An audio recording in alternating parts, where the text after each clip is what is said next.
It's Saturday. I really think, Mr. Perry, we should talk this through. It's what I do every Saturday. You have to accept, Mr. Perry, and I am picking my words with care, that the situation has changed. I haven't been out, not even into the garden of my house, in 2 days, which has been sensible. I'm bloody suffocating in here. Enough is enough. I go out every Saturday lunchtime. Mr. Perry, I am not responsible for the situation. Oh, that's brilliant. I suppose I'm responsible. Blame me. That's convenient. It was another of those moments when Bill Davies thought it necessary to assert his authority. You are, in my opinion, totally responsible.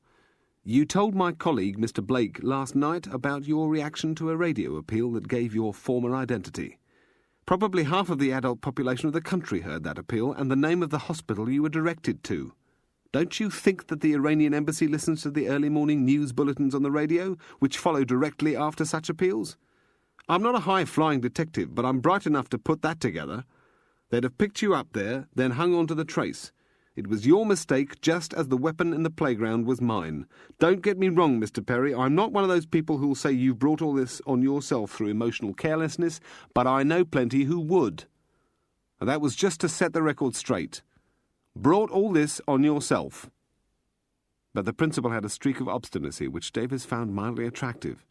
Perry blinked, absorbed what he was told, gulped, and then said, It's Saturday, and I'm going.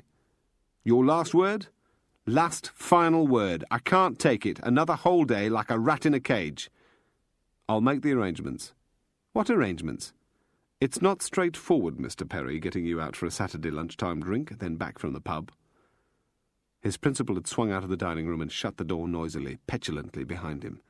Bill Davies sat again at the dining room table, reading the paper. He'd rung home that morning, hoped one of the boys would pick it up, but Lily had.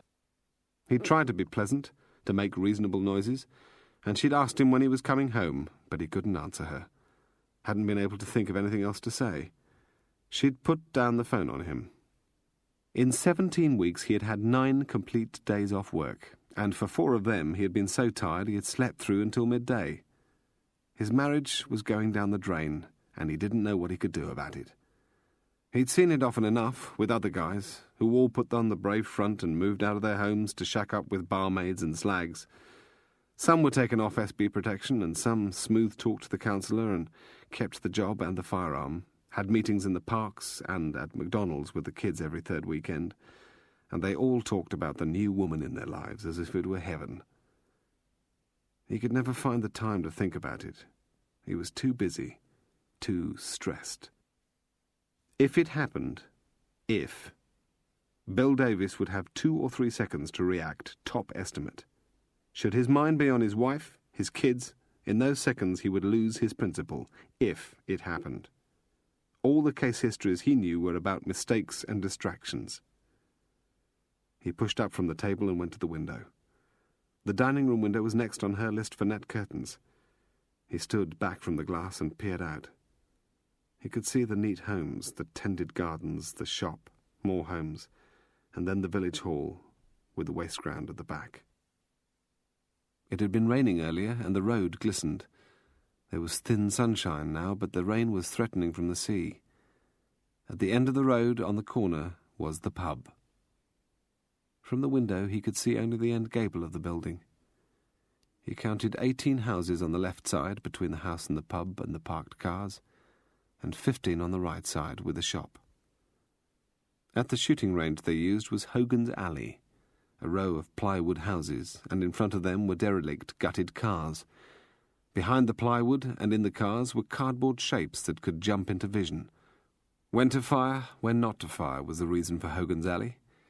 They used simunition there, paint-tipped 9mm plastic bullets.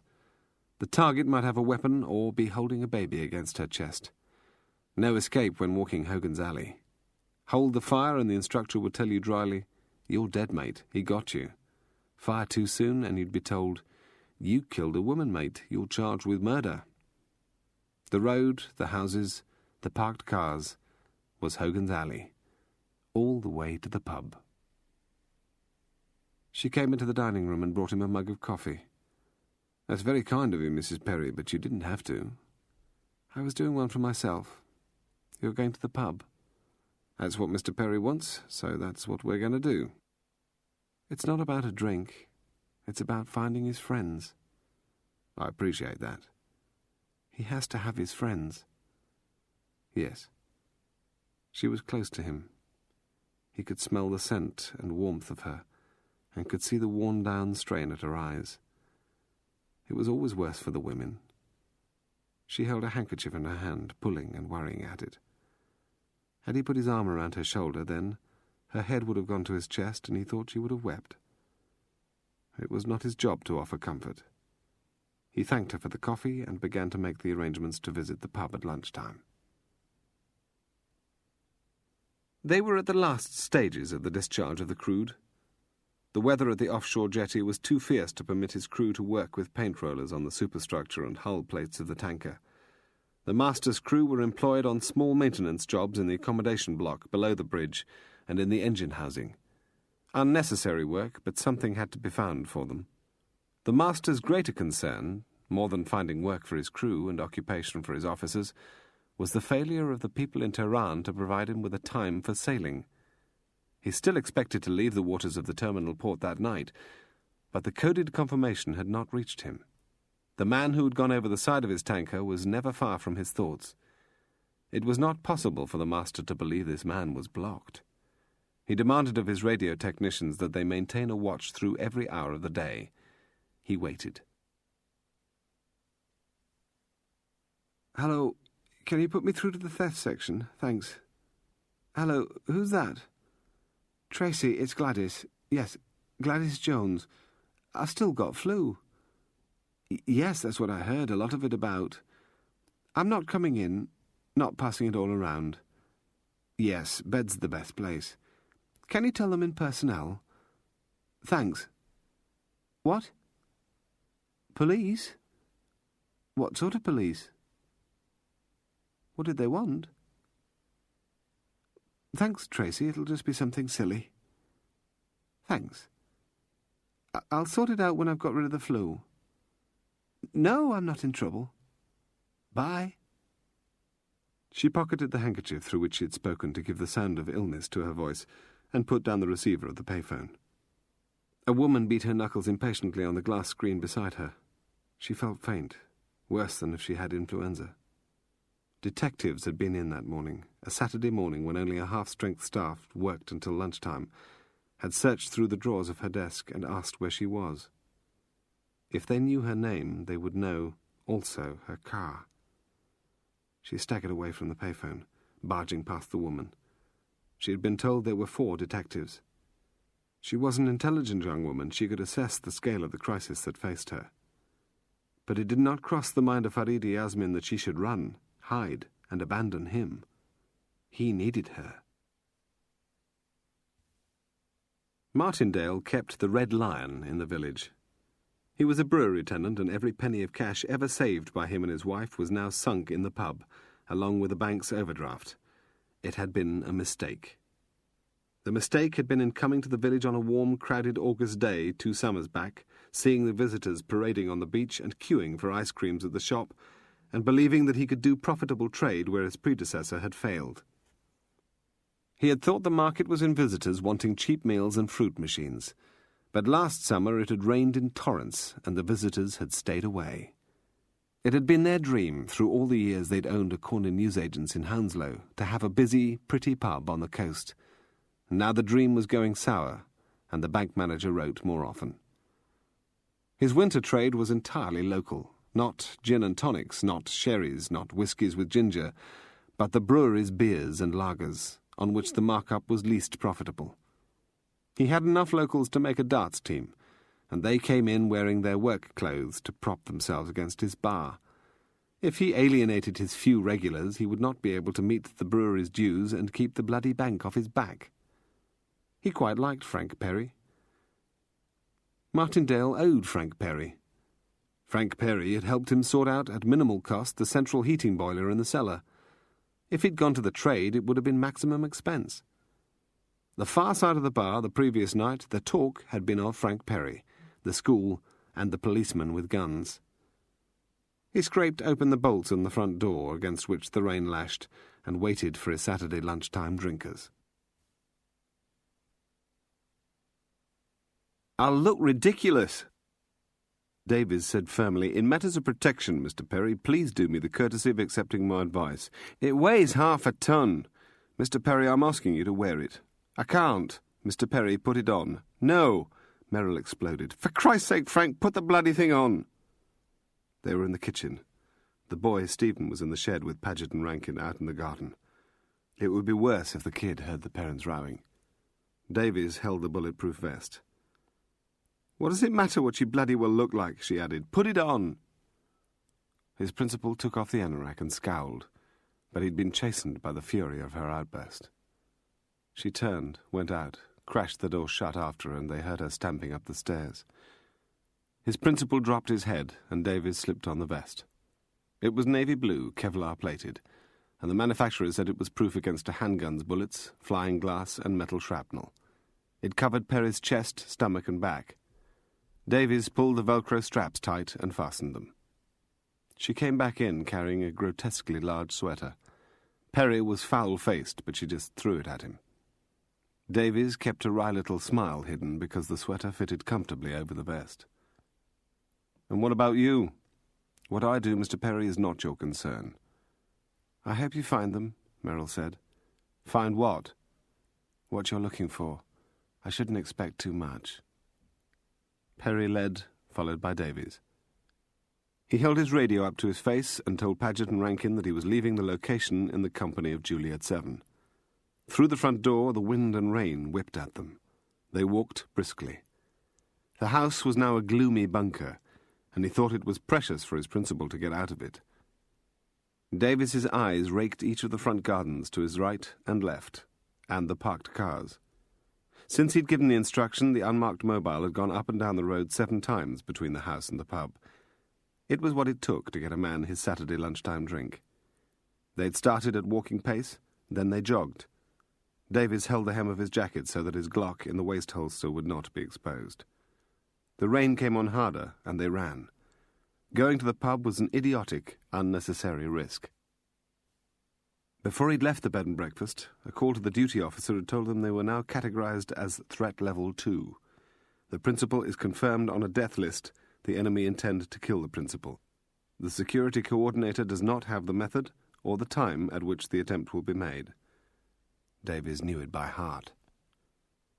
He'd done protection officer on threat level 2 years back when he'd guarded the Secretary of State for Northern Ireland, but he'd never been with a principal categorized as threat level 1. As they sprinted across the car park in front of the pub, he was thinking that it would be worse for her, left behind in the bunker, lights out, curtains drawn. They reached the porch. Davies used his sleeve to wipe his face, then smoothed his hair. He heard laughter from inside and canned music. In front of him, the principal stiffened momentarily, as if gathering his nerve, before shoving open the door. A man was leaning against the bar, talking. Perry said, almost diffident, "Hello, Vince." Another younger man at the bar stopped laughing. "All right then, Gussie?" Another man, older, was perched on a stool. "Good to see you, Paul." Round the corner was a larger bar with more drinkers. Davies wasn't concerned with them. He stared around him at the fruit machines, tables and chairs, reproduction photographs in sepia tint on the walls, and bits of ship brass. The smoking fire burning wet logs. The story had stopped, and the laughter. The older man held his glass against his privates, and beer was frothed on his lip. The landlord was a skinny, whey-faced weasel, with a cigarette hanging from his mouth. Davies thought it a pitiful place. Everything around him was fake. He noticed a chair at the side of the bar, away from the drinkers, where he could face the door and also see round the corner. "What's it going to be, Mr. Davies?" "Orange juice, thanks." He eased down into the chair. The West Middlesex whine of the landlord's voice cut the silence. "Before you go asking, I'm not serving you. Far as I'm concerned, the sooner you turn round and get back out of here, the better." "Oh, yes, very funny. Mine's a pint and an orange juice, thanks." Perry was fishing for coins in his pocket. Davies glanced down the blackboard on which was chalked the menu for the day. Sausage and chips and peas, burger and chips and peas, steak and chips and peas. I'm not having you in here. It's within my rights. I'm not serving you. Come on, a pint and an orange juice. You want it spelled out. I'm not serving you. I've my custom to think of. That man with you is carrying a gun. I'm not having that on my premises, and I'm not having you. Got it? Bugger off. Davies stood up from the chair, saw the stunned shock spreading on his principal's face, and the cold hostility of the men he'd called Vince, Gussie, and Paul, and the landlord's smirk. His principal clenched his fists, and the blood flushed his cheeks. Davies kicked back his chair and strode towards the bar. He caught his principal's sweater and propelled him out through the door, left it open, let the rain spatter in. He heard the laughter behind him. The rain ran on Perry's face. He seemed dazed and in shock. I thought it was a good man. Ignorant, a bore, but a good man. Jesus, I just don't believe it. Davies said, Let's get the hell out. Can't credit it. The bloody man. When I was low last night, didn't think I could get lower. Blake said I should ask you for the Al Haig story. When you're further down, that's when you'll get the Al Haig story. They were standing in the middle of the road. Away ahead, wipers flailing, headlights on, was the unmarked car. There was a sign, public footpath, to the left. Davies took the principal's arm and headed for it. They walked between the banks of nettles and brambles, stepping over the dog shit towards the rumble of the sea. They crossed a wooden bridge. The rain was in his hair, in his eyes, weighting his jacket, wrapping the sodden trousers against his legs. He radioed the Wendy house and told them they were going to the beach. The marshland began 1,000 metres to his right. They scrambled up the loose, tumbling stones of the seawall, clawing their way to the top into the teeth of the wind and the rainstorm. The tide was out. The pebble and shell-pocked beach ran down to the sea in front of them. Beyond the tide line were the white-crested waves, then the shroud of the mist. His principal shrugged his arm clear. They walked together. The rain plastered his hair across his forehead, and Davies shivered in the cutting cold of the wind. His principal stopped, faced the sea and the emptiness, sucked the breath into his lungs and shouted, "You bastards! You fucking bastards! I thought you were my friends!" What did he do? Why do you need to know? I have to know what he did and the consequences of it, otherwise I cannot evaluate the reality of the threat. Didn't anybody tell you what the endgame was? Nobody's told me, and nobody's told him. Jeff Markham drove. It had taken an hour of the journey to clean the detritus from his mind. Only when they were out on the open road did he begin to push. Why ask me? I believe, because you are here, that you were a part of it. You need to know? Unless I know, Mr. Littlebaum, I cannot do my job. The American sighed. It's not a pleasant story, Mr. Markham. It's about greater and lesser evils. One of the room's walls was covered by the big-scale maps.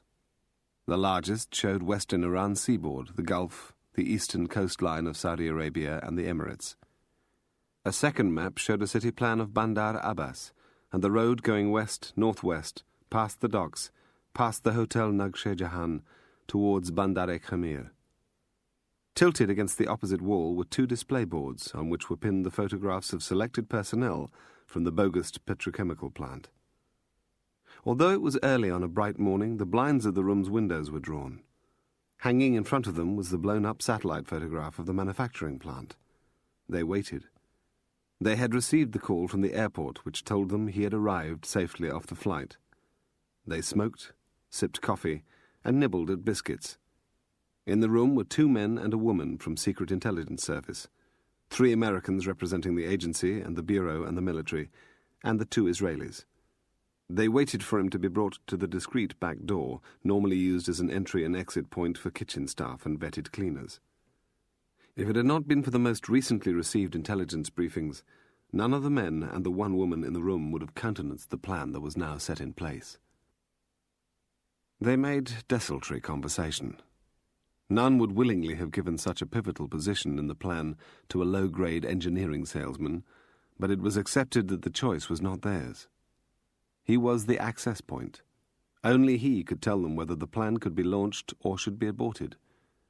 They waited in the room, just as officers of the Israeli Mossad waited in secrecy in the American huts of an Egyptian air base with the pilots who would fly them south, just as the officers and crew of a United States Navy fast patrol boat waited off the Emirates port of Sharjah. All of them waited for the arrival of the one individual who could give them the information required to launch or abort. He was led in. He was wan, strained, swaying on his feet with tiredness. His hands trembled as he gulped orange juice. They all knew the risk he had taken. They let his nerves steady.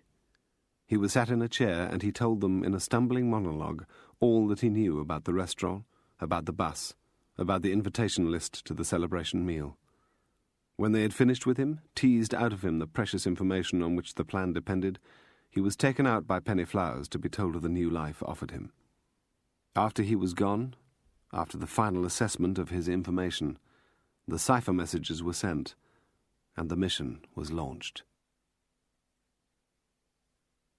What do you mean, the greater evils? Try the missile program.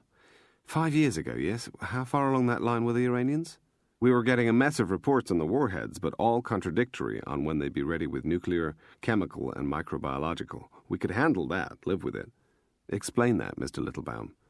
We thought we had a little time, but not with missiles. They weren't contradictory on the missiles. Very clear, very precise. Without missiles, warheads don't count. They were up to speed with the missile program, maybe 2 years away. You cannot launch a warhead until you have a missile. Go to the top of the class, Mr. Markham. We needed to buy the time, to slow the program.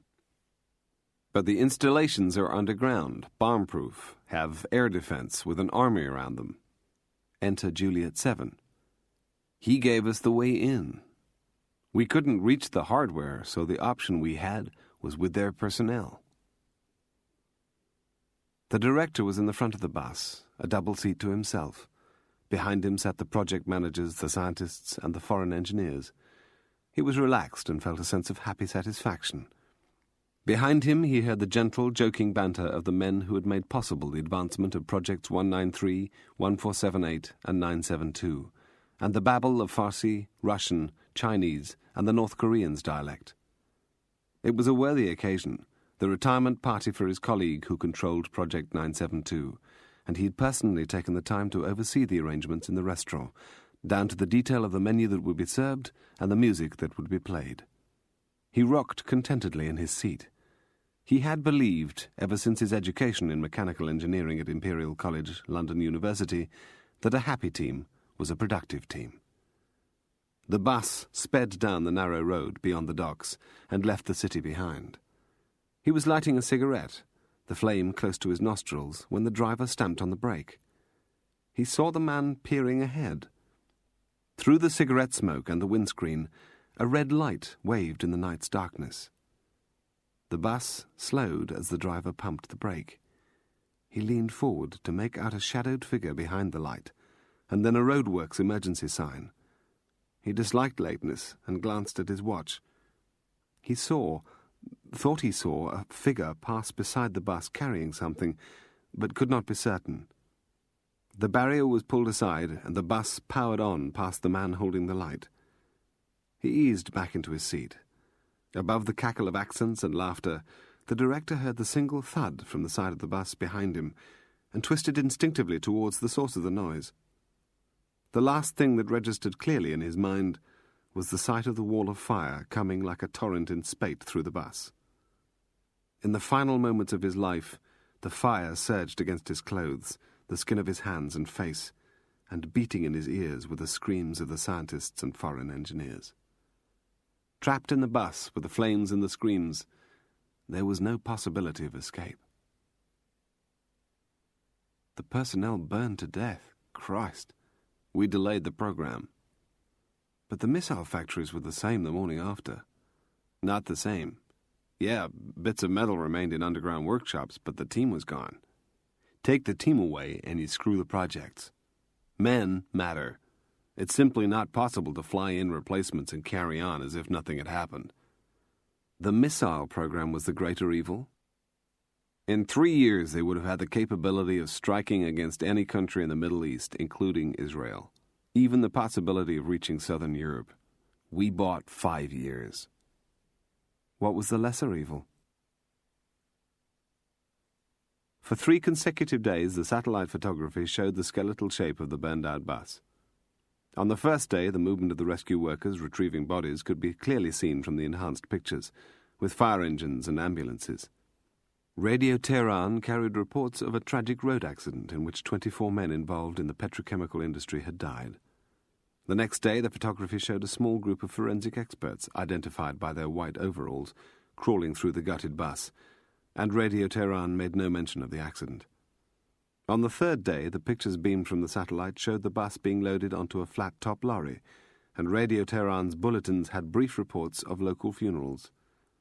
By that third day, the United States Navy fast patrol boat had returned to normal duties, and the United States Air Force had flown 5 agents of the Mossad to Israel, and the life of Gavin Hughes had been painted out. 24 men killed. Did I hear right, Mr. Littlebaum? Is that what you're telling me? I can barely believe what you're saying. What you heard, a program was delayed. That was the greater evil. Their weapons of mass destruction threatened our interests. And what the hell was the lesser evil? The involvement of Juliet 7, Gavin Hughes. The mission was done skillfully, and they'd a poor forensic infrastructure. It was days, going on 2 weeks, before they could confirm the initial suspicion of sabotage, and by then, Gavin Hughes had ceased to exist. I'm damn near speechless. It was pure savagery. We were looking after our backs, and we did it well. You were involved. To a small degree, liaison, yes, I was involved.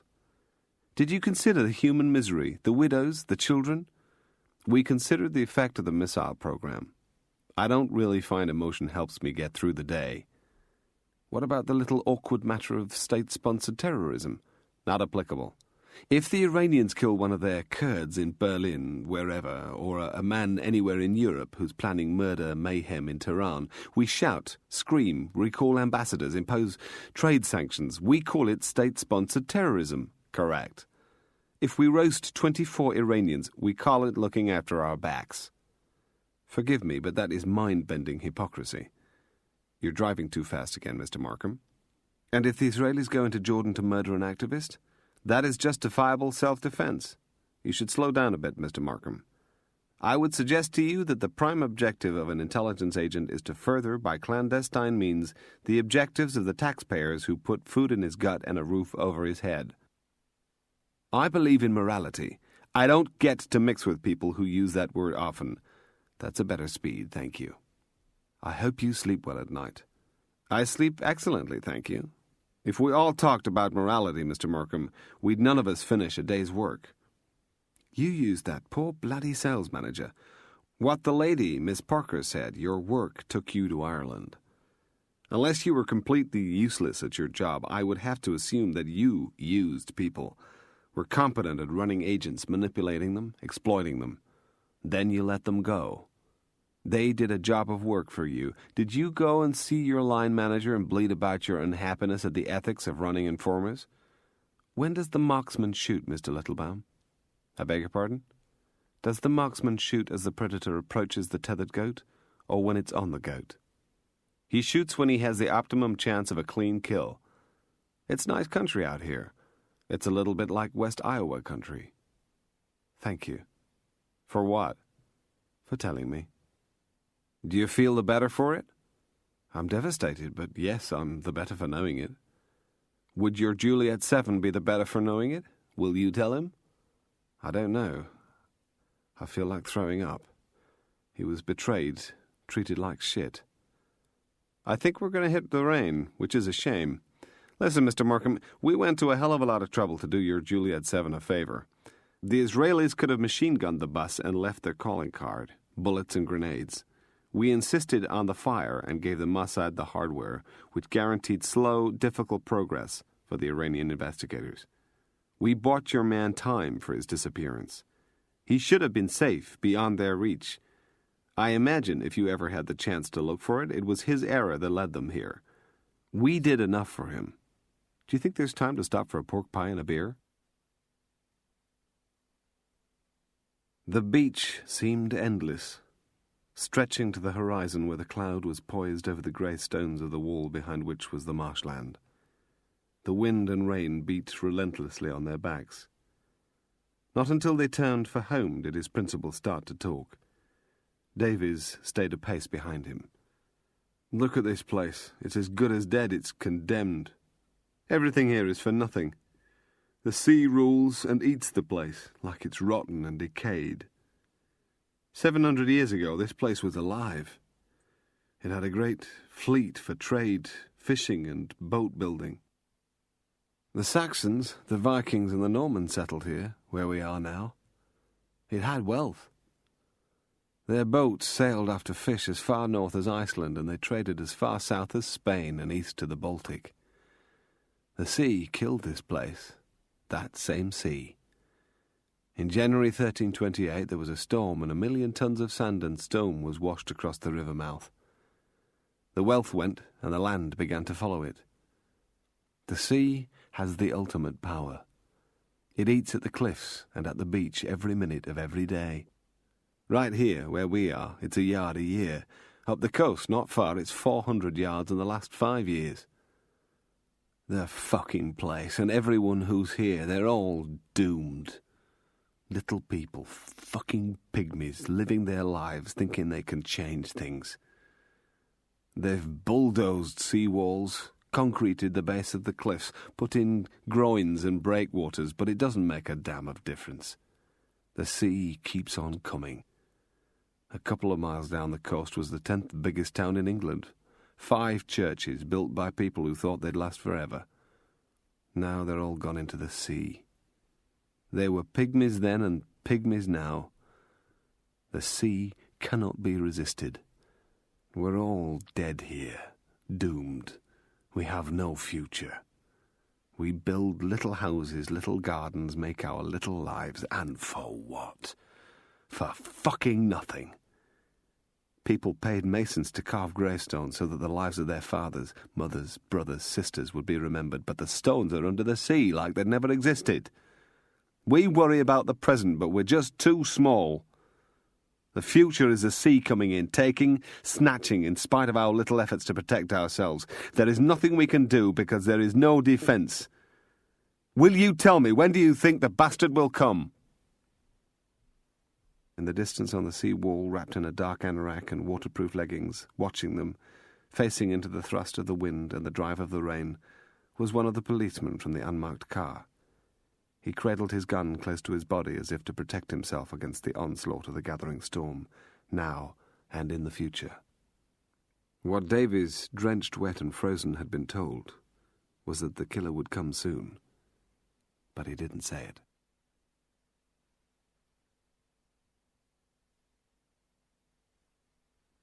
Chapter 11. Jeff Markham didn't like to drink in the middle of the day and had sipped a fruit juice. The American had washed down the pork pie with a dark pint from a wooden barrel, and there had been salad with the pie. In the car, the onion was still on Littlebaum's breath. Markham hesitated before turning at the signpost of the village. A cattle carrier lorry swerved past him and gave him a long blast on the horn. It was all as he remembered it. Ahead of him was the high water tower, the dominating feature, and the American gazed at it with a sort of awe, but didn't speak. Beside him, flanking the road, was a small car park and a sign, Toby's Walks, picnic area. Away to the right was North Marsh, to the left were wide, flat fields, covered with half-moon pig shelters. He swung the car onto the minor road. Of course it was the same. How could it be any different? The American smiled apologetically and murmured that he needed, and badly, to relieve himself. Markham drove into the car park of the picnic area and saw what was different. There were 2 men in an unmarked car, uniformed, wearing Kevlar vests and silly little baseball caps. But there was nothing silly about the barrel of the Heckler & Koch aimed at him through the open side window. Littlebaum said that he couldn't have lasted much longer and dived for the bushes. Markham held up his ID card for the policeman to see and sauntered towards them. He introduced himself and said the American had bladder problems. He asked them how it was. The aim of the gun was no longer on his chest. He was told that they had the registration and the make of a car to look for, and it was all right in daylight. "What's that mean?" The policeman grimaced. "It's a sort of a place after dark. So quiet. Last night before the changeover, but after it got dark, we saw this shape in the bushes. Bloody near crapped myself. It seemed to be watching us. I got the gun on it, then 2 dogs came out. It was a woman walking her dogs in the dark, like a bloody ghost. Proper turn it gave me. It's Toby's walks here." She asked, all straight-faced, had we seen Toby? She was serious. Had we seen Toby? We asked the old biddy, who was Toby? You know what? He was Black Toby, Tobias Gill. No lie, it's what she said. And he was a black drummer in the Dragoons who got pissed up and went looking for a bit of Fanny and brought her up here. He was found, Black Toby was, the next morning, drunk and incapable, and she was beside him, raped and strangled. They took him to the assizes and then carted him back here to hang him in chains. It was 250 years ago, and the old biddy said he liked to walk around here, rattling his bloody chains.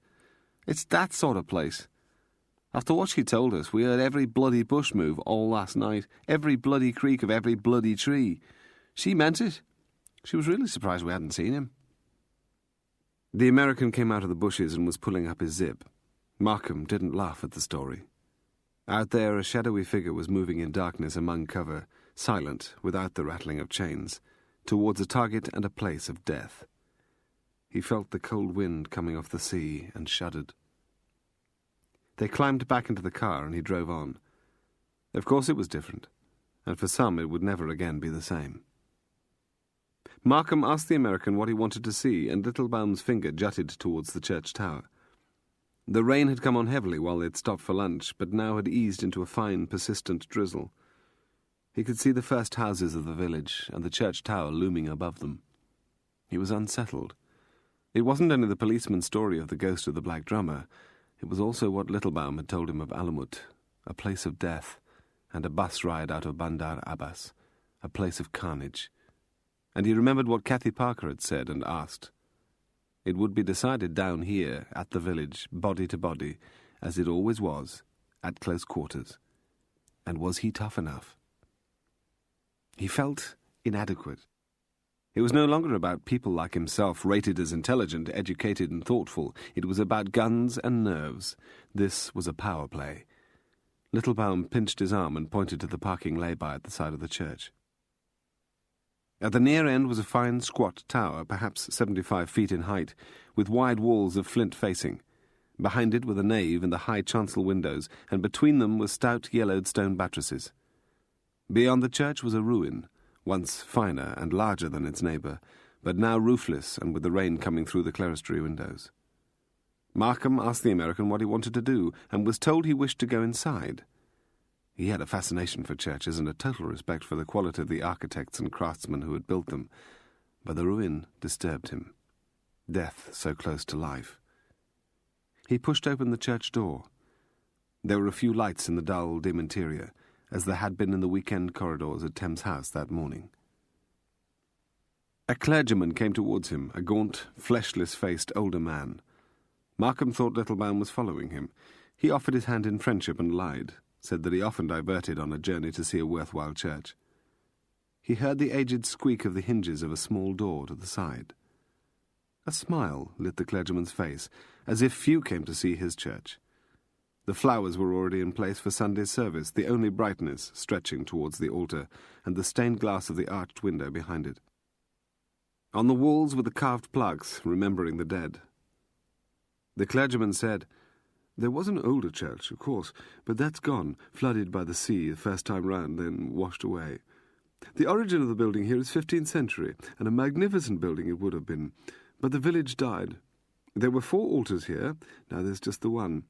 Once we had a bell that weighed 3/4 of a ton, but the community sold it off in 1585 because they were dying from deprivation and hunger. It's so good to meet someone who's interested. My name's Hackett." Markham looked around him, past the old carved stone font, and could not see Littlebaum. If he'd been alone in the church, he would have said a short private prayer for those who'd been in the bus. The clergyman droned on, Disease, poverty, fires, all decimated the population of the village. I sometimes say that this is a place without a present, only a past. That's how it feels here sometimes." He was in the bath. Merrill had made them undress at the back door, had insisted on it. Davies thought by now that Perry would have told her of the disaster in the pub, would have come up with an explanation as to why they had come back sodden, with sand caking their shoes. She came into the bathroom. Davies had hitched his wristwatch to the cold tap and was allowing himself 5 minutes defrost time.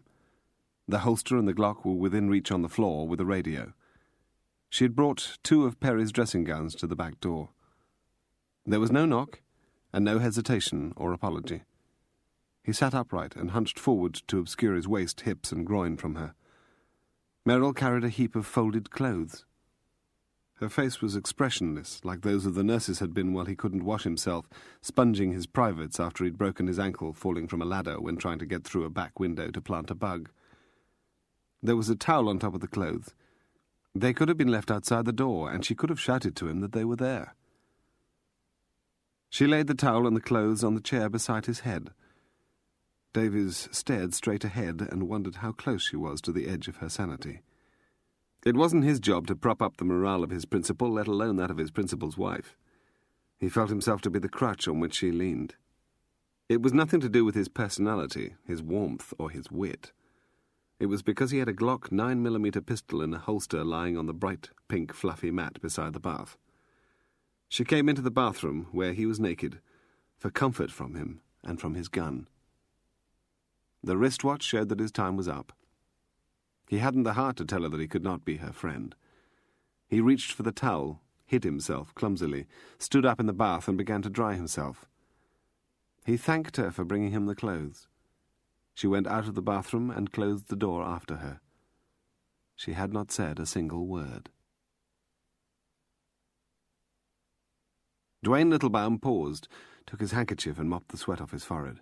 He swayed, clung to the rail, and climbed again. He had a horror of heights, but beyond the horror was a cruel sense of obligation. He had to climb the tower. He went up the narrow, worn, spiraled steps. If he'd slipped, he would have plunged. The door at the top was bolted, and the bolt rusted. He couldn't move it. He balanced on a smooth, worn step, then heaved his shoulder into the door. It gave, pitching him forward through the doorway onto the small square floor of the tower's top. The wind snatched at him. His coat was lifted and his tie was torn from his waistcoat. The drizzle made his eyes smart.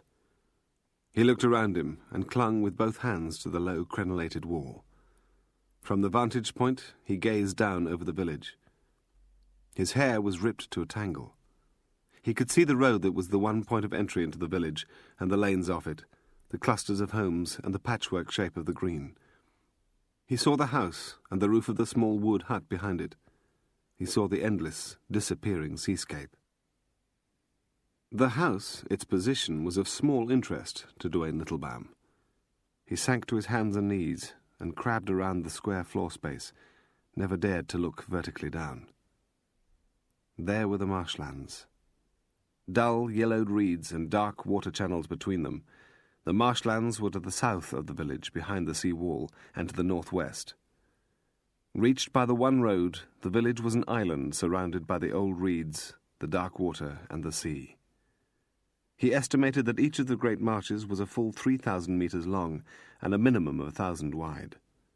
He saw the thick cover of trees around the fringes of the marshlands, the tracks between the marshlands and the village. In spite of his fear, without thinking, he straightened his back, lifted his head, and his nostrils flared. He snorted the air into them. He was satisfied. He had posed the questions and had answered them. He crawled back towards the flapping door. He took a last look at the marshes and saw the gulls, white specks, meandering above them. He wedged the door shut after him and came down the spiral steps with his eyes closed. He heard the clergyman's voice. Everything went, the bells, the lead, the best-cut stones. Sad, but inevitable. They have a history, the native people of this community, of great suffering. It makes for a cruelty and a self-sufficiency. The original church was lost because survival took precedence over principle. Littlebaum walked out into the rain and the wind. Markham came after him. What do you want to do now? Go back to London. You don't want to see the house? At least drive past it? No. You don't want to meet the protection officer? Thank you. He'd be a busy man. Well, he should be. He wouldn't want tourists. No. Actually, you hitched a lift with me. I had a day planned down here. I needed to see for myself. The interruption brooked no argument. Are you a marksman? I don't think so. Are you expert at drawing defense perimeter lines? I doubt it. There's nothing for you here. Don't sulk, Mr. Markham. You're a good driver. Always do what you do well. Markham unlocked the car, held the door open for him. Littlebaum felt aged, tired, cold. The tone of Markham's voice was resentful, the teeth of a saw on a buried nail. So, back to London. I hope it's been a worthwhile exercise for you, Mr. Littlebaum, above and beyond lunch. It was worthwhile. Can we have the heater on full, please? He's there, Mr. Markham. I saw where he is. It was like I could smell him. The bird ate the mincemeat, stepping down with its beak in quick, urgent strokes. Wahid Hussain had led her to the small clearing among the bramble and thorn at the edge of the marsh, where the grass was short from the rabbits feeding. Faridi Yasmin did not know whether he had brought her there out of a sense of boastfulness, or whether he wished to share with her. His fingers were long, gentle, and sensitive. She was behind him, within reach of him. He had sat her down, told her not to move, and whistled into the late afternoon light. The bird had come from close by, had materialized over the dead reed fronds with a laboured flight. Now he stroked its head feathers with his fingers, and he used her handkerchief to clean the wound. The bird permitted it. She hoped it was not a boast, but the demonstration of his wish to share with her a moment so precious. His fingers moved on the feathers, soothing the bird, and pried into the wound, and she saw the peace on his face. It was as if that day she had slipped from the mindset of Farida Yasmin Jones. The identity of her faith was discarded as a snakeskin was shed. That day she knew it, and it didn't trouble her, reverted to the world of Gladys Eva Jones. She had stolen a car. Any kid from her comprehensive school knew how to steal a car. It was the talk in the canteen at lunch, and in the grounds in mid-morning break, and on the bus going home. She had listened in disgust years before as boys, girls had talked through the theory of how to do it, and she had remembered what she had heard. She was a thief, had broken the rule of the faith as it had been taught her, and she did not care. In the parking area beside the small railway station where the London commuters left their cars for the day, she had felt a raw excitement, and it had been so easy. The hairpin into the lock of the blue Fiat 127, because all the kids always said that the small Fiat was the simplest to take, and the stripping of the covering, the marrying up of the ignition wires. She was a thief. A few seconds' work with a hairpin, and she was no longer the virtuous Farida Yasmin, who could recite the pillars of the faith, pages of the Quran, and had once been the favoured pupil of Sheikh Amir Mohammed. She had not felt shame, only excitement. She watched him, watched his fingers on the bird, watched the rifle lying half out of the sausage bag on the far side of him, and the excitement was a toxin in her bloodstream. It was now a part of her. She recognized that it had nothing to do with the Islamic faith to which she had dutifully converted. For all her teenage and adult life, Gladys Eva Jones had craved to be noticed, to be valued. He had listened thoughtfully when she told him that the police had been to her workplace, and had nodded his quiet appreciation when she described the theft of the car. She sat and watched him, the bird, and the gun. She knew what he planned to do that night, had even seen the man he would kill, and could remember each feature of that man's face. The excitement the knowledge engendered in her was a liberation. At last Gladys Eva Jones was a person of importance. The sensation was as fresh as morning frost to her, compared to the dull tedium of her parents' home and the shunned, shut-out existence at the university. Her hand hovered over the hair at the back of his head. She thought of the empty boredom of theft section at the insurance company, and she stroked the hair on his head with the same gentleness as he caressed the feathers of the bird. Her hand trembled, as if she sensed the danger of what she did. The bird flapped away in heavy flight, and his eyes followed it, watching its wing beat. Soon he would be gone with the rifle, and she would wait at the car for him to return. He needed her, and the knowledge of it gave her the confidence to slip her hand down onto the skin and bristly hair at the back of his neck. She knew the man who would be killed that night, and the house where he would be killed, and the excitement coursed in her. There had been an older boy in her street who had a .22 air rifle. It was fired on wasteland where a factory had been demolished. Many times she'd gone after him to the wasteland and hung back, had never quite had the courage to ask him if she could fire it.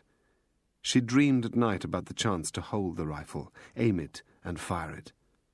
One summer evening the boy had shot a pellet against a passing bus, and the police had come and taken it away, so she'd never had the chance. But for the lonely, unpopular girl, the rifle had stayed in her mind as the symbol of the boy's power. On the wasteground with his friends, he swaggered when he carried it. The dream from childhood was roused. One hand still stroked the hair at the back of his neck, but her other hand moved in slow stealth behind his back until her fingers touched the weapon's barrel, which protruded from his bag. She felt its clean smoothness and the tackiness of the grease, and her fingers slid on the oiled parts. She imagined it against her shoulder and her finger against the trigger, and she touched the sharpness of the foresight, and she thought of the sight locking onto the chest of the man in the house on the green. Her hand moved faster but more firmly on the nape of his neck, but her fingers glided in gentleness on the cool metal of the rifle's barrel. He could see what she did, but he couldn't snatch the rifle away from her because the movement would frighten the bird. She said very quietly, "I should be with you." "No." "I could help you." His free hand had moved to hers. She felt the roughness of his hand covering it. She would be with him, following him and sharing with him. She had in truth no comprehension of the thudding blow of the rifle stock against a shoulder, or the ear-splitting noise of the discharge and the soaring kick of the barrel. She only understood the power that the rifle offered. The pain was in her hand.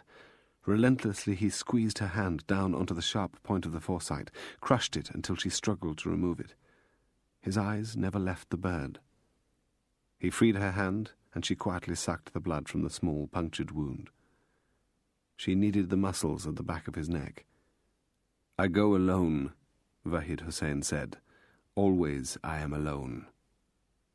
"I'm here to give you anything you need," Farida Yasmin whispered. Merrill heard the impertinent, lingering blast of the bell. She was in the kitchen, locking the legs of the ironing board, with a heap of washed and dried clothes in a basket at her feet. She started for the door to still its insistent shrillness.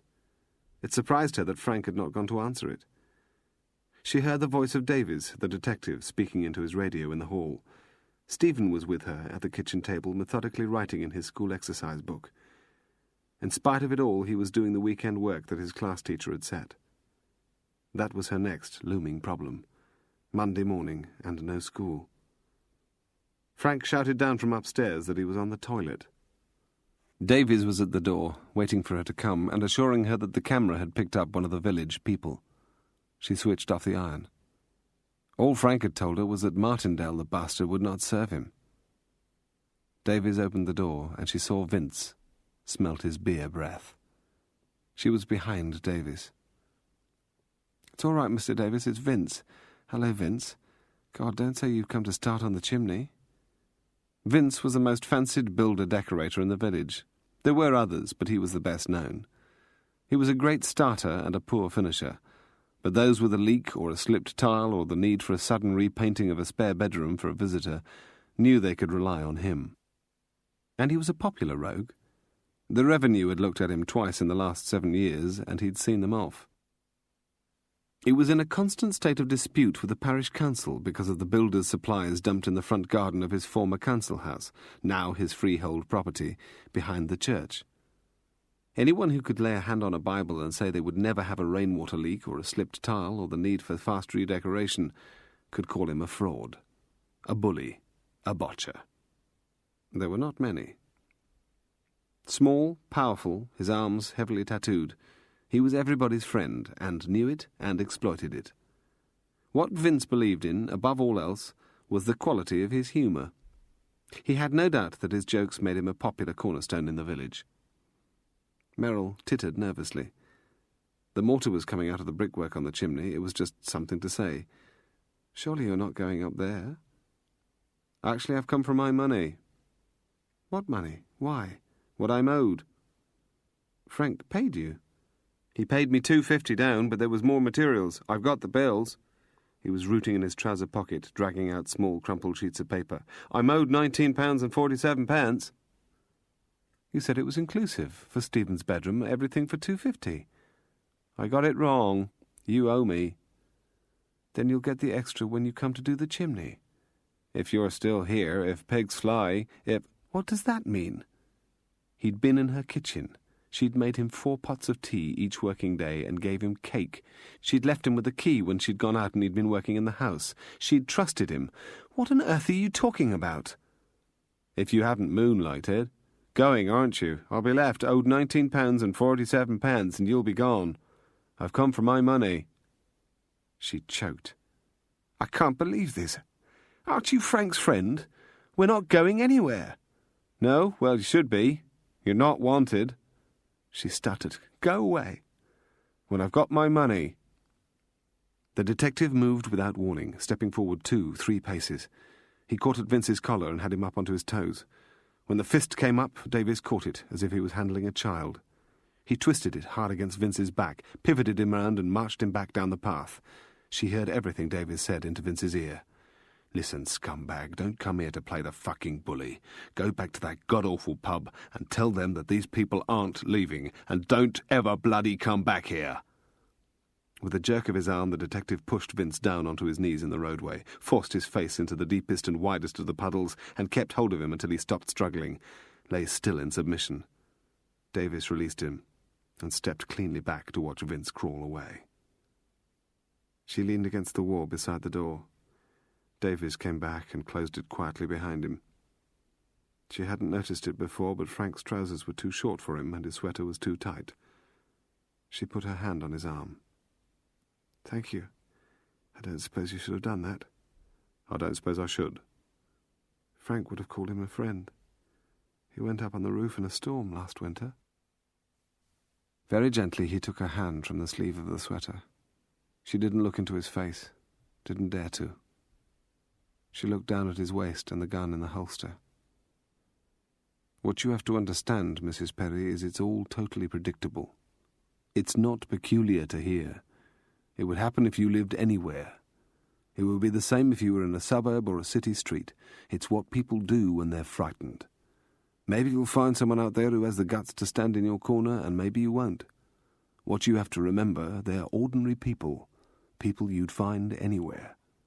You can't expect anything else from them." The lavatory flashed upstairs. "I'll get the ironing done. How long will it be till they come for Frank?"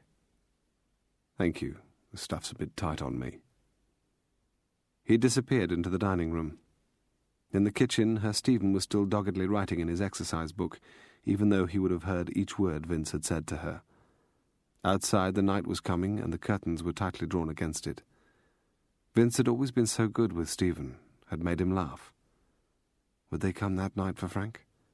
Or the night after? Or the night after that? She shook and tried to hold the iron steady.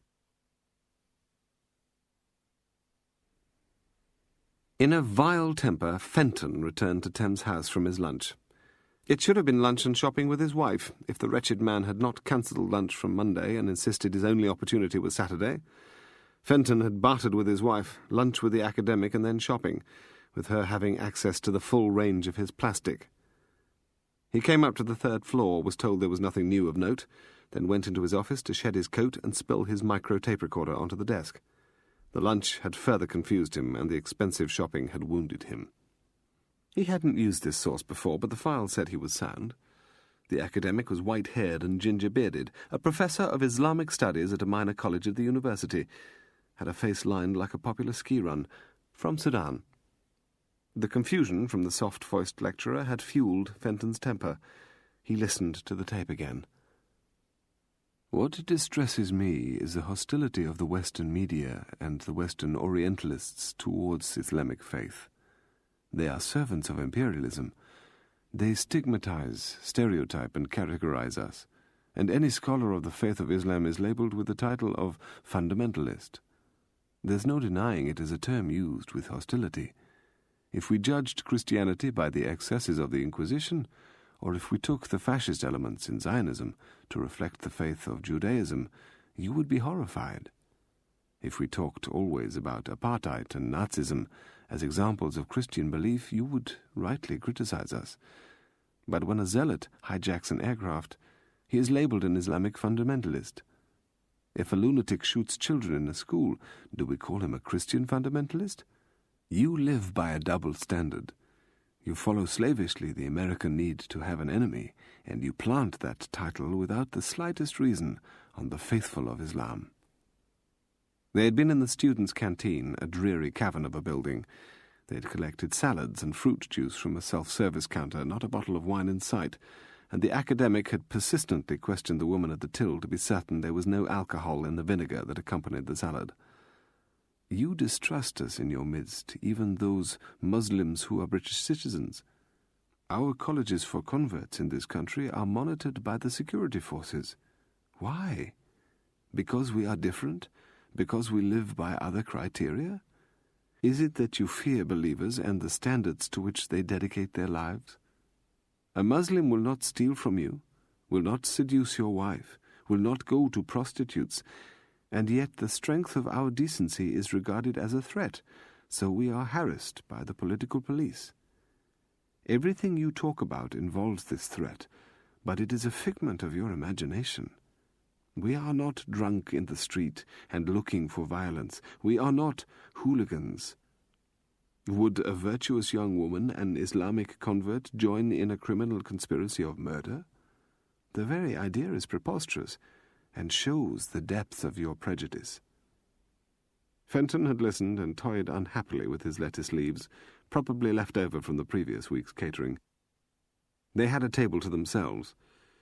He had attended the Royal Military Academy at Sandhurst, not university, and when his eyes wandered to the students sitting around them, he'd felt a sense of disgust.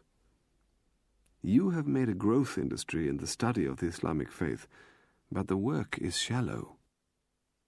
You seek to vilify Iran, to cast that great nation and its people in a mould of the medieval. I tell you, Mr. Fenton, where there is the Sharia, the law of Islam, you would find it safe to walk in the streets. It is a code of fairness, charity, and decency. Yes, there is a death sentence. Yes, there is very occasional amputation and the flogging of offenders, but only after the most rigorous examination of the felon by the courts. I venture to say that there are many in the United Kingdom, so-called Christians, who yearn for the punishment of the guilty. But to suggest as you do, Mr. Fenton, that the legally elected government of Iran would seek clandestine vengeance abroad is just another example of a warped and closed mind. Let me tell you, if a small incident or a trivial event occurred, if you made from it a fraudulent link with Iran, if you danced to the American tune, if you made lying public statements, then the consequences could be most grave. Do you dance to that tune, Mr. Fenton? Are you acting now as a lackey to those Islamophobic elements of the American establishment who wish to block the return of more normal relationships between Iran and the United States? A false and deceitful move would lead, Mr. Fenton, to the most desperate of consequences. Of course, I do not threaten you, but I warn that your irrelevant and decadent country would be at war with 1 billion Muslims throughout the world. I do not think you would wish that. So earnestly, at the end of a meal that left him hungry, he had fled the canteen. With a deep sigh, Fenton switched off the tape recorder he had worn under his jacket. The two roads split ahead of him, and the directions they took were opposite and irreconcilable. Was Islamic Iran a force for good, which he was too bigoted to appreciate, or a force for evil, which made a sewer of the streets of his country? He didn't know which road led to truth. What he did know was that Abigail Fenton had punished him for her missed lunch with the price of a new handbag, a dress, and a matching twin set. He rang Cox in the country and hoped he was disturbing him. He told him what he'd learned. Whichever way they twisted was fraught with problems. Cox said his confidence in Fenton's judgment was, as always, total. He'd always thought of Cox as a time-serving networking fool.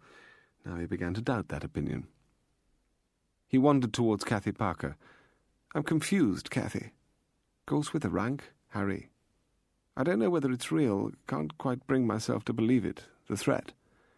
Best, Harry, as the actress said to the bishop, just to lie back and enjoy the ride. Do you want to be told? If it'll blow some clarity into a fogged old mind. Bollocks, you're loving every minute of it." He grinned. She laughed and started to map it out, what they had. A man had come in from the sea, a car had crashed, the man had moved on. An associate was missing from home, but photographs had been found of a target and a location. Between each point she rapped her pen on the desk, as if to alert him. Then her face lightened. "I have found a marriage, 1957, the daughter of a British oil engineer to an Iranian doctor. There's a cousin down in Somerset. What'll that give you?" "Who knows? Might give me a face. I don't like to see you confused. Confusion is like hemorrhoids, Harry, embarrassing for you, and therefore bloody unpleasant for the rest of us. I'm making it my business by hand to swab away your confusion. Do you believe in it, the threat? I'd be a right idiot if I didn't. And the tethered goat, do you believe in that?" She laughed into his face. "I'm just the bottle washer. It's your responsibility, Harry, not mine. You volunteered." The blue Fiat 127 was behind a hedge, hidden from the road. Brought up in the provinces by a family without military or criminal links, she had compensated for her lack of experience in such areas by the simple application of common sense. Using basic logic, she had thought through each of her moves. The car was the right colour to avoid attention. The station, with commuters not coming back from London until the middle evening, had been the right place to steal it from. Her own car was abandoned in woods. She'd unscrewed the number plates and buried them under fallen leaves. It would be days or weeks before it was found, reported. She had done each thing sensibly, and even if he had wanted to, he could not have criticised what she had done. She sat in the car, in the silence, in the dark, and her mind wafted between two contrary worlds. Farida Yasmin or Gladys Eva. He would now be making the final checks on his rifle and would be smearing mud on his face. She shuddered and tried to pray to his God, her God, to protect him. When she tried to pray, she was Farida Yasmin Jones. The man was guarded. Under her sweater she was running her fingers over the skin of her stomach, as he had caressed the bird's feathers, as she had stroked his hair. The man was guarded with guns. It was the first moment that she considered the realities of the guards, the guns. She thought of him shot, bleeding. As her fingers moved faster, pressed harder, she was Gladys Eva Jones. She thought of herself, waiting and alone. She thought of the boots on his neck where her fingers had been, and the pools of blood. Soon he would be moving off, tracking beside the marshes towards the lights of the village. Jeff Markham had crossed the orbital motorway and was coming through the dirty sprawl of East London's streets. Littlebaum had slept on the open road, but the jerking drive through the traffic had wakened him, and he talked. "Pathetic, really, a sign of age that I cannot climb a narrow staircase without a palpitation. I'm fine now, I'm warm, and I've had my necessary sleep. I owe you an explanation. Why 100 miles driving out of London, a quick climb of the church tower, and 100 miles drive back has not been a waste of your time." Markham stared into the weaving mass of cars, vans, and lorries in heavy concentration. "I'm not a criminologist or an academic, most certainly not a clinical psychologist. I detest those shrinks who charge fat fees for profiling. I am simply, Mr. Markham, an aging soldier of the Bureau. I have been in Tehran and Saudi Arabia for the last 20 years of my working life. I said because I know those places and those people, I could smell him. It's not vanity, it's the truth." Markham drove past the brightly lit shop windows festooned with bargain stickers and kept his silence. He had noted that not a word of sympathy had been expressed by the American for Frank Perry and his family, as if there were no room in the job for compassion. "My tools of trade, Mr. Markham, are intuition and experience, and I value them equally. Actually, there is a little that's complicated. We are told he is late 30s. He would have been 18 or 19 years old when the Ayatollah returned from exile. Then comes the war with Iraq. The military are not trusted. The principal fighting is given to the fanatical but untrained youth of the Revolutionary Guard Corps. They fought with a quite extraordinary and humbling innovativeness and dedication. They made up the rule books of combat as they went along. Any man given the responsibility for a mission of this importance or the importance of the bombings in Riyadh or Dhahran would have come through that route. He saw the men who carried the clusters of shopping bags, and the women who pushed prams, and the voice in his ear dripped the story of a world they would not have comprehended. Markham would be joining the great uncomprehending masses because he did not believe he had the ability to affect events.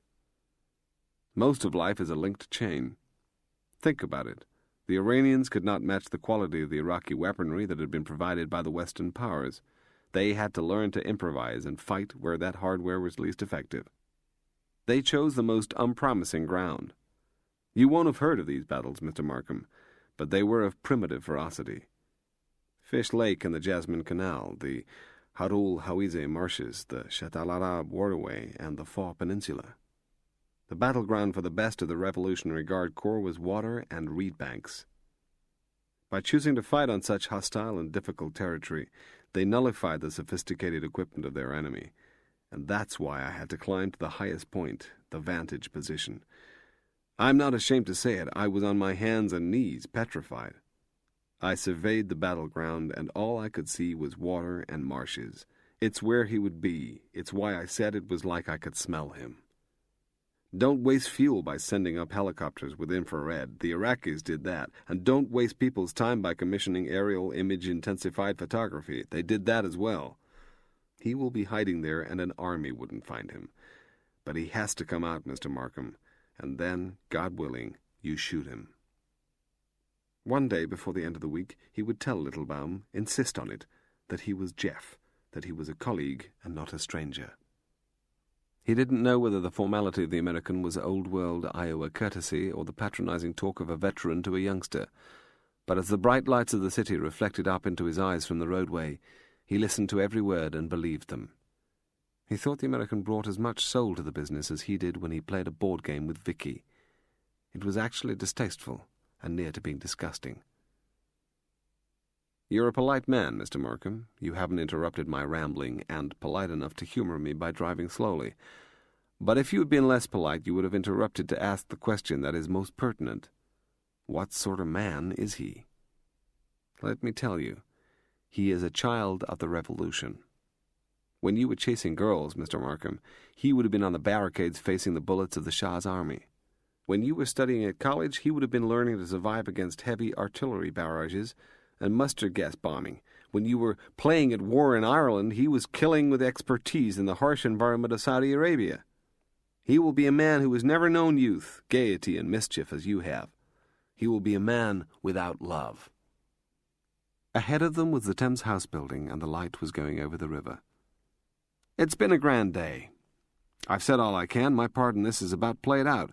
Would the Tower of London be open tomorrow? My Esther would be properly upset if I didn't send her some photographs of London history.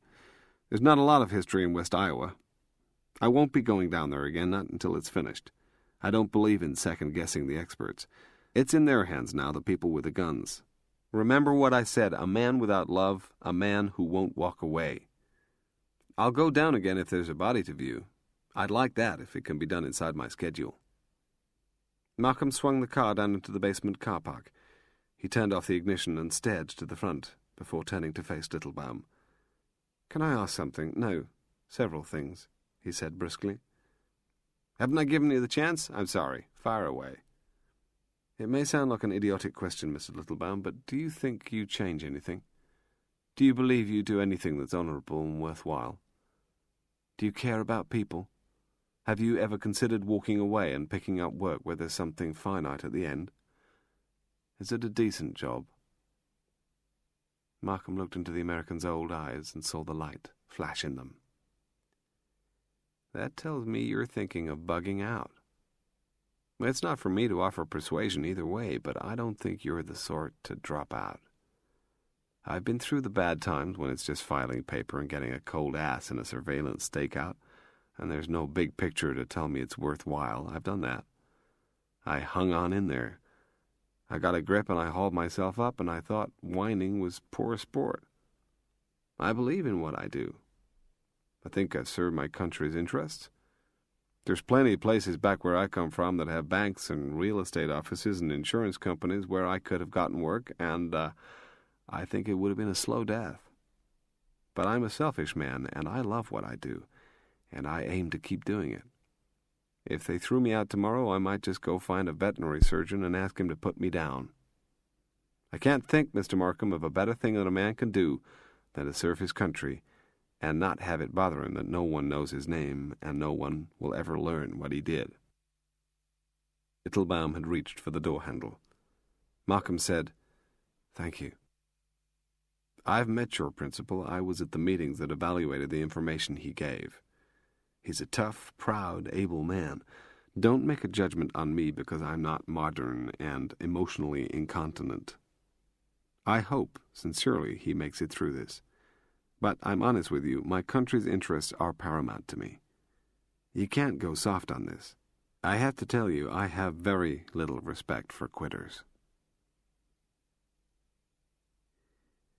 Only later were they able to put together the sequence of events. They were all trained men, but their memories were hazy and fuddled. On one thing they were all agreed: Dave Rankin, Joe Paget, Leo Blake, and Bill Davies. The speed with which it happened. So fucking fast. Dave Rankin and Joe Paget sat in the Wendy house, the door shut tight against the cold. It was 15 minutes to the end of the 12-hour shift. They were both, wouldn't have admitted it, knackered. When they cared to look at it, the television screen alternated between the view of the back garden and the view of the front approach to the house. On the console, the lights indicating the state of the sensor beams were steady on green. Joe Paget was finishing the last of the sandwiches and muttering about where they would go to eat, where they'd find a new pub, because last night's meal had been a bloody disaster. Dave Rankin flipped pages of 2 magazines simultaneously, Survival Kit and Holidays, talking to himself about thermal socks and about which month had the best weather in Bournemouth and Eastbourne, was engaged in a mindless interior dialogue. A red light on the console bleeped, indicating that a sensor beam was broken at the bottom end of the garden. Joe Paget said it was that bloody fox again, and Dave Rankin said that Bournemouth was as good as Eastbourne if it was out of season. Something moved on the screen at the far end of the garden. Leo Blake tried to slip quietly past the sitting-room door of the B&B, but was ambushed by Mrs. Fairbrother. How long were they intending to stay? They were not the sort of trade she was used to. Did he realize how inconvenient it was to have him sleeping in their house through the day? She had a shrill, moneyed voice, and the bark hadn't been lost with the change in fortunes. He said that he didn't know, ducked past her and hurried out to his car. Bill Davies was reading his newspaper in the dining room, the radio and the Heckler and Koch resting on the blanket covering the table. He was warm, had an electric fire on 2 bars, and clean. Merrill had ironed his shirt, his underwear, and his socks, and had attempted to press the creases out of his suit. Only his shoes were still damp, and they were filled with the sports section of his newspaper. He had his feet up on the table. The television was on next door in the living room, and they were all there. He glanced down at his watch. Blake would be relieving him in 5 or 6 minutes. His radio crackled to life, jolting him from his newspaper. Dave Rankin and Joe Paget were both numbed into silence. The first call out to the house was the warning. Now they stared at the screen and were checking for the confirmation. Paget was very pale. Rankin was sweating. Their machine guns were hooked over their necks and shoulders. Red lights began to replace green lights on the console. Twice the camera caught a movement and twice lost it, somewhere down at the bottom of the garden where the shrubs were and the greenhouse. It wasn't like Hogan's Alley, and it had fuck all, sweet fucking nothing to do with the shooting range. What the hell should they do? Quit the Wendy house? Crab towards the end of the garden where the beams were broken and the movement showed? Shout? Activate the bloody floodlights? Run for the house? There was no fucking instructor to tell them what to do. They saw him on the screen. He was coming up the side of the garden, a blurred white figure. They saw the rifle outlined against a grey furred background, and then it was gone. Paget swore, and Rankin gave the confirmation into the radio. It might have been the rain, and the maintenance on the pool cars was worse than last year, when it had been worse than the year before, but it took Leo Blake an age to start the damned engine. He sat in his car and revved, long enough for the curtain behind him to part, and he saw Mrs. Fairbrother scowling at him. Bloody car, and he'd have some bloody words for the maintenance people. Bill Davies burst the door open into the living room. The advertisements were playing between the soaps. The machine gun dangled free on its strap and thudded against his body. He was shouting. They sat frozen. Perry was in his chair holding his coffee mug. Merrill had her needlework on her lap. Stephen was on the floor with his computer game. He was shouting, and they didn't respond, and he was shouting louder. He grabbed his principal and hauled him up from the chair, and the coffee flew in the air and down onto the carpet. He was dragging his principal, helpless, like a sack of sand, out into the hall. The radio was blasting in his earpiece, and she hadn't come, neither had the kid. He snatched open the door of the cupboard under the staircase and pitched his principal inside. Perry cannoned against the vacuum cleaner, the brooms, the boots, the kid's old pushchair, and the junk. He went back, shouldn't have done, for her and the kid, broke the drill they practiced. The principal should have been his only priority. He caught her arm and the kid's wrist. She was screaming, and the kid, and he threw them in the cupboard against his principal. He crouched by the door. God, if they would just stop screaming. Joe Paget stayed at the console and watched the screen. Dave Rankin ducked out of the Wendy house, launched himself onto the lawn, rolled, then crawled towards the kitchen door and the cover of the water butt. Each had the selector off safety, had gone to single shot, each had one in the breech, each had the finger on the trigger guard. Joe Paget told Dave Rankin, face microphone to earpiece, that the Tango was out of the beams, off camera. Where was the bastard? Where the fuck was he? Leo Blake was going down the drive when he switched on the radio. He heard the chaos on the net, and the gravel spewed out from under his tyres. Bill Davies had his principal buried deep in the cupboard, and the kid was in there behind him. But the woman was still screaming. He held her. He had to. With one hand he aimed his machine gun at the front door. With the other hand he clutched her to him. He held her against his chest to stifle the screaming, and she sobbed hopelessly. Joe Paget said that the Tango had gone up the side of the house, would be on the neighbour's patch, and the front was not covered. Dave Rankin swore, said he'd try to cover the front. His breath was heaving, and to Joe Paget he was damned bloody close to going incoherent. Coming across him and Dave Rankin was Bill Davies, crying out for cover at the front, and the woman's sobs were across everything. And the unmarked car at the main road was playing Bolshoi and saying they weren't supposed to move off station. And the unmarked car that was cruising was more than 2 minutes. Leo Blake came round the corner by the village hall, and with the green ahead of him had to swerve to miss an old man with a terrier. Bill Davies heard the shoulder hammer into the front door where there was a new lock and an old bolt, and held his hand over her mouth and tried to muffle the sobbing that would pinpoint for the Tango where they were. The door sagged. Dave Rankin fell into the cold frame at the side of the house, crashed through the glass, sprawled, and lost the momentum of his charge. Leo Blake drove straight across the grass of the green, wheel spinning, skidding, hit a young tree and flattened it with its post. He swung his wheel and had the front of the house in his full lights, and saw him. Bill Davies heard the door splintering. For a flickering moment, Joe Paget saw him again, white against grey, then lost him as the car's lights blacked out his screen. Leo Blake had the Tango in his lights. He could see the man's camouflage combat gear, his mud-smeared face, and the assault rifle. The man, as if it was his final desperate effort, threw his weight against the door. Blake shared the Heckler and Koch with Davies, and now only had the Glock in a shoulder holster. He'd forgotten it. Its presence there was clean out of his mind. He dazzled the Tango with his lights. The Tango had the rifle up, aiming towards the car, but couldn't see through the lights. Blake knew the rifle, had fired the same weapon on the range, knew its killing power. He thought his last best chance was to charge the man with the lights on full beam. The Tango thrust an arm over his blinded eyes, then ran. The man sprinted full stride along the track in front of the houses. There was a moment when the back of the Tango was in front of the car, and then the man tried to sidestep towards the cover of a hedge. Clutching the wheel, Leo Blake felt the jolt as he clipped the Tango and was past him. The car surged on, spun, turned the full circle. Leo Blake saw, lying on the grass, the Kalashnikov. He switched off the engine. He tried to be calm, to report what he'd done, what he'd seen. Bill Davies held the woman, his hand still over her mouth.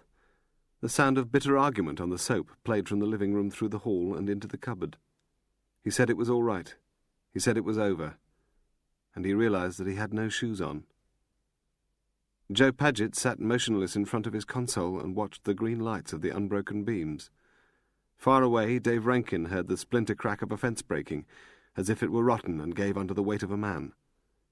He walked out of the front garden and across the grass to the Kalashnikov, cleared it and made it safe. Leo Blake sat in his car and tried to slow the beating of his heart. He put the window down for air and the stench came to him from the hedge of old stagnant mud. Bill Davies took his hand from Merrill Perry's mouth. Dear Geoffrey, it was good to see you in person and hear you at first hand. If we had any doubts about your suitability or your readiness to take responsibility, then you most decisively struck them out. My colleague and I are, therefore, very pleased to be able to offer you employment with the bank. You would start in our pensions investment section, where we would monitor your progress before deciding where in our operations you would sit most comfortably. Our human resources section is currently drafting a letter setting out a proposed salary structure, along with bonus emoluments, which you will receive on Monday.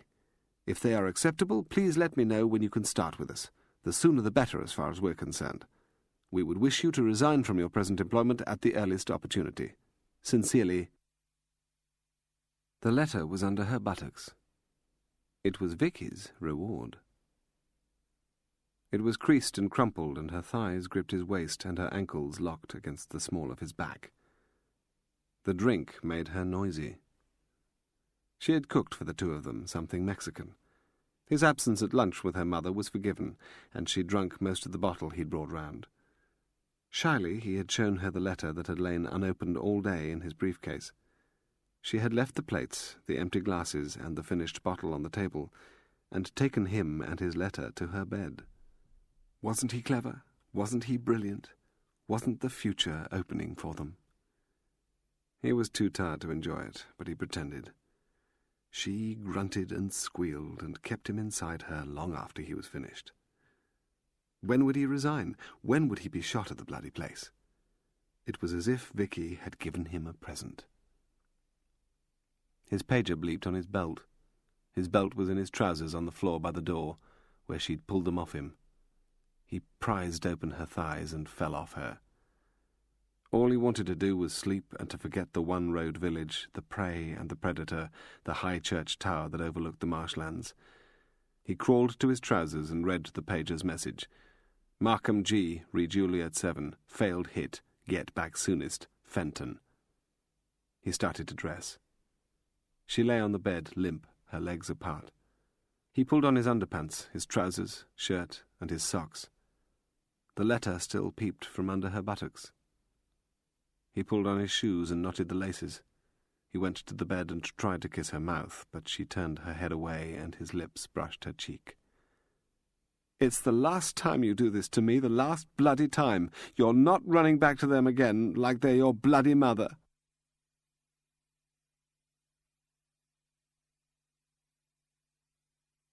Chapter 12. Bill Davies had clung to the pillow in the bed. In his dream mind, Merrill had been with him through the night. The pillow was the principal's wife. He had held her close against him in the doorway of the cupboard under the stairs, when her body had shaken with the sobbing, and he had held the pillow against his chest. The pillow had been soft, vulnerable, needing protection. He had slipped out of the house before Mrs. Fairbrother was downstairs, an hour before his wake-up call. He'd driven away from the village, out past the church, to the woodland by the car park and the picnic site. He had pulled up an oak sapling from the ground, wrenched it up from the sandy soil, and had found a pile of posts for fencing that had been left by the foresters, and taken one. He had thrown the sapling and a post into the boot of the car. He waved grimly to the men in the unmarked car. They'd be the same shift as had been on last night, and the beggars had played by the rule-book, and said they weren't permitted to leave their station. He'd have 'em. Later in the morning he'd burn them when he could get his governor on the telephone. It would have been shades of hell for that family, but the unmarked car had followed the rule-book, and the family could have died because of it. He shook his head sharply as if to block the memory and started up his car. He pulled onto the road and had to brake sharply. He'd damn near run into the back of a van. At snail's pace it was going towards the village. He was about to hit the horn when he realized the implication of the painted words on the back of the van. Danny's Removals. Nothing too large or too small. Go anywhere, any time. And there was a London telephone number. The removals van was lost and trying to find an address in the village. Why hadn't Blake radioed him or his governor telephoned him? He wondered whether they'd already gone, with their suitcases, and whether the van was just to pick up their furniture and possessions. They could have bloody told him after everything he'd done for them. He beat his fist in frustration against the steering wheel. He'd been in charge of the security, and it had so damn near gone wrong. Was he responsible for the family running? Momentarily he shut his eyes, lost sight of the big back doors of the van. He'd thought Perry had the balls to stick it out even if the wife hadn't. A van meant that Perry was going or had gone. He felt limp, washed through. He thought that he'd failed. He couldn't blame them for going, not after last night. He thought the bastards had won. The bastards were not a man with an assault rifle, but the men in the pub, the neighbour, the people at the school. The bastards, the friends, had won the day. A man ran out from a hedge ahead, looked like a lunatic on loose, and waved frantically to the dawdling van. He was wearing a raincoat under which the hem of a nightshirt showed, and bedroom slippers. The brake lights flashed. Davies saw the for sale sign onto which the sold board had been nailed. The man was pointing to the narrow driveway of the cottage. He stopped and breathed hard. He thought it was his tiredness that had made him react so fast and so stupidly. He waited while the van manoeuvred into the driveway of Rose Cottage, then powered away down the empty road. He realized then how much the family meant to him. In the half-light of the Sunday morning, Bill Davies used the short-handled spade from the boot to hack out the broken tree on the green and the snapped-off post that held it. The broken tree, an ornamental cherry, was in bud and would soon have been in flower. Last night the wheels of Blake's car and its chassis had miraculously cleared the small plaque, commemorating the planting of the tree by the parish council as a mark of respect for the dead princess. He dug a deeper pit and planted the oak sapling in the cherry tree's place, then used the back of the spade to hammer down the stolen post. He tossed the broken tree and the snapped stake behind the water butt at the side of Perry's house. Where there had been a cherry tree, there was now an oak sapling. Where there had been a stake, there was now a post. He used the point of the spade to scuff up the grass and cover the tracks of Blake's tires. He folded away the spade. A teenage boy was working down the far side of the green with a bicycle load of newspapers. 2 cars went down the road at the side of the green and plumed exhaust fumes behind them. He shivered in the chill of the morning and wondered if she had slept or had clung to her husband, his principal. And Bill Davies was satisfied. The evidence of the night action was erased. He had told them in London in his interim report of the highly professional defence of his principal and his principal's family. He had written in a stuttering hand, then controlled his voice to hide its quaver as it dictated a brisk litany of lies. They might just believe it in London. He looked across the green and the roofs of the houses towards the watery low light growing on the sea's horizon line.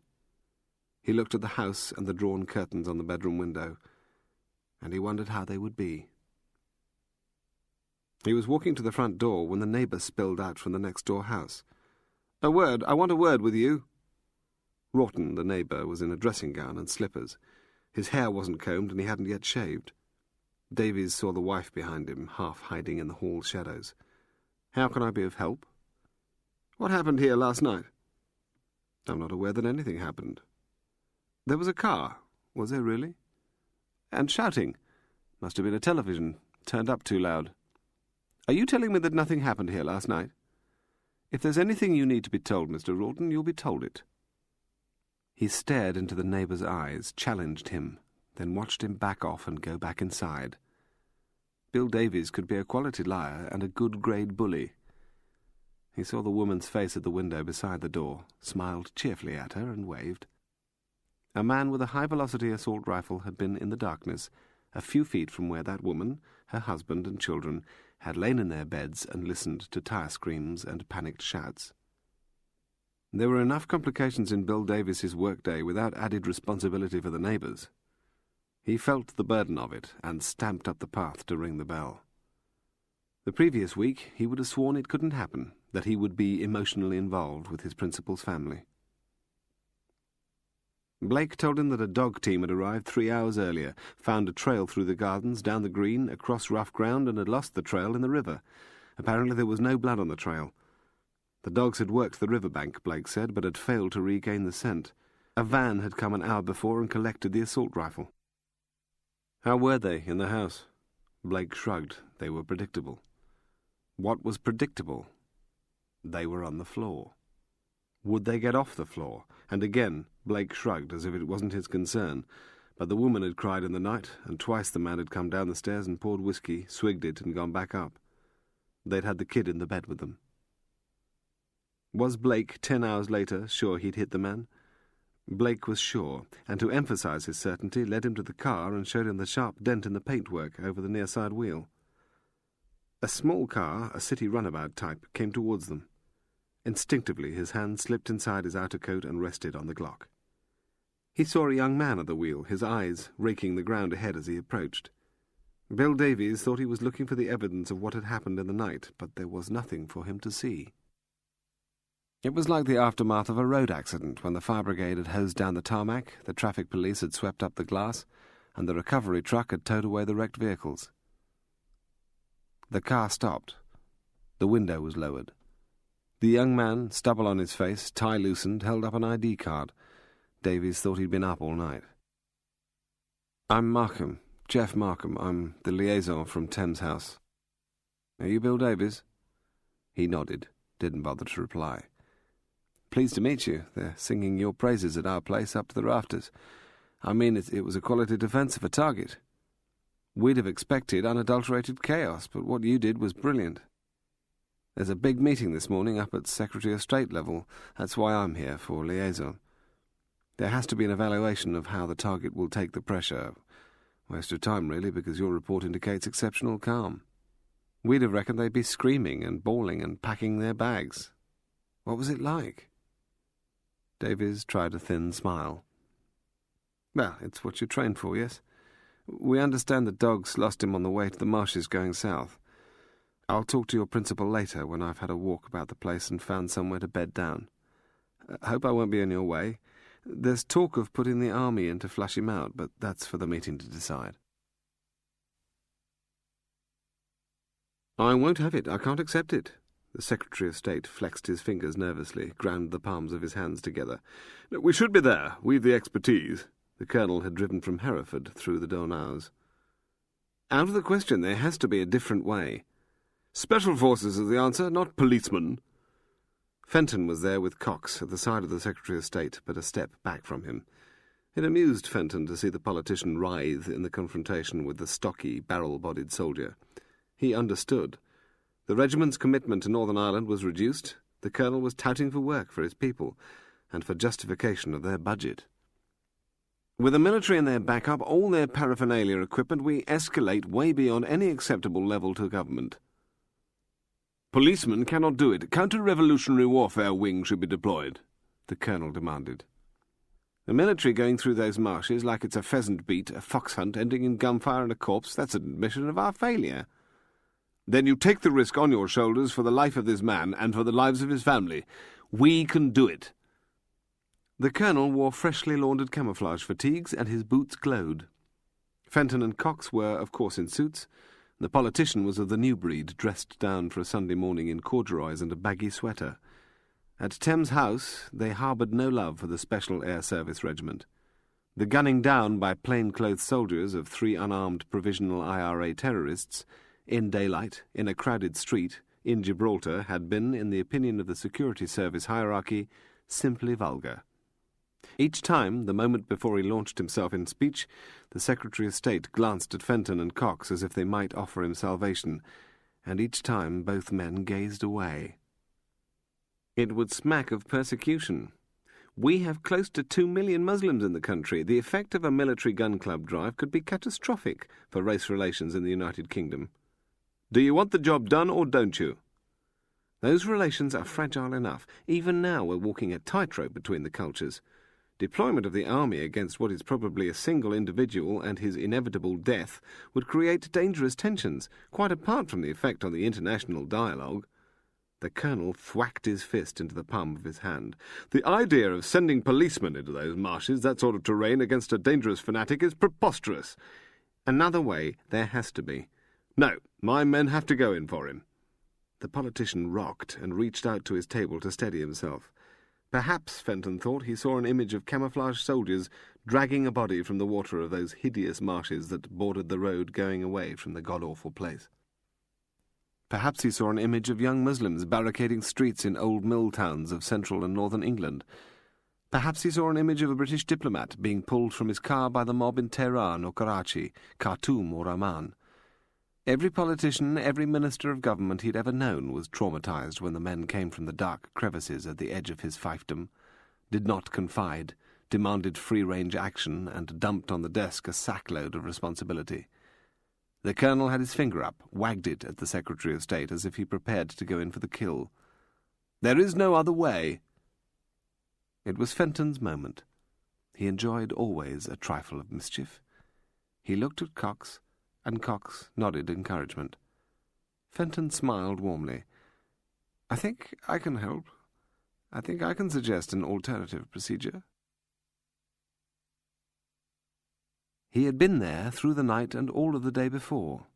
The necessary stillness and silence were as second nature to him. In that time he had eaten 2 cold sausages given him by his mother, and not needed more.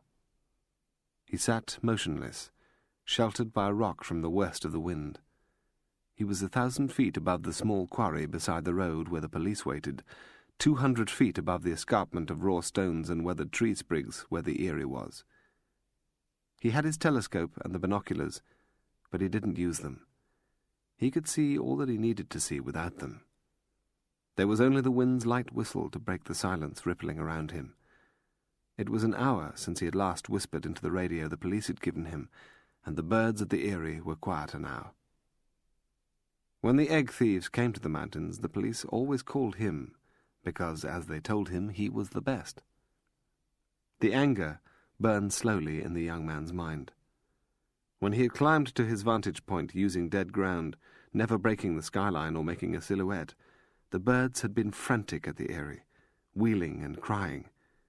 It was impossible for the young man to comprehend that a collector would hire people to come to the Eagle's Eyrie to take eggs, and harder than impossible for him to understand that those same eggs, a pair of them, would be valued by the collector at a figure in excess of £1,000. The notion that the collector would hide the dead, smooth eggs away from sight and keep them only for a personal gratification was impossible for him to believe. He loved the birds. He knew every one of the 9 pairs that flew, soared, hunted within 20 miles of where he now sat. The previous afternoon he had seen the decoy come down the mountain. It was intended that the movement should be seen. There was a routine, and he had learned it. The Erie would be hit in darkness. A pair of men would climb to it with the aid of passive infrared goggles and would lift the eggs. They would move them down a few hundred meters and hide them. They would be clean when they reached the road and their car. A decoy would go onto the mountain the next day and appear to make a pickup, would search in the heather or among boulders, would seem to lift something, and would then come down. Where he stopped and arrested, the decoy too would be clean. The surveillance would be blown and the eggs abandoned. If the decoy were not stopped, then a man would come for the pickup the following day. The pickup man had gone close in the misty dawn light to a group of hinds, had been within 30 yards of them and had not disturbed them, had been good. But he had disturbed a solitary ptarmigan, and that had been enough for the young man at his vantage point. He had followed the pickup, his eyes needling on him. He had seen him lift the eggs from a hiding place and start with great care to come down from the mountain. He had told the police over the radio where he would reach the road. The mountains of this distant corner of northwest Scotland, their eyries and the vantage points, were the young man's kingdom. He was Andy Chalmers, 24 years old, employed to shoot hinds in the forestry plantations for 10 months of the year, and to stalk stags for the guests of the owner of his estate, Mr. Gabriel Fenton, to shoot during the remaining 2 months of the year. He was the junior by 20 years of the other stalkers of the neighbouring estates, and in that small, close-knit world, he was a minor legend. If he had not been exceptional, he would never have been allowed near Mr. Gabriel Fenton's guests. Were it not for his remarkable skills at covering ground in covert stealth, he would have been relegated to renewing boundary posts and hammering in staples to fasten the fencing wire. He was surly with the guests, had no conversation, treated wealthy men with undisguised contempt, made them crawl on their stomachs in water-filled gullies till they shook with exhaustion, snarled at them if they coughed or spat phlegm, and took them closer to the target stags than any other of the stalkers would have dared. The guests adored his rudeness, and insisted on him accompanying them when they returned in subsequent years. He watched the distressed wheel of the birds above their thieved eyrie. Many times the pickup from cover searched the ground above and below him for evidence that he was identified, and failed to find it. There was little satisfaction for Chalmers in the knowledge that the police waited in the small quarry beside the road. The life-warmth of the eggs was gone, and the embryos already dead. The pickup disappeared into the tree line that hid the quarry and the road. The radio called him. The wind blustered against him, and rain was shafting the far end of the glen. He looked a last time at the birds and felt a sense of shame that he could not help them. He took the direct route down, using a small stream bed. The cascading icy water was over his ankles, in his boots, and he felt nothing but the shame. He came to the quarry. They were big men, the police out from Fort William, and they towered over him, but they treated this slight, spare, filthy young man with a rare respect. They thanked him, and then led him into the trees and pointed to the yellowed yolk of the 2 eggs and the smashed shells. The pickups always tried to destroy evidence in the moments before they were arrested. He looked at the debris, and thought of the fledglings they would have made, and of the sad, aimless flight over the eyrie of the adult birds. He started towards the police car where the shaven-headed pickup sat handcuffed on the back seat, but the policeman held his arms to prevent him from reaching the door. He was told there was a message for him at the factor's office.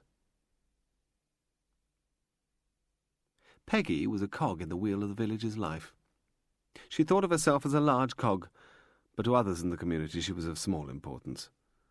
She didn't care to acknowledge that reality. Her husband, dead 9 years from thrombosis, had been a district engineer with the Water Authority, and within a week of burying him she had joined every committee that gave her access. Her loneliness was stifled by a workhorse dedication to activity. Nothing was too much trouble for her. She hustled through the hours of the day, out with her bicycle and her weathered bag, on her duties with the Women's Institute and the Wildlife Group and the Committee for the Red Cross. She had a checklist of visits to be made each week to the young mothers and the sick and the elderly. Dressed in clothes of violently bright colours, she believed herself popular and integral. What she was asked to do, she did. She was happily unaware that, to most of her fellow villagers, she was a figure of ridicule. She had no malice. She had a loyalty. On that Sunday morning she was tasked by the Wildlife Group to perform a duty which would also feed the curiosity, inquisitiveness on which she lived. Frank Perry could see, side on, the slight, wry grin on Davis's face, and his hand sliding away from under his jacket. It wasn't anything Perry had seen before. Peggy's coat was a technicolor patchwork of colour, and her garish lipstick matched none of the coat's hues. "Hello, Peggy. Keeping well, yes?" Peggy stared past him, a sort of disappointment clouding her features. "Not too bad, thank you," she said severely. Peggy's disappointment, he thought, was that she hadn't spied out an armoured personnel carrier in the hall, nor a platoon of crouched paratroops. She was on her toes to see better into the unlit hall. Perry wondered if she'd noticed the new tree and the new post, the tire marks. She probably had, because she missed little. "How can I help?" "It's Merrill I came to see. Wildlife Group business." "Sorry, you'll have to make do with me. Merrill's still upstairs." The unmarked car cruised behind her, and Davies gave it a small wave as if to indicate that the woman in the dream coat was not a threat. There were 2 more cars in the village that morning. Perry was unshaven, half-dressed, and he'd left Merrill upstairs in bed. She had been crying through half the night, and only now had slipped into a beaten, exhausted sleep. Peggy blurted her message. "I was asked to come. The Wildlife Group asked me. Merrill was doing typing for us. I've come for it. I've been asked." "Sorry, you're confusing me." But he was not confused, just wasn't going to make it easy for her. "Your next meeting's not until Tuesday. She'd have had it done by then. She'll bring it with her." "I've been asked to take it from her." "By whom?" "By everybody. Chairman, treasurer, secretary. We want it back." He was determined to make her spell it out word by bloody word. "But it's not finished." "We'll finish it ourselves." He said evenly, "She'll bring it herself to the meeting on Tuesday." "She's not wanted there. We don't want her at our meeting." The day after he, Merrill, and Stephen had moved in, Peggy had brought a fresh-baked apple pie to the house. Of course she'd wanted to look over the new arrivals, but she had brought the pie and talked about infant schools for Stephen with Merrill, the better shops and the reliable tradesmen, and introduced her to the Institute. She had made Merrill feel wanted. He didn't curse as he wanted to. He saw that the grin had chilled off the detective's face. Perry said quietly, "I'll get them. Would you like to take this stuff for the Red Cross? Have they decided that Merrill is a security risk too? It'll save you 2 visits." "Yes," she said loudly. "That would be best." He went inside. Merrill called down to him to find out who was at the door. He said he would be up in a moment. He went into the kitchen. Last night's supper plates were still in the sink with a whiskey glass. He took the folders from the cupboard where Merrill kept her typing and flipped through them. There was the scrawled handwriting of minutes and deliberations by the group and the committee members, the chaotic mess that had been dumped on his Merrill. Her typed pages were clean, neat, because trouble was taken over them, because care was important to her. As he turned the pristine, ordered pages of her work, his resolve began to founder. Because of him, his past, his betrayal, and his damned God-given obstinacy, she suffered. He turned the pages of her typing. Prize lists, outings, letters of thanks to guest speakers, all so bloody mundane and ordinary, but they were the necessities of her life. Like an outcast, he felt the touch of plague. There was a church, St. James's, outside the next village down the coast, which had been built on the site of a lepers' hospital. Dominic had told him that when the church was built, 150 years back, the labourers digging the foundations had found many skeletons, not laid out as in Christian burial, but in rejected disarray. When the first sore appeared, suppurating, and the first bleeding, and a man was sent to the leper's place, had his friends still known him, or had they turned their backs?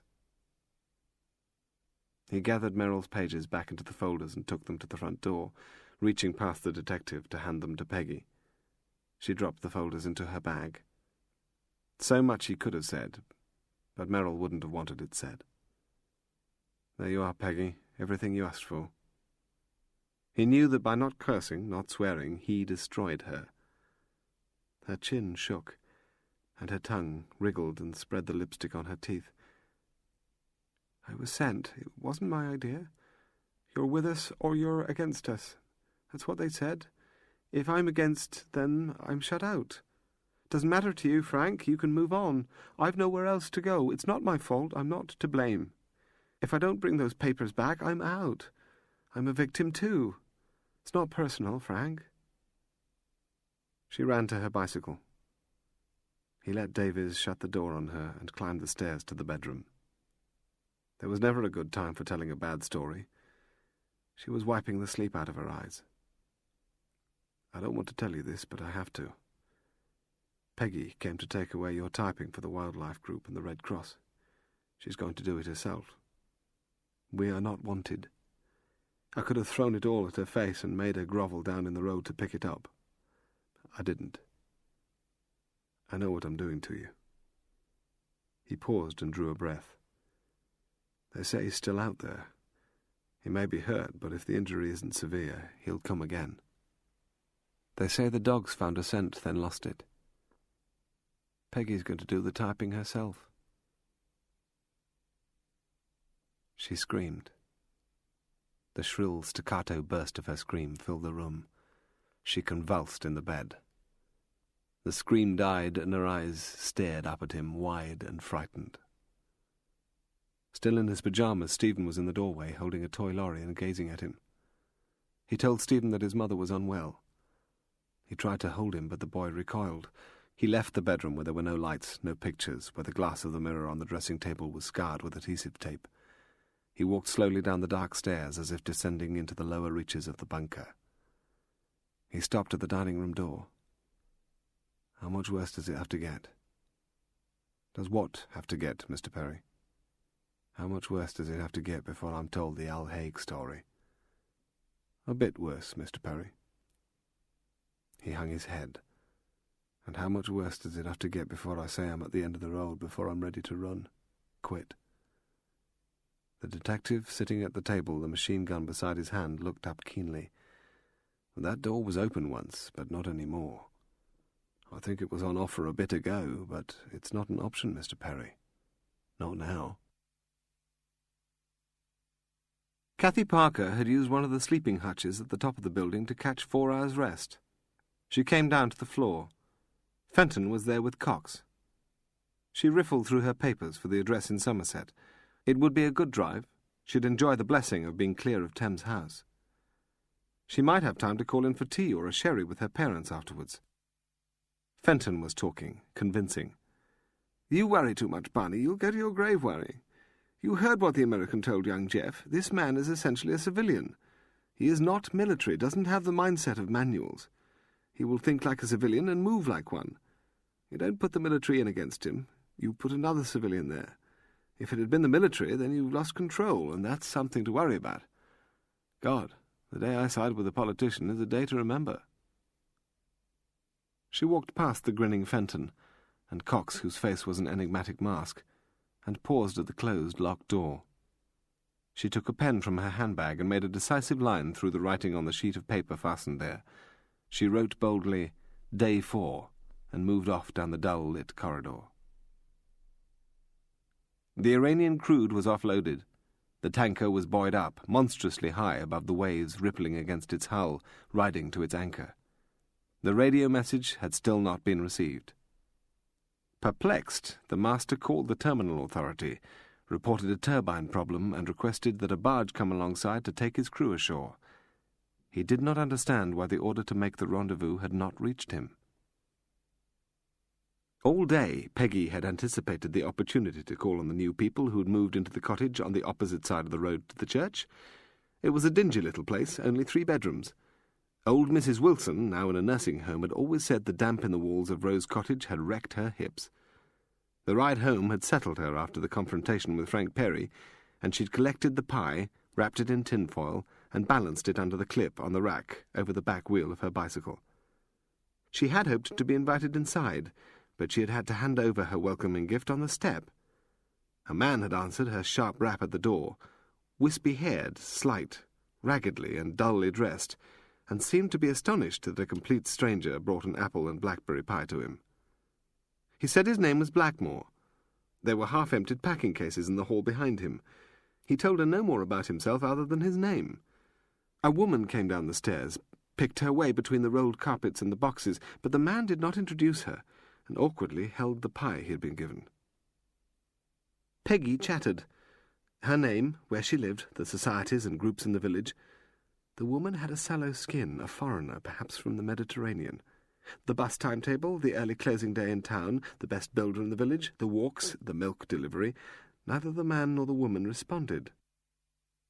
The layout of the village, the pub, the hall, the shop, the green, and they should not go near the green because of the disgraceful attitude of the people who lived there, endangered the whole community, protected by guns, showed no respect for the safety of the village. The man shrugged limply as if to indicate that he had work to be getting on with, and passed the pie to the woman behind him. When she reached out her hands to take it, Peggy saw very clearly that the woman had no nails on the tips of her fingers and thumbs. Peggy's nails were painted sharp red to match her lipstick, but where the woman's nails should have been, there was only dried, wrinkled skin. She came away feeling that they were uninteresting and unlikely to contribute to the life pulse of the village, and that her pie was wasted on them. "Show me." She had waited all through the night in the car, huddled in the passenger seat. As she had waited, her mind had been churned with the torment of her split identity.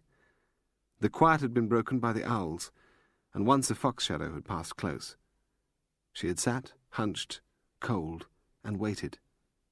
She remembered Yusuf's kindness, and the calmness of the teaching of Sheikh Amir Muhammad, and the strength given her by the conversion to the Muslim faith, and she thought of the confidence that the name Farida Yasmin had brought to her.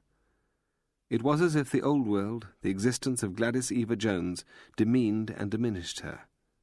Again and again, alone, she murmured the name that had given her strength and confidence. Without it, she was base and trivial. The old world was lustful and cheap, the new world proud and worthwhile. Show the wound to me. Through the night, she had listened for the crack of distant gunfire, and she had heard only the owls. As the hours had slipped away, so her anxiety for him had increased, nagging and worrying at her, until she could no longer bear the loneliness of the vigil. She had felt an increasing sense of disaster breaking. In the dawn light she had left the car and tried to trace the route he had taken her the day before. In fen covered she had avoided fallen dead branches, stepped lightly on the leaves and not scuffed them, kept wide from the path as he'd shown her, and she had heard the baying of big dogs. Then she'd walked more quickly, and her anxiety for him had been at fever point. Across the marshes, beyond Old Covert, she'd been able to see right to the tower of the village church. The early sun gleamed on the river that ran from the marshes, and by the river were the dogs. Behind the dogs, controlling them, were the handlers. Behind the handlers, guarding them, were the marksmen with the guns on which the bulging telescopic sights were mounted. They hunted for him. They had not killed him, and the knowledge of his survival brought pricking tears of happiness to Farida Yasmin's cheeks. "You don't have to be shy, but you have to show me where you are hurt, so I can help." While the sun had risen and the clouds had gathered off the sea and chased it, the dogs had tracked back on the riverbank, then searched away from it, and she'd known they'd lost the scent. When the cloud had crossed the sun, and the greyness had dulled the marsh reeds, she had seen the handlers call off the dogs. But she'd taken note of where the marksmen settled, where they watched from after the dogs had gone. She'd kept in the trees. She'd gone into the woodland of Fen Hill. Because of what she'd endured, the anxiety, her anger snapped. "Fine. So you won't show me where, so you don't want help. Well, get up, keep walking. Turn your back on it, go home. Don't think about me, what I've done." If it hadn't been for the bird, Farida Yasmin would not have found him. It had lifted off, flapped away, cried, then circled the bramble clump into which he had crawled. He had seemed to be sleeping, which had amazed her because his face was furrowed in pain. She had wriggled on her stomach into the back of the thicket, and been within arm's reach of him when he had woken, jerked up, slashed his face on the thorn barbs, gasped, grabbed at her, recognized her, and then his eyes had closed, his body had arched as if the pain ran rivers in him. He had told her of his failure, of the car, the lost rifle. The words had been whispered, and his head stayed down. She whipped him with her hissed words. "Because of you, what I've done for you, I've police waiting for me. I'm on the line for you. Are you staying or are you going? Are you going to let me treat your wound or not?" The rent was at the side of his fatigue trousers. The car must have caught his hip and upper thigh, ripping the seam of his trousers at the pocket. She had seen the long distance he had come from where the dogs had lost his scent to Fen Hill. He couldn't have come that far with a broken femur or fractured pelvis. Farida Yasmin thought the failure would have hurt him the worst. Her hands trembled as she reached for his belt, unfastened it and dragged down the zip. It was hard to pull down. The trousers were sodden wet.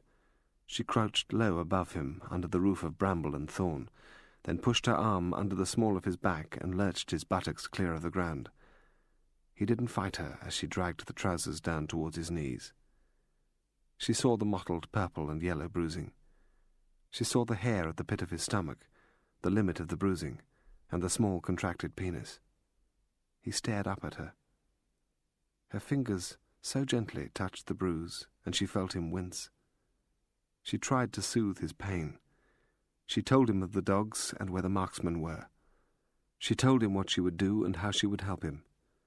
Her fingers played on the bruising and caught the hairs, and she saw him stiffen. It was where her fingers had never been before. His breathing came more slowly as if the pain lightened. It was what the girls had talked about in the schoolyard, and in the coffee shop at the university, and in the canteen at work. And then she, the virgin, had thought their talk disgusting. Her fingers caressed the bruising as his fingers had stroked the neck of the bird. The voices were soft, atmospheric, metallic, coming over the monitor. "I don't know whether she can take it, not much more. I have to assure you, Mr. Perry, that your security is constantly under review. If I'd known, realised what I'd said to you and that jerk who came with you, what it meant, Jeff, what it would do to me, and, more important, what it would do to her. There are now 2 more ARVs, that's armed response vehicles in the village, 4 in total, and 8 highly trained men. That's in addition to Mr. Davies and Mr. Blake and the men in the shed. You should see it, Mr. Perry, as a ring of steel dedicated to you and your family's safety." In the hut, the speaker was turned down low. Paget was eating sandwiches. Rankin watched the screen and flicked between the image of the rear garden and the front door, while they listened to the 2 men talk. "You bloody changed your tune. Why?" "There are questions I cannot answer." "That's convenient. You have to believe, Mr. Perry, that everything that should be done is being done. Look, take last night, a professional and expert defence. Are you serious? It was fucking chaos!" After the handover and the debrief, Joe Paget and Dave Rankin had been up into the small hours going through in exact and minute detail every moment of the alert. Had the camera given them a target? Why was the next garden not covered by the beams? Why had they not moved the cold frame from the side of the house? They had been close to bloody disaster, Rankin had said, maybe a few seconds off it, and Paget hadn't disagreed. "That's not the way Mr. Davis reported it. What the hell do you expect him to say? Grow up. Get real. She can't take the punishment, not much longer.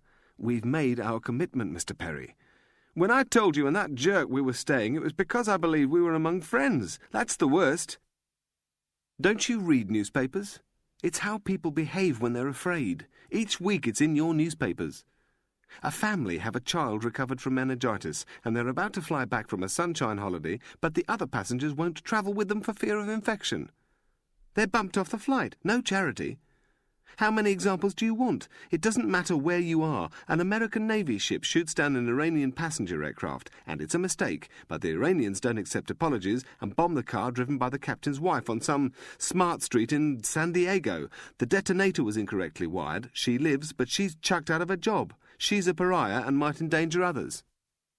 I can reel them off. It's a herd mentality. The fear makes them vicious, dictates they turn on the victim. It's human nature, Mr. Perry. There was the squeak of the planks at the door of the hut. Rankin swung. Paget gulped on the last of his sandwich. Merrill Perry was in the doorway. On the speaker was Markham's metallic voice.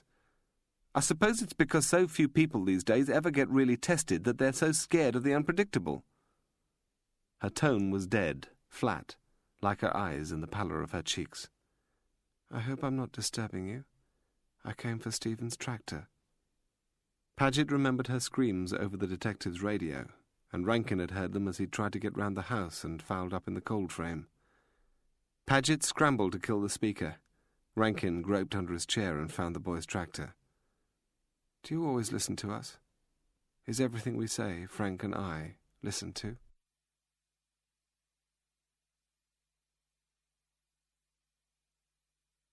Chapter 13. At that moment, Merrill hated them. Do you hear everything? What I say to Frank, what he says to me. Are you listening? Is that how you spend your days? She could hear the rising pitch of her own voice. Paget wiped old crumbs from his mouth and looked away from her. Rankin passed her Stephen's tractor. She snatched it. To her they were huge dark shapes in the baggy boiler suits with the big vests over their chests. They were older than her, older than Frank, and they seemed not to care. Standing at the door before they'd known she was there, she'd seen one of them grin at the smooth reassurance being dished out to Frank. You get a big laugh out of what we say? Do you snigger when you hear us in bed? Not much noise when we're in bed, is there? Her control was gone. Merrill was over the edge. They would think her hysterical, stupid, or just a woman. They would wonder why she didn't just shut up, start the ironing, do the dusting, make the beds. She squeezed the tractor in her hand tighter, hurting herself. Nobody told her anything. The wheels fell off the tractor.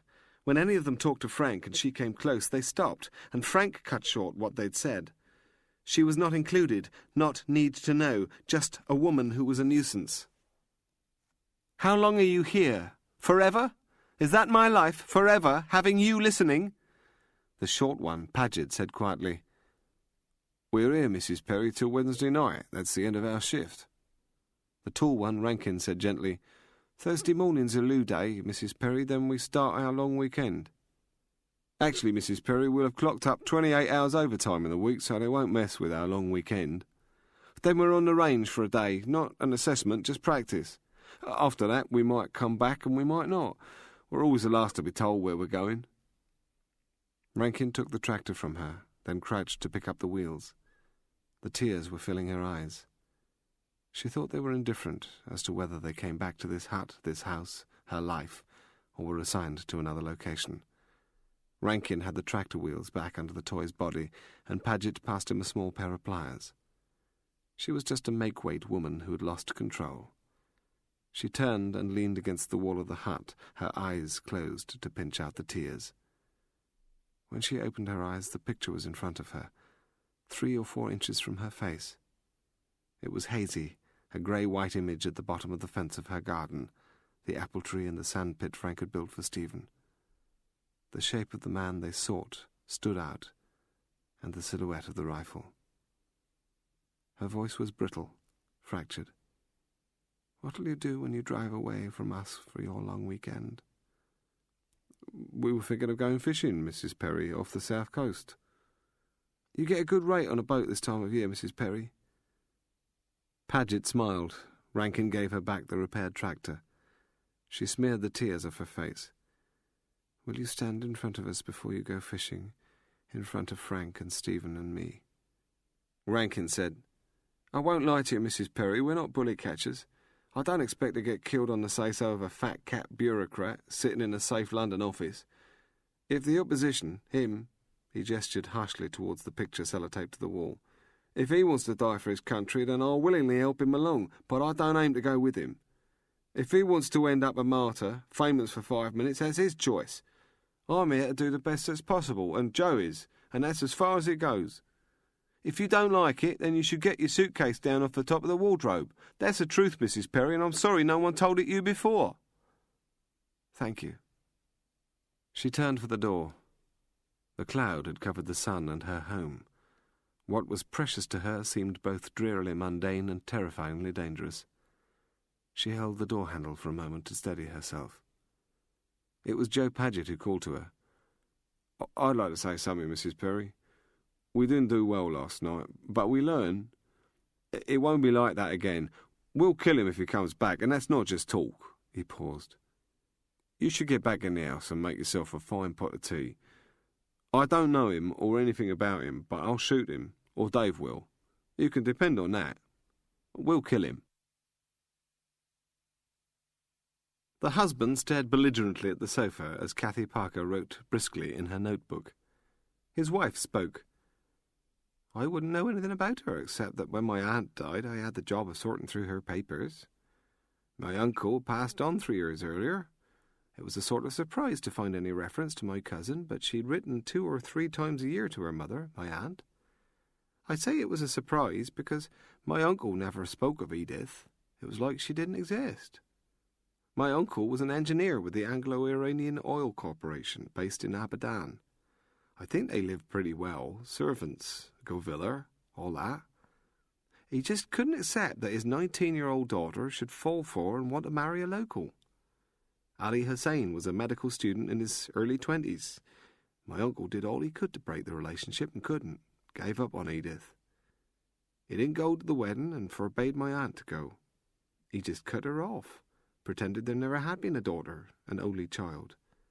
I don't think he ever knew that my aunt kept in touch with her." She was a neat, fussy woman. On her lap were old letters and a small bundle of photographs held together by a frayed elastic band. It was a traditional Muslim wedding. She must have felt very alone with just Ali's relations and friends. Her letters over the years were sent to a post office near where my uncle and aunt lived in their retirement, up north, and my aunt collected them. It was a sad little bit of subterfuge, but necessary because my uncle's hostility never lessened, not until the day he died. The letters stopped coming in 1984, and my aunt, in the following months, badgered the Foreign Office to find out why. She made up excuses to be away for a whole day and went to London and nagged the diplomats for information. Eventually, they told her that Edith had been killed in a rocket attack in Tehran, and she never told my uncle. But it's their son, Edith's and Ali's boy that you want to know about. Kathy Parker was quiet. It was the photograph she'd come for, but it was her way never to appear eager. She let her informant talk. He was called Vahid. I think Edith had a sense of guilt about the way she and Ali brought him up. Ali was involved in dangerous politics. He was even arrested and beaten by the secret police, and Edith supported him to the hilt. The child, Vahid, was left to himself. It wasn't a surprise that he became a tearaway, a street hooligan. He was involved in demonstrations, in fighting with the police. Myself, I'd have been horrified, but Edith wrote of her pride in the boy's determination. After the revolution, when that awful man, the Ayatollah, came back and there were all the executions, public hangings and shootings, the boy went into the military and was sent away to the war with Iraq. He was at the front line when Edith and her husband were killed by the rocket. Behind their heads, Kathy Parker could see an ordered, well-tended small garden. Their bungalow was on the outskirts of a small village west of Chard in Somerset. She thought how difficult it would have been for this elderly woman reading the letters to understand the world of revolutionary Iran, but she made no show of sympathy. I wrote to him after I'd gone through the letters to tell him there were blood relations alive in England, but the only address I knew was the house where his parents had been killed. It was pretty silly. The house would have been destroyed by the rocket, and I never had a reply. So why have you come from London, and why is the security service interested in Edith's boy? You're not going to tell me, are you? He's a nice-looking lad. Well, he was a nice-looking lad in the last photograph, but that was taken a long time ago. He'd be 37 now. Would you like to see the photographs? The bundle was passed to Kathy Parker. She flipped through them, feigning indifference. They were what a daughter would have sent to her mother.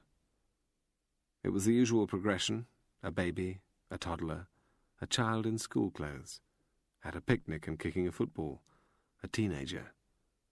Only the last two pictures interested her. A young man holding a Kalashnikov rifle and posing with others in ill-fitting fatigues at a roadblock, and the mature man he'd become, sitting hunched and dead-eyed in front of a small boat with water and reed banks behind. She didn't ask, just put the last two photographs into her handbag. A good-looking boy, yes? Kathy made her excuses. She had seen the dead, aged and cold eyes of young men in Ireland, and seen the misery they could inflict. She thanked Vahid Hussein's aunt for the photographs that might help to kill him. Andy Chalmers was driven to Fort William in Mr. Gabriel Fenton's Range Rover. He sat, truculent and quiet, in the front seat with the dogs behind him. The light was going down to the west of the big mountains and the sea loch as they approached the station.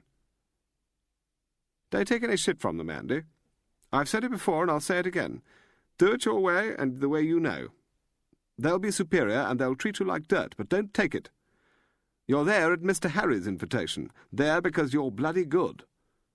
You may be a kid, but you're the best stalker and tracker between here and Lochinvar, the best I've ever seen, and my brother knows that.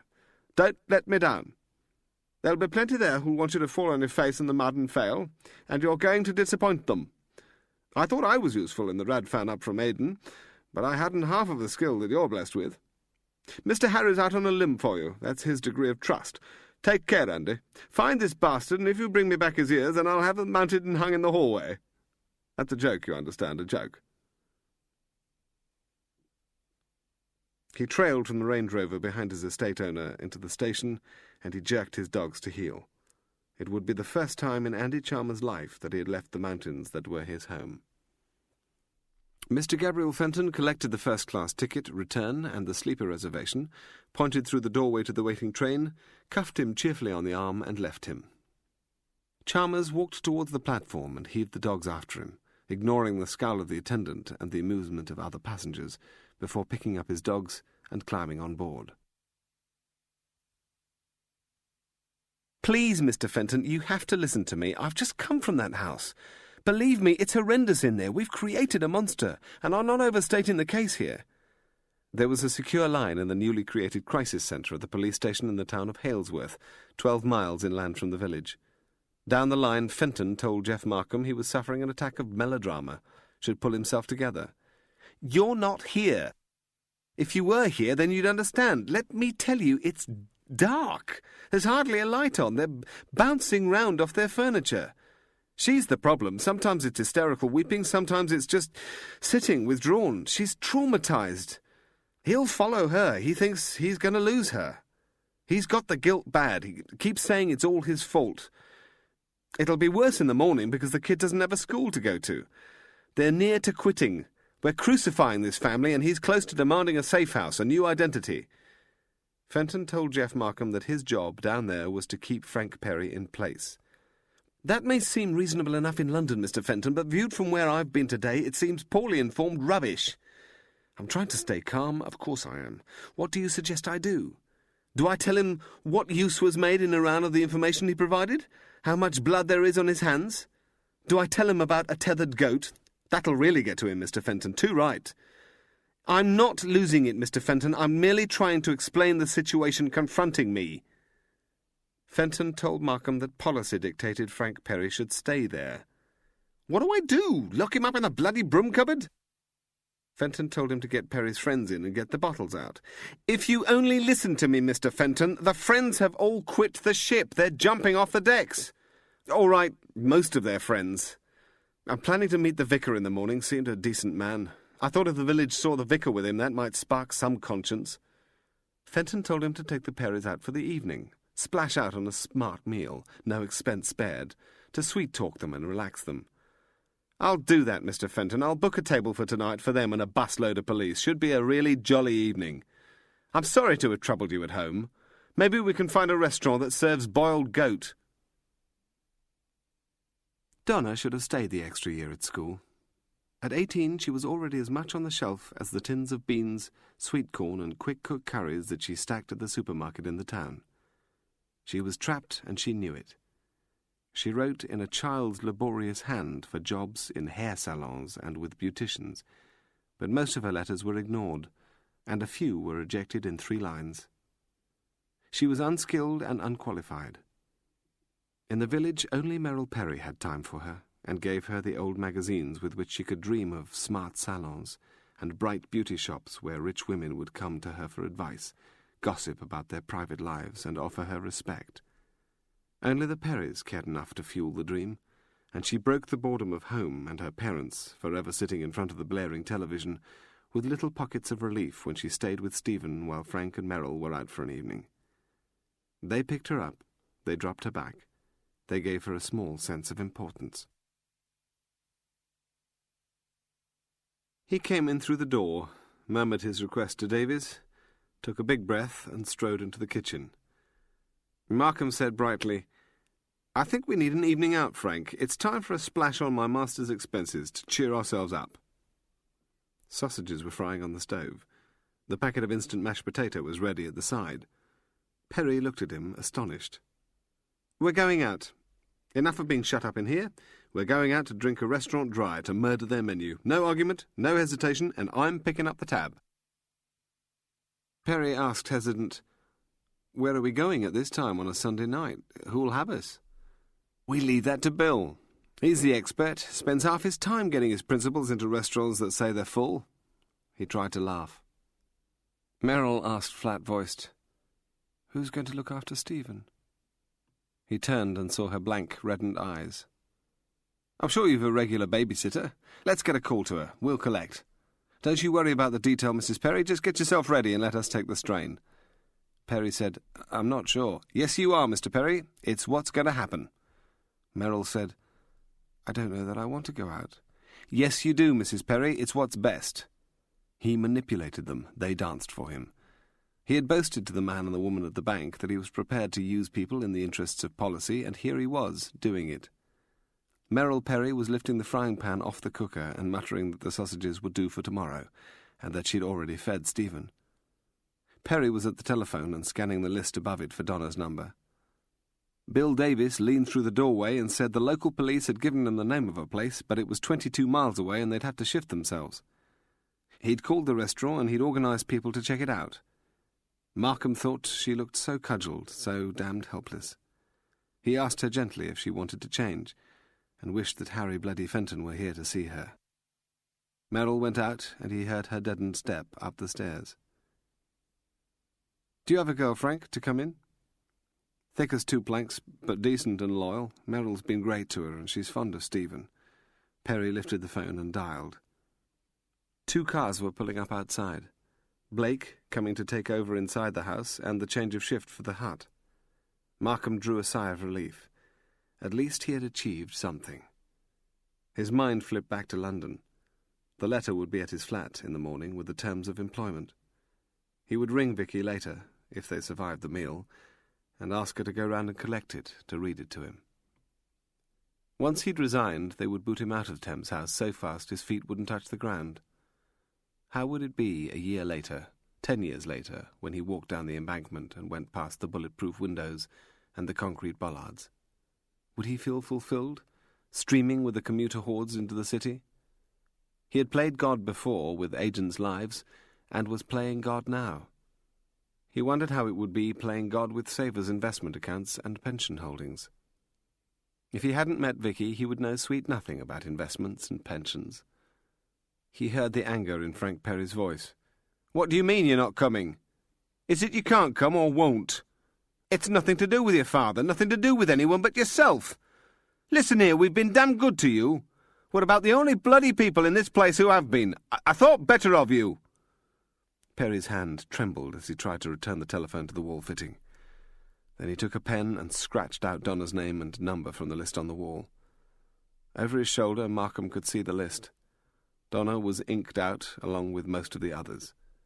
There were pitifully few names and numbers left unscathed. At the kitchen door, Bill Davis took the radio away from his face. "Dave Rankin and Joe Paget will stay on. They've had kids themselves, God help the poor blighters. They can do child-minding." Meryl came down the stairs. If her eyes hadn't been red and puffed, Markham thought she would have looked marvellous. The poor damn woman had made the effort. He noticed Bill Davies take her hand and murmur something in her ear, but he didn't catch what was said. When they'd gathered in the hall, the detective told Paget and Rankin that there were sausages and mashed potato on the stove for their supper. The 2 men in their boiler suits and vests, with their pistols hanging from their waists, thanked him balefully. Blake came through the front door carrying 5 fire extinguishers. He dumped them down noisily, then went to the car again, retrieved a heavyweight blanket from the boot with a box of gas grenades, and staggered back into the house. Markham thought it predictable that there should be more fire extinguishers inside, 1 for each room. The additional bullet and shrapnel-proof blanket was for draping over a chair to make a wider protective barrier. The gas grenades were standard, but he wished that Meryl Perry hadn't seen them. She asked where Donna was, and was told. She wasn't given time to think about it. She was made to run to the open car door, her heels clattering down the path. There was an escort vehicle in front and another behind. Their front windows were down, and Markham could see the machine guns. Well done, Harry Fenton, another great idea. As he helped to hustle her through the gate and pitch her into the car, he thought it was all already unravelling. Bill Davis came after him and seemed to be shielding Perry. Markham drove. Beside him, the detective sat awkwardly because he'd twisted his body so that his hand could rest free on the pistol in his waist-holder. Off for a night out with friends. Well done, Harry Bloody Fenton. The helicopter had been over at last light, and Bahir Hussein had gone into the water at the first sound of its approach. Long after it had disappeared, he had returned to the marsh shore. He lay in the darkness in the depth of the cover. The policeman who watched the marsh from the village side on the higher ground of Hoist Covert and East Sheep Walk had been replaced by fresh men, and he had noted their positions. The Harrier was close to him, but he could not see it, could only hear its movements as it scratched in the ground for the last scraps of meat. The girl had come to the rendezvous point in late afternoon, bringing food and ointments for the bruising. She had been withdrawn, subdued. When he had told her what she should do the next day, she hadn't argued. He was curled up on his side in the bramble thicket to keep the weight of his body off the bruising. The skin was bared at his waist and hip, and he could feel the soothing cool of the ointments. He had thought she wanted to smooth on the ointments herself, and he'd refused her. He could not allow himself to be dependent on a woman. He heard the sounds of the bird, and tried to shut from his memory the softness of her fingers, seeking instead to recall the sight and touch and feel of Barzin, who was alone in their bed in the house at Jamaran. Each time he summoned the image of her and the touch of her hands, the image dissolved and was replaced. Always it was her fingers, the girl's. He called to the bird. The bird was his truest friend and would not corrupt him. It did not challenge him, was his equal. His love of it did not make him weak. When it was finished and he was home, he would never talk to Barzin about the bird. She would not understand. He was alone. He was in darkness. He was sodden wet from immersing himself in the water, sucking his air through the reed tube he had fashioned when the helicopter had circled overhead. He spoke soft, gentle words to the bird, hushed so as not to frighten it, told it what he was planning to do. Vahid Hussein shifted slightly so that he could reach out with his hand beyond the tangle of thorns. The bird pecked at it, as if he might have held a last piece of rabbit flesh. A lack of patience had caused him to make mistakes, trying to break into the house without sufficient preparation, taking the assault rifle. He criticized the bird for its laziness. It should hunt. It was strong enough now. He should have taken the rocket launcher. It would be the RPG-7 next time, he told the bird. His fingers found the neck and the crown of the bird's head, and smoothed the silky feathers. He hoped it would hunt in the dawn light, and that he would see its power and beauty as it dived to kill. He trusted the bird as his friend. They sat at a corner table. Frank Perry was drunk. "What did I do?" The restaurant had cleared and he had taken on a drunk's aggression. "Will some bugger tell me what I did?" The principal was in the angle of the corner, his wife was to the right of him, and the detective to the left, with a clear view to the door. Markham had his back to the room. The evening was a disaster, he thought, of titanic proportions. Perry snatched at the bottle and poured again. "I've the bloody right to know what I did." One of the cars was out at the front with its driver, but its passenger sat with his gun across his knees close to the glass door. The other car was at the rear of the car park, covering the outer entrance to the kitchens. A policeman was sitting by the swing doors through which the waiters had brought the French food. The customers who'd been there when the late party had stampeded in, 7 of them, at 3 tables, had stuffed themselves, gulped their drinks, paid up, and were long gone. Perry swilled the wine, the most expensive on the list. Drops dribbled from his mouth and ran on his jaw. "Why can't I be told what I did? Why won't any bastard tell me?" Merrill hadn't spoken a word through the meal. Twice, after wiping her lips with a napkin, she had dabbed her eyes. The detective's contribution had been to ask for various condiments to be passed him. The waiters had brought the coffee and retreated to the kitchen. Frank Perry belted his hand on the table. "Right! No one tells me, then we're off. We get the hell out, and that's that. End of story." The principal was trying to push back his chair, but he was wedged in the corner. Then he tried to shove the table forward, driving it into Markham's stomach. Bill Davies was snapping his fingers at the policeman by the main door and the kitchen swing doors, and they were adjusting the straps that held their machine guns and mouthing into their microphones. Jeff Markham thought how it would be on the telephone that night to Harry Fenton. He'd failed. The principal was running. The failure would be the mark to end his career at Thames House. However many years he lived, decades, he would be dogged by that failure. He took out his wallet and extracted a credit card. The owner came hurrying. God, he'd be glad to see the back of them, and took it. He straightened his tie, then rammed the table away from him, trapped the man. "You want to know?" "I've a bloody right to know." The bill was waved under his nose. It must have been prepared and ready. Without checking it, he scrawled his signature on the docket and took back the card. He waved the owner away, gestured for him to retreat and give them space. "What did I do?" There was at Thames House, and it would be the same at the bank, a culture against honesty. No advancement ever came from telling it as it was. He was hemmed in at work, and it would be the same in the future, by men and women who weighed their words for fear of giving offence. It had been the same at home, and the same at university. He drunk nothing but carbonated water. He was utterly sober. For the first time in his life, Jeff Markham thought the moment had come for sheer honesty, the whole truth. He spoke quietly.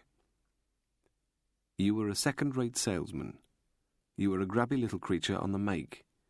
You were into illegality, fraudulently writing out false export declarations for customs and excise. You were greedy, so avaricious for the commissions you were getting that the chasing of the money became more important to you than that your wife was screwing on the side and your marriage was gone." Perry swung a wayward fist at him and missed the target. Markham's chin, but hit the bottleneck and toppled it. You were on a fast ride and going nowhere, but the greed held you, and you wouldn't back off. To hell with the wife opening her legs, the money kept rolling in, and then, one day, comes the morning after, the dawn hangover, and there's a call from a lady, and most persuasively she's asking for a meeting. You thought you were in control until you sat down with Penny Flowers. Do you remember her, Frank? I hope you do, because where you are now is down to her. You dangled from her little finger. In the background, romantic piano music played serenely. The wine stained a path across the tablecloth from the toppled bottle. She was asking you for a little bit of help, and if you didn't care to do so, she was offering you a big bit of a prison sentence, like 7 years, and of course you chose to help. When you walked away from that first meeting with Penny Flowers, you'd have thought you could handle it without breaking sweat, and you were wrong. She's a tough bitch, but you know that now. You don't get clear of Penny Flowers' clause. It starts easily enough, always does. It's the classic way, Mr. Perry, of agent handling. Did she tell you that she liked you, that you were really important? She would have regarded you as cheap dross, because that's the way all controllers regard all agents. The wine stain reached the edge of the table, and the first drip fell into Merrill's lap. At first it would have been sketch maps of the plant, then character profiles of the prime personalities. After that it's documents, later it's photographs with a supplied camera. Cheap dross you may be, but not an idiot. You understand now that you're into espionage, and you know the penalty in Iran for espionage. The sweat started. The sweat becomes colder each time you fly there, and you're looking over your shoulder because it only takes one mistake to alert the security there. Each night in your hotel room you'd have wondered whether you'd made that mistake. But you couldn't shake clear of Penny Flowers, and there was always one more trip back, always one more question she wanted answered. Frank Perry stared into Jeff Markham's face, and in his eyes was the fear, as if he lived it again. You told Penny Flowers, just happened to mention it, that they'd changed the schedule for your next meeting, brought it forward a week. She'd not have looked that interested. It's a handler's skill never to seem interested in what an agent says, but she'd have probed deeper, done it in easy conversation. If you'd understood the way a handler works, the few extra questions, and always the studied indifference, then the alarm bells would have rung. Just before you flew to Iran that last time, you would have known it was the danger time. A debriefing the night before you travelled, not just Penny Flowers, but hard-faced bastards telling you what was wanted. It was about a party, yes? A celebration dinner for heads of section? Frank Perry, grim, sobering, nodded. You would have gone back the last time to all those people who welcomed you. I doubt you slept on any of those nights because you'd have been going over every question you'd asked. Where was the party? Who was going? When was the bus leaving? And wondering if the mistake had been made. They were the heads of section for the chemical warfare program and the designers of the warhead. They were the big people in the big picture, and you were just a bloody ant by comparison. Your only importance was that you had access. They'd have hanged you, not so that your neck broke, but so that you strangled and kicked the air. I couldn't have done it myself, Mr. Perry. I wouldn't have had the courage. I would have crumpled with the fear. I sincerely admire what you did. I don't mean to embarrass you, but I haven't ever met anyone of such raw bravery. Do you still want to know? Frank Perry mouthed his answer so softly that Markham couldn't hear it. The Jews do the dirty work for us. They understand about survival better than we do. They won't, again, go naked into the sheds and have cyanide crystals drop on them. They are, in modern jargon, proactive. The Israelis wouldn't have needed much persuasion because those warheads could fall on them. A squad was put on shore after being ferried across the Gulf. They landed up on the coast from Bandar Abbas. They intercepted the bus on its way to the restaurant. A piece of charity fell off Penny Flower's desk, probably the only time it has. What happened to the bus was an accident. You understand me? It created confusion and brought you time to build a new life before the Iranians realized the enormity of the crime and at whose door it lay. The music played on. Markham felt so sorry for the man. The bus was stopped, then burned. It was made to look, before a detailed examination produced the truth, like an accident. There were no survivors. The director, the engineers, the scientists all died in the fire.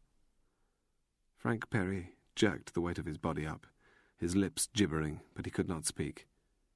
You wanted to know. It's why the Iranians will hunt you, track you, try to kill you, and all those with you.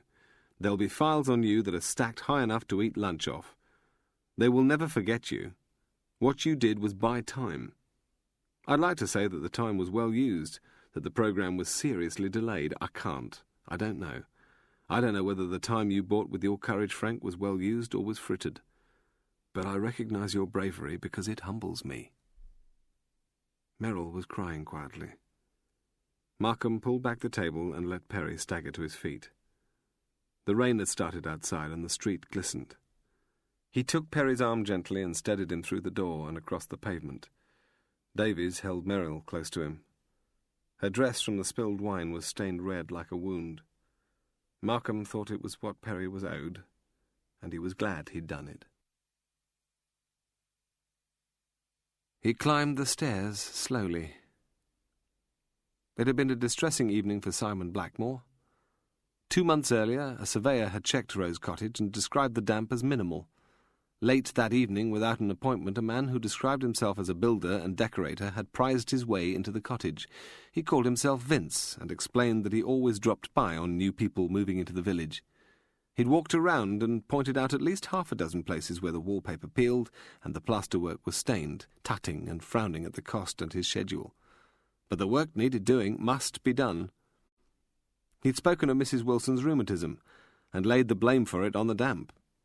He'd settled immovably at the kitchen table with a mug of coffee. They were both so tired, exhausted from the unpacking of boxes, but they had listened with courtesy as he'd talked of the village, his lifetime home, and his central place in it.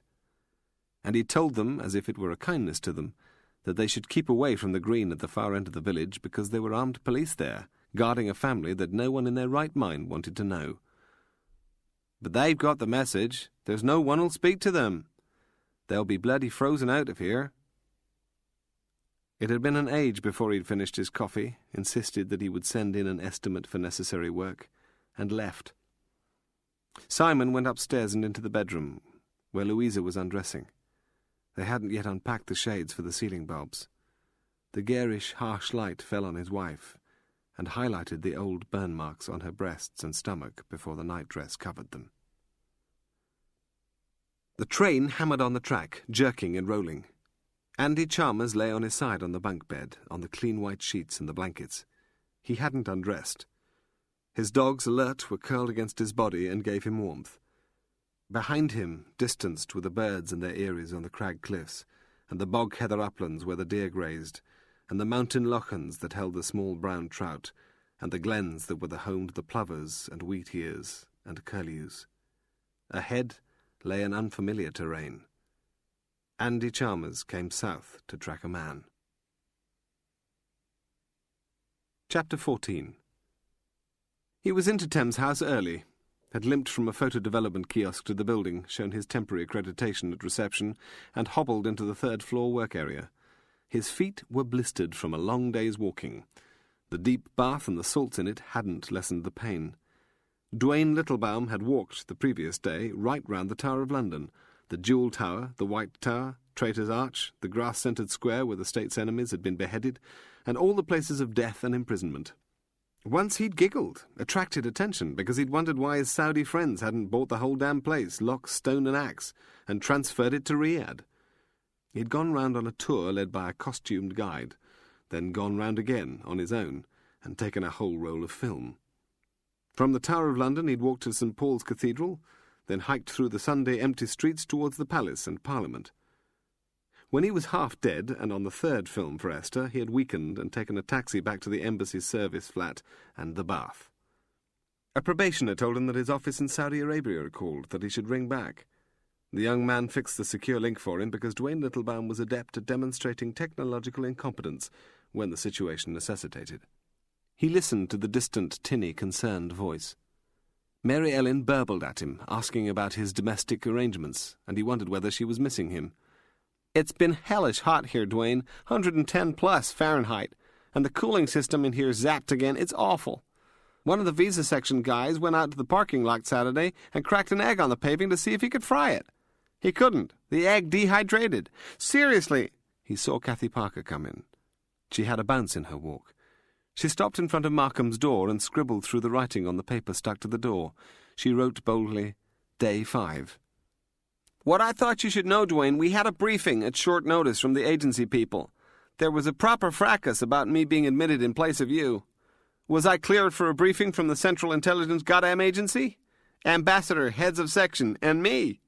They are such seriously pompous people. Anyway, she sat beside him and laid a closed envelope on the table. You still there, Dwayne? Look, the guy said that the Saudi intelligence people admitted to him that the outsider hired guns. You know what I mean? Came in during the last Hajj with all the pilgrims and are still in place inside the Magic Kingdom. Also, the army's come clean and said that 4 81mm mortars have been stolen from one of their bases up north. Now, how can you defend against that sort of scenario? A dump truck pulls up on the median just outside of a major enclave of ours. The tarp is pulled back, the rounds fly, and the agency say they could have chemicals in them. And the agency have gotten the name of your pal, Dwayne. A is for Anvil. Away now, but coming back. The commercial attaché, you know, that lanky idiot, had to be told why one man was so important, why they'd wait for one man's return before launching. He seemed to think that quality men like Anvil came off a production line as if they were General Motors products. He was put right. When Anvil comes back, it's time to go into the shelters. That's what the agency people are saying. There's real fear here, those mortars and the name of Anvil. It's kind of makes you cold. Beside him, Kathy Parker pulled 2 photographs out of the envelope.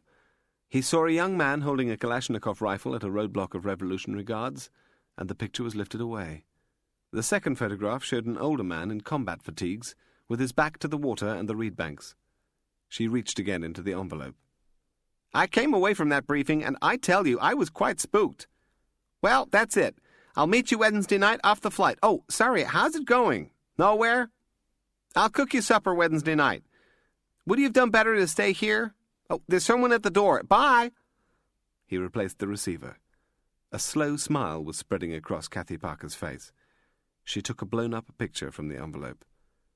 He recognized immediately the work of computer enhancement, the aging process, a fattening of the face, a thickening at the neck, more lines at the eyes, shorter hair with bleached, greying, thinner lips. She took a pen from the table and wrote in big capital characters the place of birth, Tehran, the date of birth, 28/7/1962, the name, only the goddamn name, Vahid Hussein. He gazed at it, and then at her and into the brightness of her eyes. He kissed her on the mouth, kissed her hard. What they would have noticed, everyone else in the work area, Kathy Parker kissed him back, lip to lip. Fenton was gathering up his coat, saying he had a train to meet, but he paused long enough to lead the applause and to call for a copy post-haste to be sent to Jeff Markham. Dwayne Littlebaum stared down at the face, at a stranger who had become familiar, and could still feel the taste of Kathy Parker's wicked, groping tongue. "Why isn't he coming?" Sam Carstairs howled. His mother, distracted and trying to put on her makeup for the day in the solicitor's office, told him not to worry his head with such things. "He's my best friend. Why isn't he coming to school?" the child bellowed. His father, trying angrily to put the papers together that he'd been working on the previous evening, told him it was none of his business. "If he isn't ill, why isn't he coming to school?" In a tantrum, little Sam started to rip pages from the book they'd bought him only the week before, and stamped on them. If Emma hadn't caught his arm, Barry would have hit his son. The row had gone on since the child had woken and sensed the tension. It was convenient for neither of them to take Sam into Halesworth for school. Emma, the legal executive, was in court that day with the senior partner, and Barry had the annual sales conference. It was the sort of day when they could have relied upon Merrill Perry's help. She was always prepared, with a smile, to alter the schedule of the shared school run. Sam and Stephen had always been close friends, good for each other. Barry grabbed the child by the collar of his school coat and frog-marched him to the car. Emma had said her job was as important as his. Because of the row, she'd be late meeting her senior partner, and he'd be bloody late at the conference. He put Sam into the back of his Audi, then ran back to the house because he'd forgotten, damn it, his briefcase. Emma was throwing on her coat in the hall. "We've done the right thing, haven't we?" "What on earth do you mean?" "With Frank and Merrill." Until that moment, through all the weekend, neither had spoken of it, as if it were forbidden territory. They must be so isolated without friends. Their fault, not mine. You don't think we should make a gesture? What did she call me? A second-rate rat. What sort of gesture do I make in response to that? Well, I suppose you're right. She touched her hair in front of the mirror. Of course I'm right. Please tell Sam in the car why they're not our friends any longer. He doesn't understand. He hasn't a clue why he's lost his best friend. Please do it, Barry. You wait. A week after they've gone, we'll all have forgotten they were ever here. He set the alarm, she locked the house, and they ran for their cars to live their busy lives. 10 minutes earlier, Jeff Markham had gone out into the parking area behind the town's police station. The arrival time had been given them in the crisis centre, and others had drifted after him to stand in the light rain and wait. Aside from Markham, glancing at their wristwatches, were a uniformed superintendent and the inspector from the branch, detectives and the people who manned the radios and the computers. Away in the corner of the car park were the military from Special Forces, denied involvement but permitted standby status. They were all out in the rain to see the arrival of the Scottish tracker. The local uniforms would have thought they were best equipped to search their own area, had the feel for it. The detectives from London and the branch would have thought they had the trained surveillance specialists, had the necessary expertise. The military would have thought they owned the territory of stalk and track and had the right to crack the problem. They were all interested to see the man dragged out from the north by 5, the man given the job that should have been theirs. Jeff Markham felt an atmosphere around him of acid curiosity, edging on malevolence. The car, big, black, and sleek, driven by a chauffeur, swept into the parking area and braked hard. All eyes were on it. Harry Fenton pushed himself out of the front passenger seat, mischief in his eyes. He called a cheerful greeting to the watchers. It was his show, and that mattered to him. He caught Markham's glance, and there was the slightest, faintest wink of his eye. Then he opened the rear door. The dogs came first. They were squat, scurrying creatures held by leashes of fodder bale twine, bright orange. They yapped. He came after them, wriggled clear of the car. What Markham had expected was an old man, ruddy and weather-skinned, a man with the law of the countryside in his face and a lifetime of experience in his eyes. He was small. He looked barely out of his teens. His visage was pale, and his cheeks and chin were speckled with light stubble.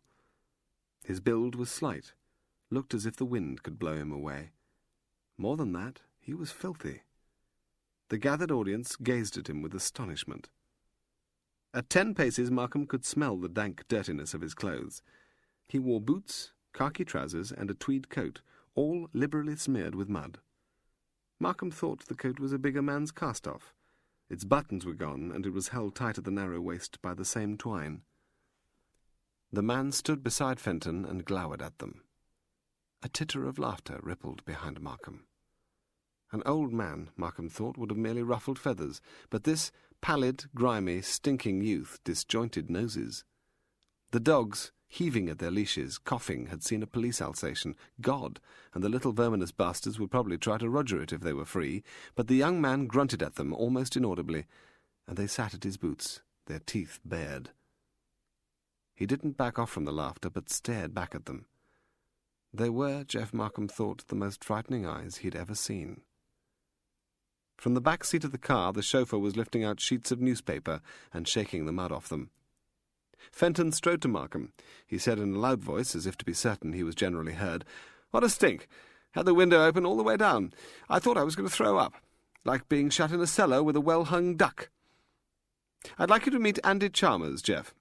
It's your job to see he goes where he wants to go, has what he wants. I see that his appearance creates amusement. I want to see that amusement wiped off their faces and shoved far up their backsides. Got me? You'll brook no obstruction from any bastard in a clean shirt, or I'll break his bloody neck, and yours. I've lunch to be getting back to. Keep to the windward of him. Good luck and good hunting." Fenton was gone without a backward glance. The car swept out of the parking area. The theatre over, the uniforms, the detectives, and the military trooped back into the police station. Jeff Markham thought that if the young man failed, it would be Fenton's neck for breaking.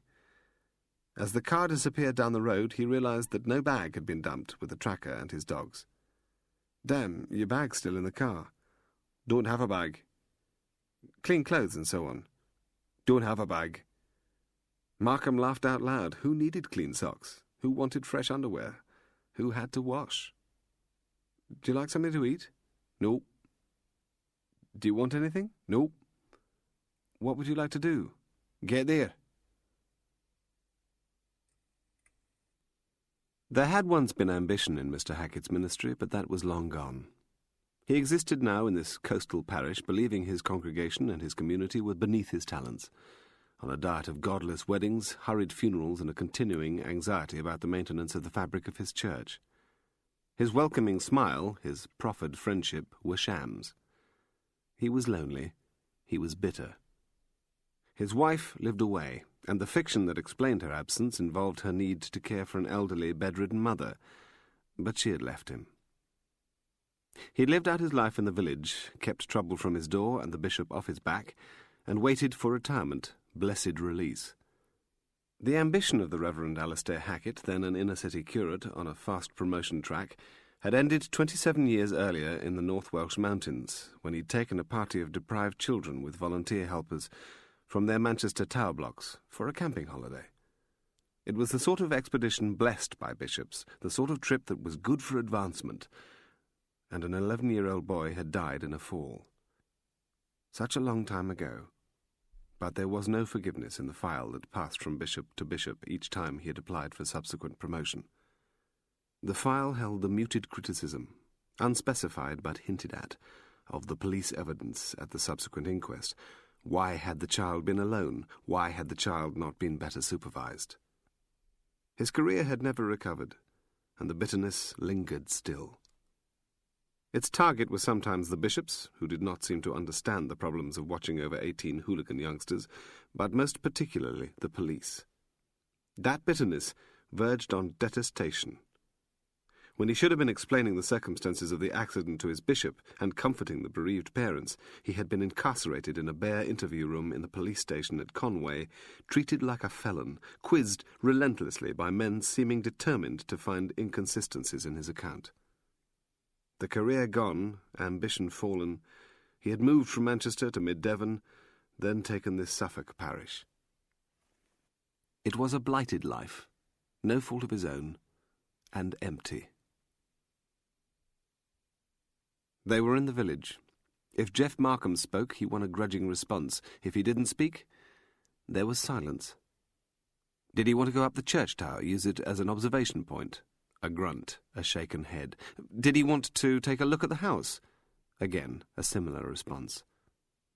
While he had driven, Chalmers had spread across his knees the map on which a red ink line marked the trail the police dogs had found, and the riverbank where they had lost it. By Chalmers' boots, the dogs chewed noisily at the car's floor mat. Markham was pretty damn certain that one, maybe both, had peed during the journey. The smell reeked through the car. He stopped near to the hall down the road from the green.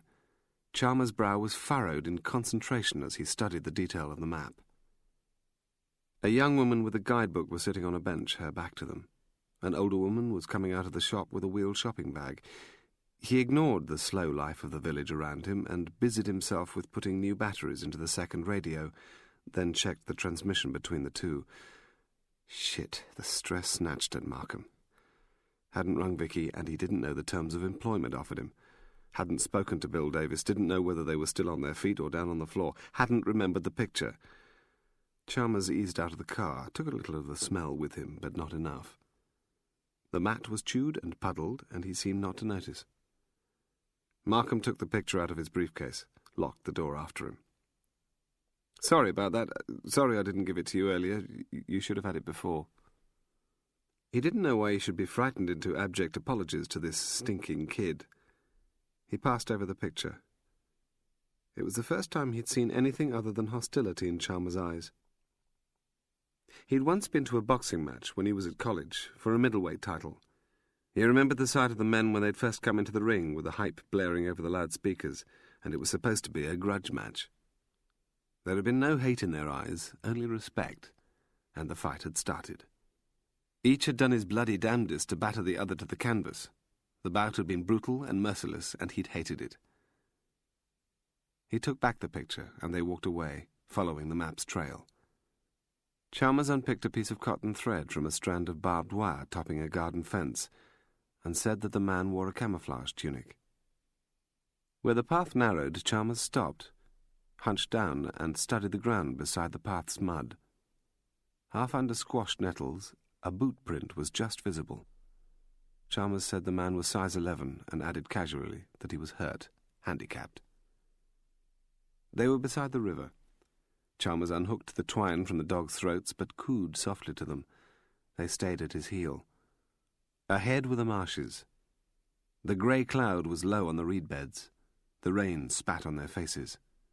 Chalmers gestured to his right, a contemptuous, short motion of his arm, and Markham saw the movement of the policemen in bushes away on higher ground. The marshes stretched ahead to the mist line and the far, dull shape of the trees. There was the slow thunder of the waves on shingle beyond the sea wall. "Get lost," Chalmers growled. "When'll I see you?" "Sometime, when I'm ready. Go away." Jeff Markham walked back down the path alongside the river. He turned once, looked around, and the path behind him was empty. Bill Davies flushed the downstairs lavatory and came back into the hall. Nothing for him to do but drink coffee and ruminate on the catastrophe of the evening before, which he'd been doing all morning. Perry had been looking like chilled death when Davies had come in first thing to relieve Blake, and was now pacing the living room. Merrill was in the kitchen, quiet, and she'd only been out the once to hang her washed dress on the line. Paget had been with her, scanning the bottom fence all the time she'd pegged it up, and the rest of the clothes from the machine. He heard a sudden clatter of sound from the kitchen, and knew that with a numbed mind and clumsy fingers she'd dropped a plate, broken it.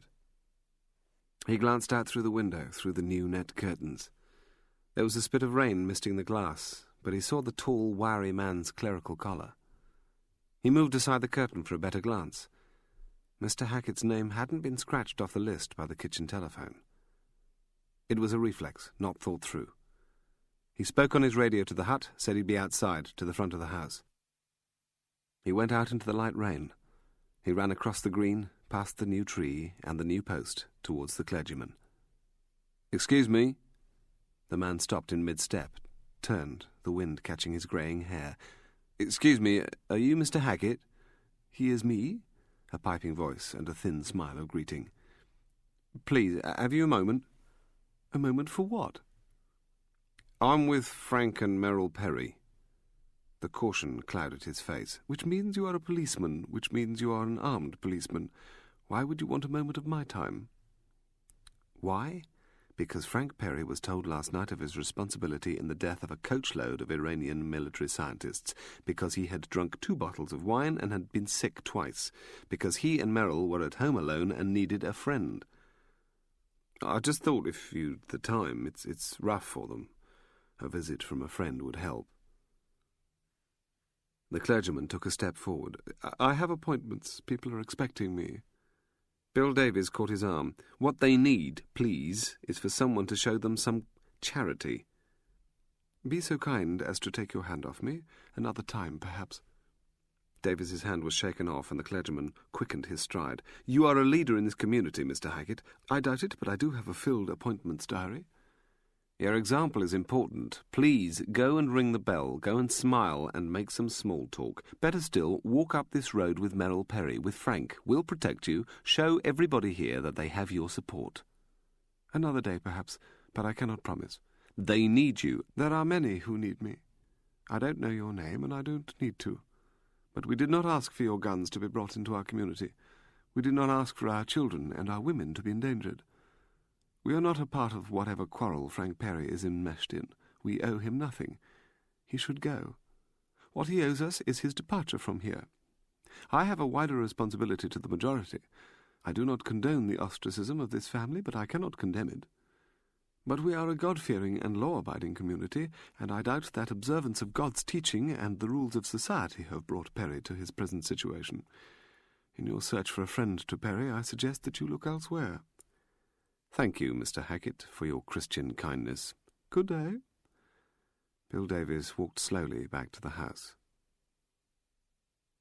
The Italian owner of the restaurant from Naples eyed the many-layered stomach of the German and murmured with quiet discretion to Fenton, "The full menu, Mr. Fenton, not the 2-course luncheon special."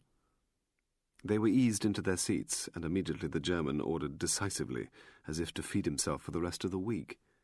Fenton's guest was from the BFV, attached to the embassy, an old hand at counter-terrorism, and a friend of sorts. As was his habit, Fenton set an agenda. He was confused, he admitted, and in search of enlightenment. The Foreign Office preached appeasement of Iran. The Israelis demand they be beaten with lump hammers. The Islamic movement claimed there was an American-inspired, unwarranted hostility towards the Muslim world. Where lay the truth? The German talked, and ate, drank, and smoked. "So you have one of their excrement loose on your territory. Otherwise it would be sandwiches and Perrier in your office. You wish to know how seriously to take the threat.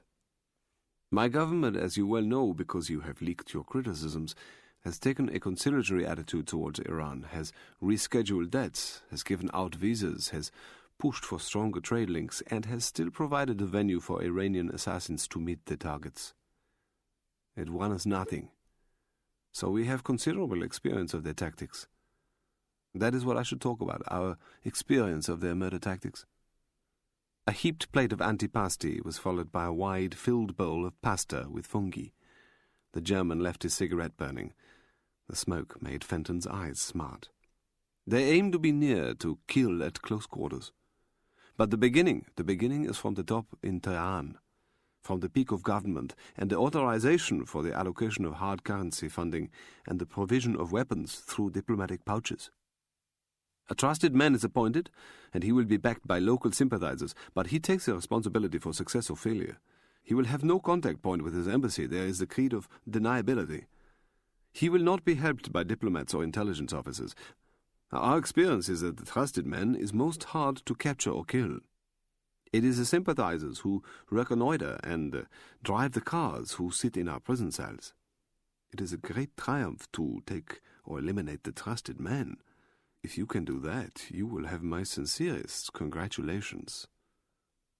When the steak was brought, the German took the majority of the vegetables, the greater part of the potatoes, and lit another cigarette.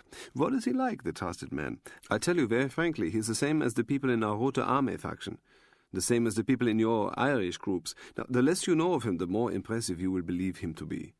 Our ignorance lifts his reputation. He is dedicated, fanatical, he is skilled, he is prepared for martyrdom, he is elusive. That is what ignorance tells us." The German chose ice cream with pistachio flavouring and asked the waiter to bring a double portion.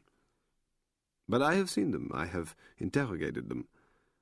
I have been with them in the cells and explained with politeness that the rantings of their government and the shouting mobs outside our legation compound in Tehran will not affect the length of a prison sentence. I have talked with those men of the Bundesgrenzschutz, who dragged them from the cars at gunpoint, spread-eagled them on the road, laughed about shooting off their testicles. The trusted man, then, is the same as you or me.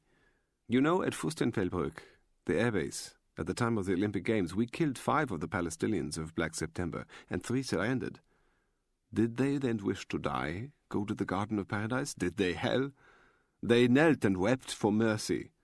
When the Italians, our esteemed friends, eventually capture a capo of the mafia, he is the same.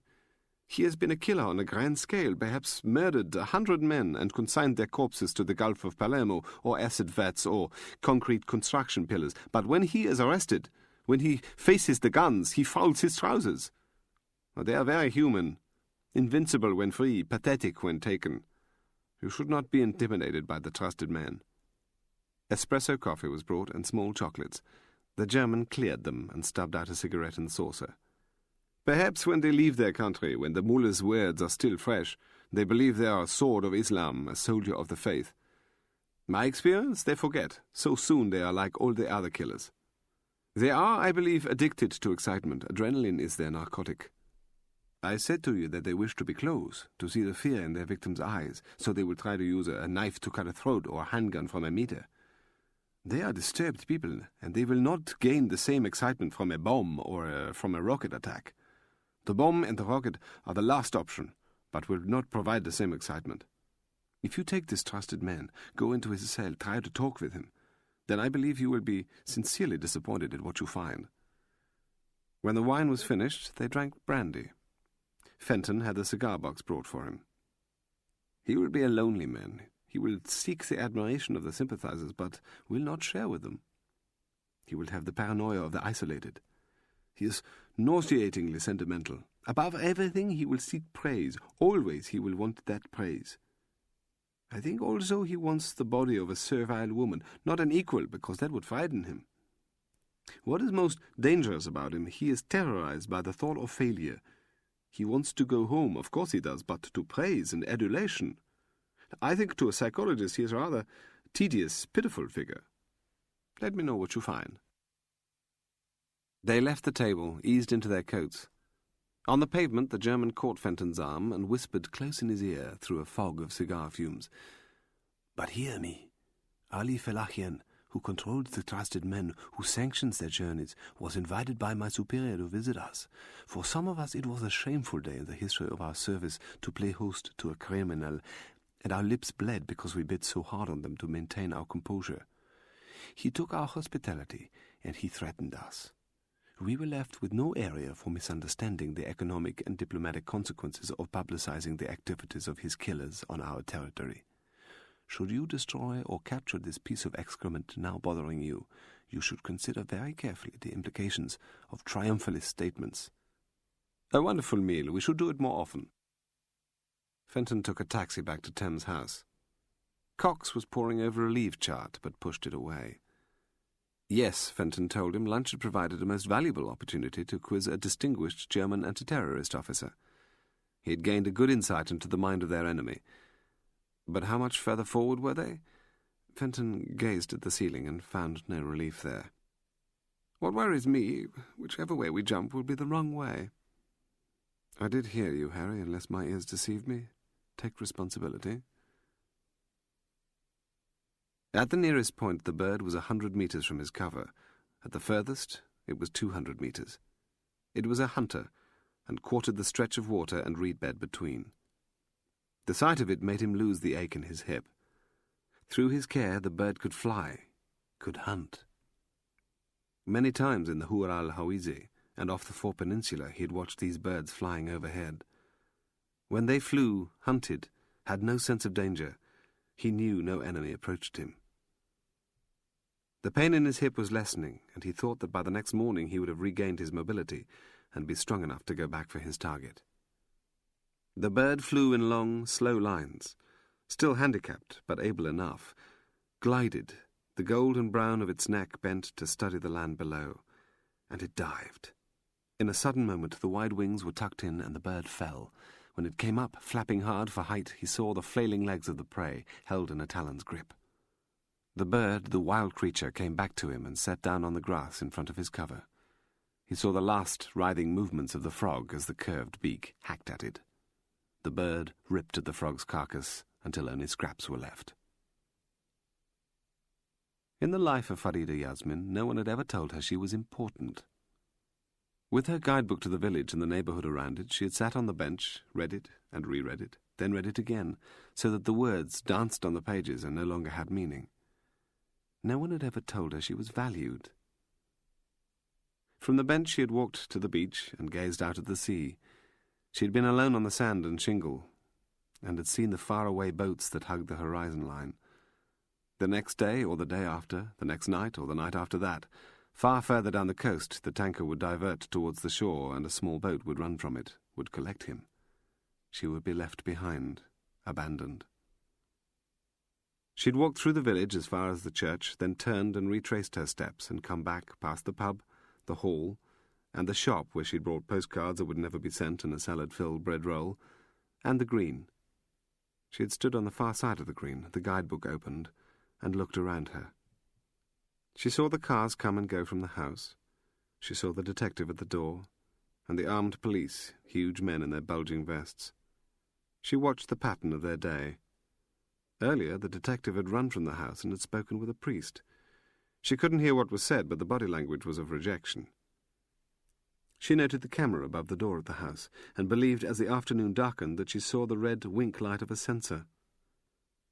She wanted his body under her, in the position she'd seen on television films. She wanted to ride over him, dominate him, and hear him cry out that she was important, valued, essential and critical as no one had ever done.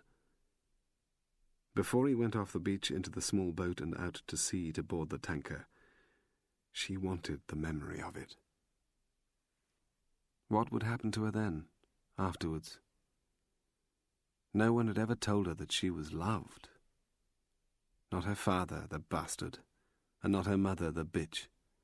Not the kids at school or at college or any time afterwards. Love was the black hole without a bottom, without light in her life. From the bench she saw the villagers coming on foot and by bicycle and in cars as the afternoon faded to the hall. Ordinary people, and they didn't seem to notice her sitting on the bench with the opened guidebook. Ordinary people who ignored her. She stood, stretched, wiped the rainwater off her forehead and shook it from her shoulders. The lights of the pub were on. The first cars were scraping the gravel, and there was the first laughter. She wondered how long it would be before the ordinary people, gathering in the pub and the hall, knew her name and her importance. She went away from the house. She thought she'd seen his shadow pass the window, and she determined that she would be there to witness it when the rocket was fired. She drifted slowly up the road towards the side lane near the church where her car was parked. I've said all I want to say about her, and that's not much. She's never coming back here again. If she showed up at the door, I'd slam it in her face. Too right I would. Cathy Parker watched him. She leaned against the kitchen door as Bill Jones stamped out into the narrow hall for his coat and his train driver's satchel. He was a big man, 2 stones overweight, and she thought it was the blood pressure that reddened his face when he spoke of his daughter. The last thing he did before glowering at her and barging out of the front door was to hook a football scarf around his neck. He went out to drive a train from Derby to Newcastle and back. Cathy Parker's own parents had wanted her to be a pretty and feminine girl, and she'd fought hard against it. Bill Jones would have wanted his daughter to be a boy, with him at home matches, sitting alongside him in the working men's club, following him into train driving. What's she done with her life? She's screwed it, and now she's screwing us. Annie Jones was a small woman, grimly thin in face and body, with prematurely greying hair. She hadn't spoken while her husband had badmouthed their daughter, and Cathy didn't think she'd have spoken when the detectives had come to the house to search through the few personal things that Gladys Eva Jones had left there before the links were cut. Cathy made a pot of tea while the mother sat at the kitchen table. She had no difficulty in drawing the woman out. It was a skill that went with her job. We tried to love her, but God knows it wasn't easy. She didn't want for anything. We haven't money, but we gave her what we could. It didn't satisfy her. You see, Miss Parker, we were never good enough for her, and nor was anyone else round here. She went to the university. Bill won't admit it, but he was proud. She was the only kid in the street that had got to university. I thought if she hadn't friends here, she'd find them there. Perhaps the people she met there weren't good enough either. The few times she came back, the first year away, I could see how lonely she was. There's not much here, but you don't have to be lonely, not if you'll muck in. Gladys wouldn't do that, nor at the university neither. I think she was always pushing for more control of people, but it was so obvious that they didn't want to know her. It's not nice to say this about your daughter, but she's a stuck-up bitch. Bill can't talk to her, but it's the same for me. I tried, but she never came near to halfway to meet me. Then she went into that religious thing.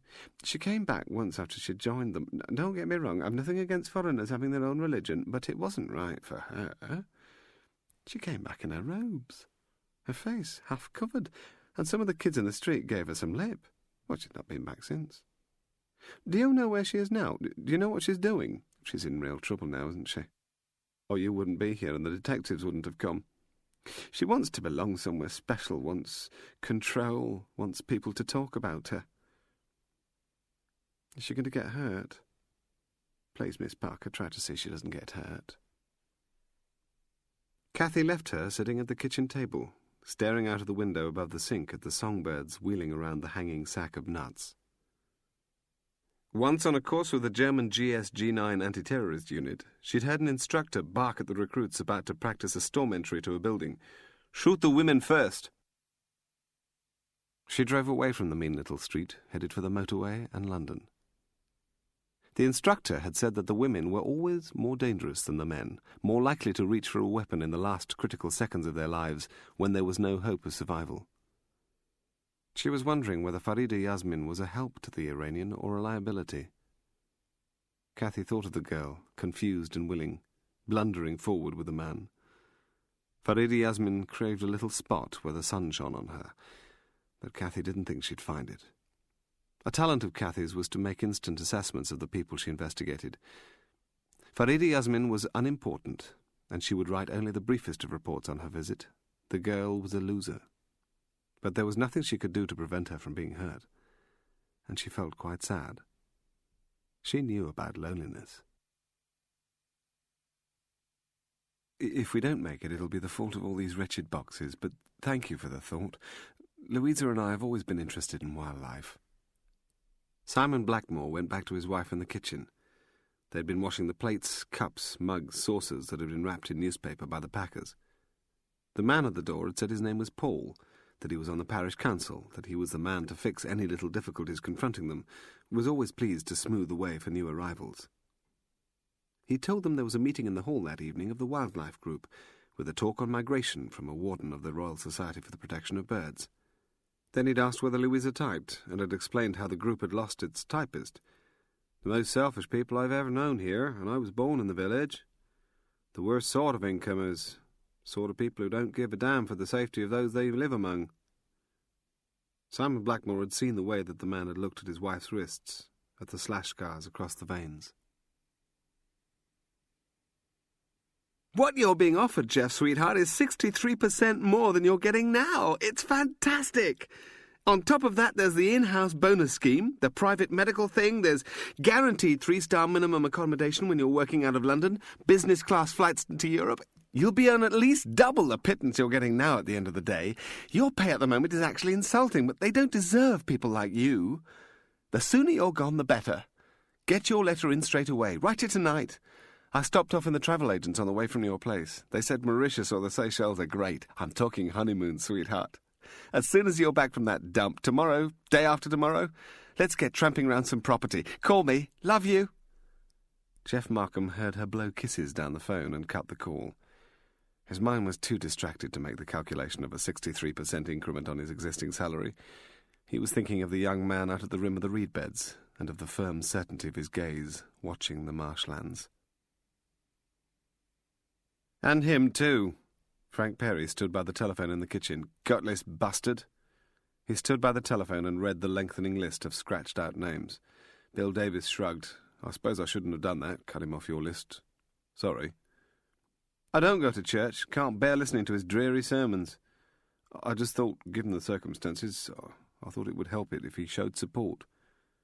Perry turned to the detective. He was beaten down, grey-faced. The hand resting on Davis's shoulder shook as it grasped the jacket, held tight to it. Was I out of order last night? Not for me to comment. I can just take it. Meryl can't. She's drowning. One more thing, one more, another bit of chaos. She'll go under. How long? I'm not supposed to talk tactics or strategy. Bill, please. The detective thought his principal was close to defeat, and that was not the policy.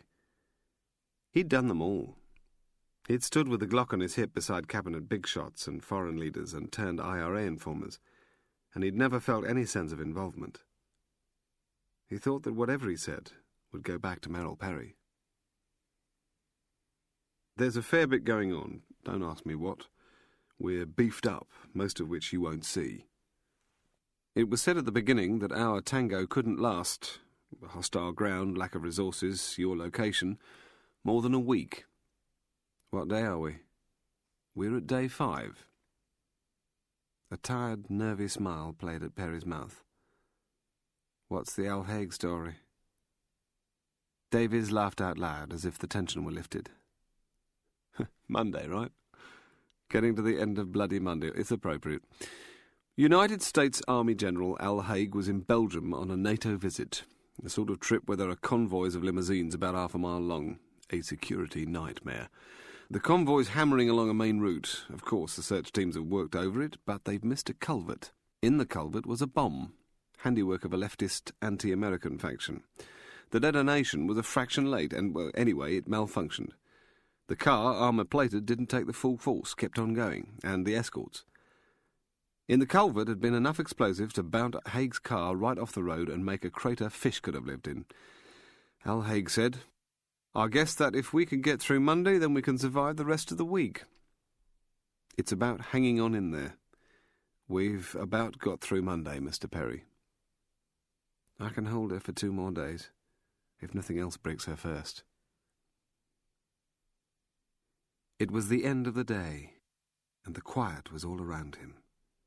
The bird skydanced, displaying for him its regained flying skills. But there was the quiet. He no longer watched the bird, no longer took pleasure from the extravagance of its flight. He watched the geese and the swans, the ducks and the wheeling gulls, and he looked for a sign, the quiet playing in his ears. They didn't stampede.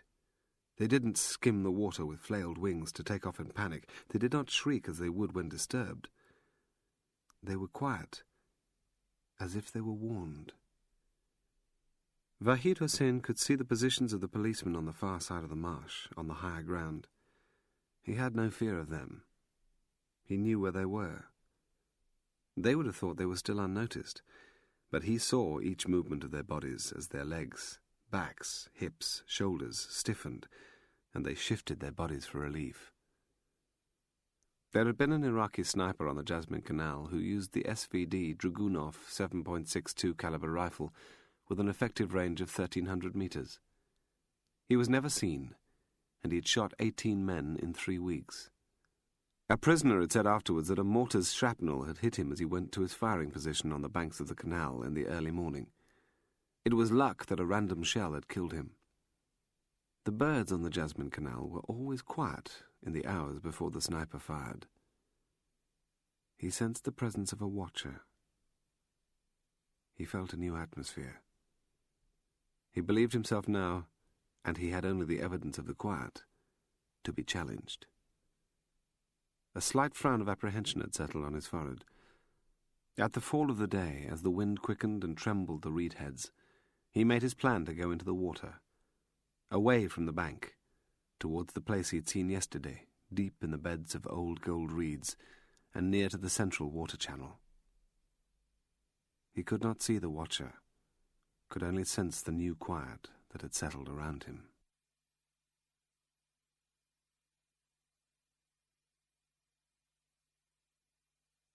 Chapter 15. Sitting with the damp of the ground seeping into the backside of his trousers, and with the warmth of his dogs under his jackknifed legs, in his vantage point, Andy Chalmers listened to the night sounds. There was no moon, no break in the rain cloud. He was behind thick cover. If there had been light, he would not have been able to see the reed beds and the water channels. It was possible that the man had an image intensifier, night vision equipment. He would not give him the chance to identify his position. Chalmers did not need to see the land around him. Instead, he listened. There was the quiet, the rumble of the sea on the shore, the call of a distant fox. A policeman 200 meters away stifled a cough, and another one 400 meters away stood to urinate. He was still. He was silent. When the fox called, his fingers felt the hackles rise on the necks of his dogs, and he soothed them where they lay. If the man was there, Chalmers knew he would hear him. The wind that came from the west had turned, which pleased Chalmers. It scudded off the distant trees and fields, and came across the marshland, riffling the leaves and branches behind which he sat. He could control sight and sound, but not the body odour of smell. Sight, sound, and smell all carried great distances over open ground at night, but in the high mountains where he worked, he regarded smell as the worst of the stalker's enemies. He had left the keys to his caravan, where he lived at the back of the senior keeper's cottage, with Mr. Gabriel Fenton. The few coins from his pocket had been abandoned on the train. He carried nothing of metal in his pockets. It was his routine to make the owner's guests discard everything that could clink, rattle, rub together before he started the stalk. His dogs were as still and silent as himself. There would be no sound for his prey to hear, and no noise to disturb the birds in the reed mass. The wind was as he would have wanted it, and would carry his smell away from the man if he was there. An American, a guest of his owner, had once brought foul, pungent creams with him on a stalk, and believed they would block the man smell that a stag might scent. Chalmers had made him strip and douse himself in a stream to wash the stuff off. A French guest had rolled in sheep droppings, and that was also useless. The only possibility of hiding man smell from a target stag was to keep the wind in the stalkers' faces. He had not yet smelt the man, if he was there. He sat and wrapped himself in his patience, let the night hours drift, and he listened. He could sit still, silent, but he did not doze, did not allow himself to edge towards sleep. If he had dozed, slept, then he would not have heard. In the cold, the rain, and the quiet, Chalmers set himself games to play with his memory, so that his senses were never less than alert. Memories of stalks with guests of the owner, and clients who paid for a day what he earned in 2 weeks.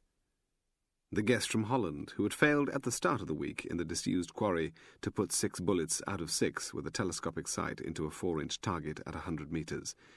He had refused to take him out. Mr. Gabriel had backed him, and the guest had been sent to thrash a river for salmon. The guest from the City of London, with new clothing and new rifle, good on the target shooting in the quarry, who had been led for 5 hours towards an 8-year-old stag with a crown of antlers, been brought to within 80 yards for a side shot. He'd given the guest the loaded rifle, the Browning .270 caliber, cocked it. He'd been on the telescope, on the beast, and the bullet had struck its lower belly. It had fled, wounded.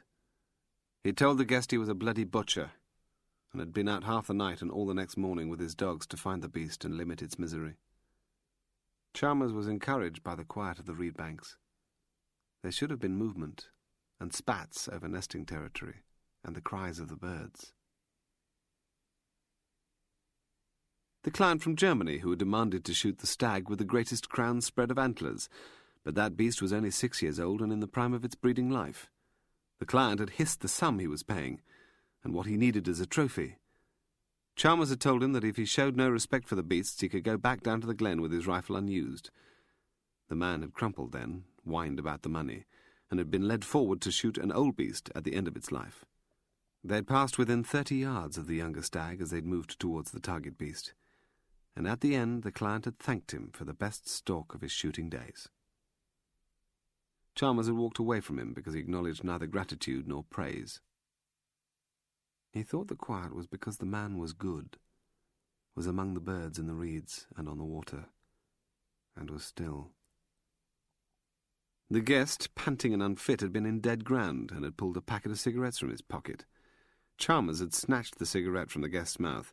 He'd made the stalk last 10 hours, 2 of them crawling against the rush of a stream-filled gully. Finally, when the beast was 70 yards from them, he told the guest, "You're not fit to shoot, you're a bloody ruin," and hadn't given them the rifle. The memories kept the cutting edge to his senses. The birds were too quiet. He knew that the man was good, and that the man was there, in the marsh. He waited, patient. He felt a respect, brother to brother, for the man out there, in the water. The same respect that he felt for the big beasts he stalked and tracked. "We've lasted through Monday." He'd had to feed the boy and himself. He'd heated the last of the pre-cooked meat pies in the fridge and had taken the remaining tub of ice cream from the freezer. He'd found a science program on the television for Stephen, and they'd eaten off their laps. He'd taken the trays back into the kitchen and gone upstairs. She was on the bed in darkness. He sat beside her. "They say he has a week. He can't endure more than a week. It's closing round him. We're on the 5th day. We have to hang on in there." "Where is he?" Fenton asked. "I don't know," Markham's voice, distorted by the scrambler, echoed back at him. "I only know that he's sitting out there in the bloody bog. Have you called him? Has he sit-repped?" "I wouldn't dare to call the ungracious little beggar. I'm only the fetcher and carrier. I reckon he'd garrot me if I disturbed him." "Doesn't he know the importance of continuous contact?" "He knows it if you told him it." "Jeff, does he realise how much is riding on his back?" "That, too, I expect you told him." "I'll call you when he deigns to make contact. Bye, Mr. Fenton." Fenton shivered. He was alone, but for the company of a third-year probationer who watched the telephones. It was always late at night, when an operation was running towards climax, that he shivered, not from cold, but from nerves. In the day, surrounded by acolytes, the confidence boomed in him. But Parker had gone, the American with her, and the elder of the probationers, the old warhorse from B-section. Cox had left early to prepare for a dinner party. It would be the end of him if the boy, Chalmers, failed. He would be a casualty, washed up, sneered at, shown the earlier retirement door. Halfway across the world was another man who would be sweating on the fear of failure. He did not know what an office high in the Ministry of Information and Security would be like, but he seemed to sense that man shivering in the same sweat as dribbled on his own back. He had talked of control, but late at night, he reflected, there was not a vestige of control for either of them. It was always like that, never different, when the little people took charge and the power of the high and mighty was stripped from their hands. He would sleep at Thames House that night and the next, sleep there until it was over. Because he'd volunteered to take responsibility, the career of Harry Fenton lay in the grubby hands of Andy Chalmers.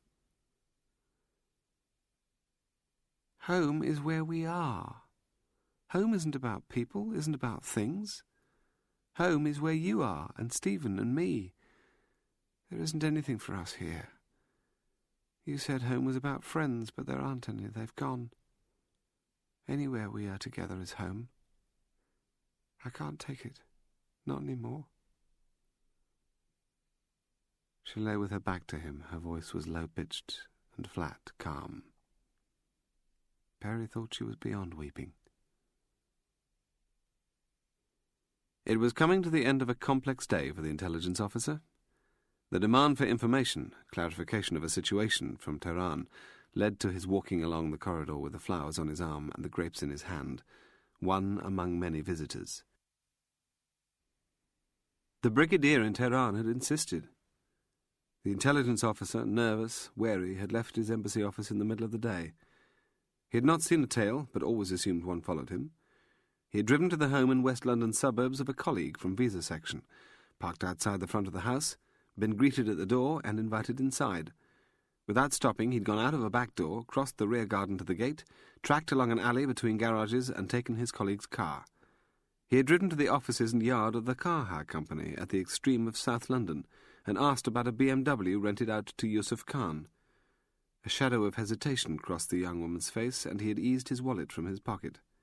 £100, palmed across the desk in £20 notes, had lightened the shadow. He was shown, hurriedly, a photograph from an insurance file of the wrecked vehicle. He was told of the hospital where the injured man was treated. Did she know of a passenger? The police had not spoken of one. It was already early evening by the time he reached the hospital. After checking for the location of delivery postnatal, he headed for the casualty ward. He was another visitor, one of many who anxiously came to see the sick, the injured and the maimed. He had the flowers and the grapes, as if they guaranteed him admittance. He walked slowly down the centre of the ward, through the aisle between the beds, scanning the faces of the patients. He seemed lost and confused, but none of the harassed nursing staff came forward to help him. A corridor was ahead of him, signs for the fire escape, and to the side a trolley carrying resuscitation equipment. He took a risk because Tehran required it of him. He edged forward with a fool's smile on his face. Only when he was beside the trolley did he see the policeman with a machine gun on his lap. "I am looking for my sister and her baby."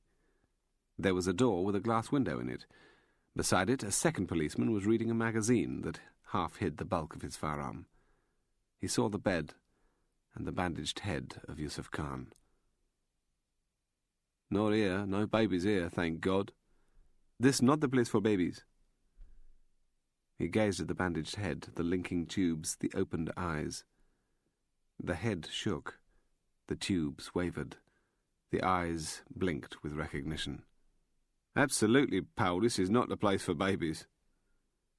He saw the tears gathering in the eyes, and he thought he saw a trace of guilt flicker there. "I must ask again." He walked away. He had seen what he needed to see. He laid the flowers and the grapes on the ward sister's desk. When he left his colleague's house in West London, he sped back to central London and his office at the embassy, with the urgent report to be sent by secure coded communication to Tehran, locked in his mind. "Is that what you want? A van coming to the front door, all those bastards out in the road watching. You want to give them that satisfaction, your things, everything that's personal to you, your furniture, your clothes, your pictures, your life, paraded for them. They'll spit at the car as it takes us away. Is that what you want?" His hand was on her shoulder, and his fingers massaged Merrill's bones and muscles. She never looked at him, and she didn't speak. The Brigadier was a careful man. If his back was to be protected, it was necessary for him always to be careful. He was that rarity in the service of the Ministry of Information and Security, an intelligence officer who had made the transition from the previous regime. He had crossed sides. The majority with whom he had worked as a captain in the Suffolk were long dead, hanged, shot, butchered for their service to the Shah. But 3 days before the mob, the street scum from South Tehran had entered and sacked the Suffolk offices on Havez Avenue. He had taken a suitcase of files from his workplace and made contact with his enemy. The files were his credentials. With them were his memories of names, locations, and faces. In the confused days that followed, he was to the new men of Iran a small, treasured mine of knowledge.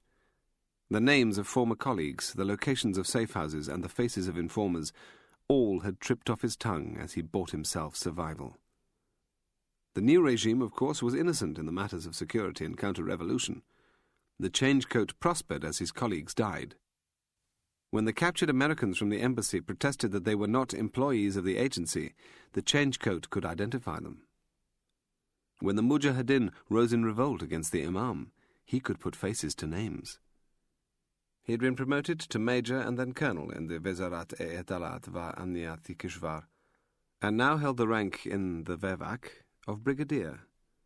But he was too intelligent, too cautious a man to believe that his position would ever be secure and above suspicion.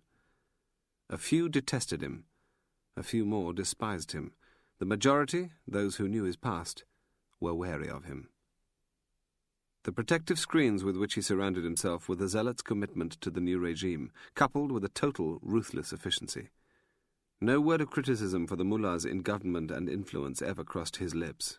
No mistake in his planning of operations was ever admitted. If the mildest words of criticism were ever spoken, he would be denounced and pitched from his office. There were many, and he knew it, who would clamour to fire the bullet or tighten the noose around his neck. Vahid Hussein had been like a son to him. The communication from London was on his desk. The hot, fume-filled night was around his high office. Tears and guilt meant betrayal, were evidence that a coward, Yusuf Khan, had talked. It was his hope alone in the cigarette-smoke-filled office that the man who had been like a son to him would be shot dead. It would be worse if the great tanker, which was the pride of the fleet, were intercepted as it slowed in the shipping lanes to launch the inflatable, was boarded and impounded. He weighed the possibilities open to him, then wrote an instruction for the Vevak officer who worked as an official at the building of the National Iranian Tanker Corporation. The ship was to sail in the morning. There was to be no attempt at a pickup. For his own survival, to avoid an inevitable fate, he cut the link to Vahid Hussein. He did not hesitate. "I want to go shopping. I want Stephen to go to school. I want you to go to work. I want us to go walking. I don't want ever again, Frank, to see a gun. I want to be happy again. There's nothing left for us here." Downstairs the television droned on, under Davis's tuneless whistling to himself. There was a muted cackle of laughter from the hut at the back, and the revving of the engine of the car at the front to keep the heater going. Everything they listened to all around them was sourced by the guns. "Please, I'm begging it of you, please." Perry's voice quavered to his wife's silence. "In a way, it's like Kay sang, not that I was there." They were so nervous, as if frightened of each other. Little Baum would not undress her. Cathy had done it herself. stripping while he had turned his back to her to shed the old tweed suit, the crumpled shirt, and the underclothes that weren't quite clean. He had gentle hands, and they touched her breasts with a teenager's awe as he lay on her, was inside her. Kay-san was staking out a goat. We put down a base in the middle of nowhere, and we invited them to come and get us. We thought the North Vietnamese army would destroy itself when it came onto our wire. Kathy thought it was his nerves that made him spatter out the bullshit, and she reckoned he hadn't had a woman in Riyadh, was as lonely as herself. It was a long time since she had had sex. This was a ship-deck romance without commitment, and in less than 48 hours he would be on a flight back to where he had come from. We reckoned we had it right at Kaesang, had learned the French lessons from Dien Bien Phu. The French hadn't resources we had, but they believed in the same principle, which was putting out a bait with the opportunity to smack the bad bastard when he comes sniffing. She was not into public service sex. She was not available to the Germans, the Israelis, and the Italians who came to liaise for a few days at Thames House. She was not a convenient bicycle for men far from home.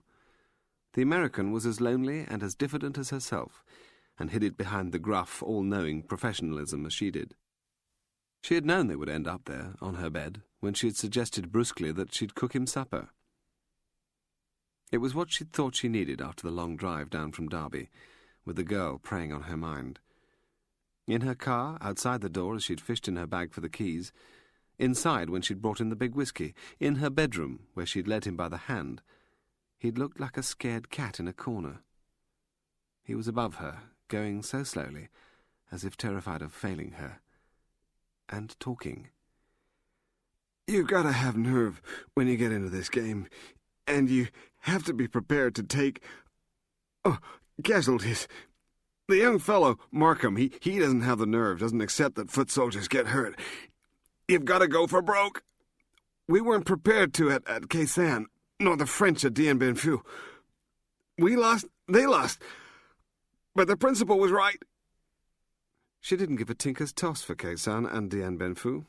It was a relief to have the smell of a man with her, his weight on her, and the size of a man in her.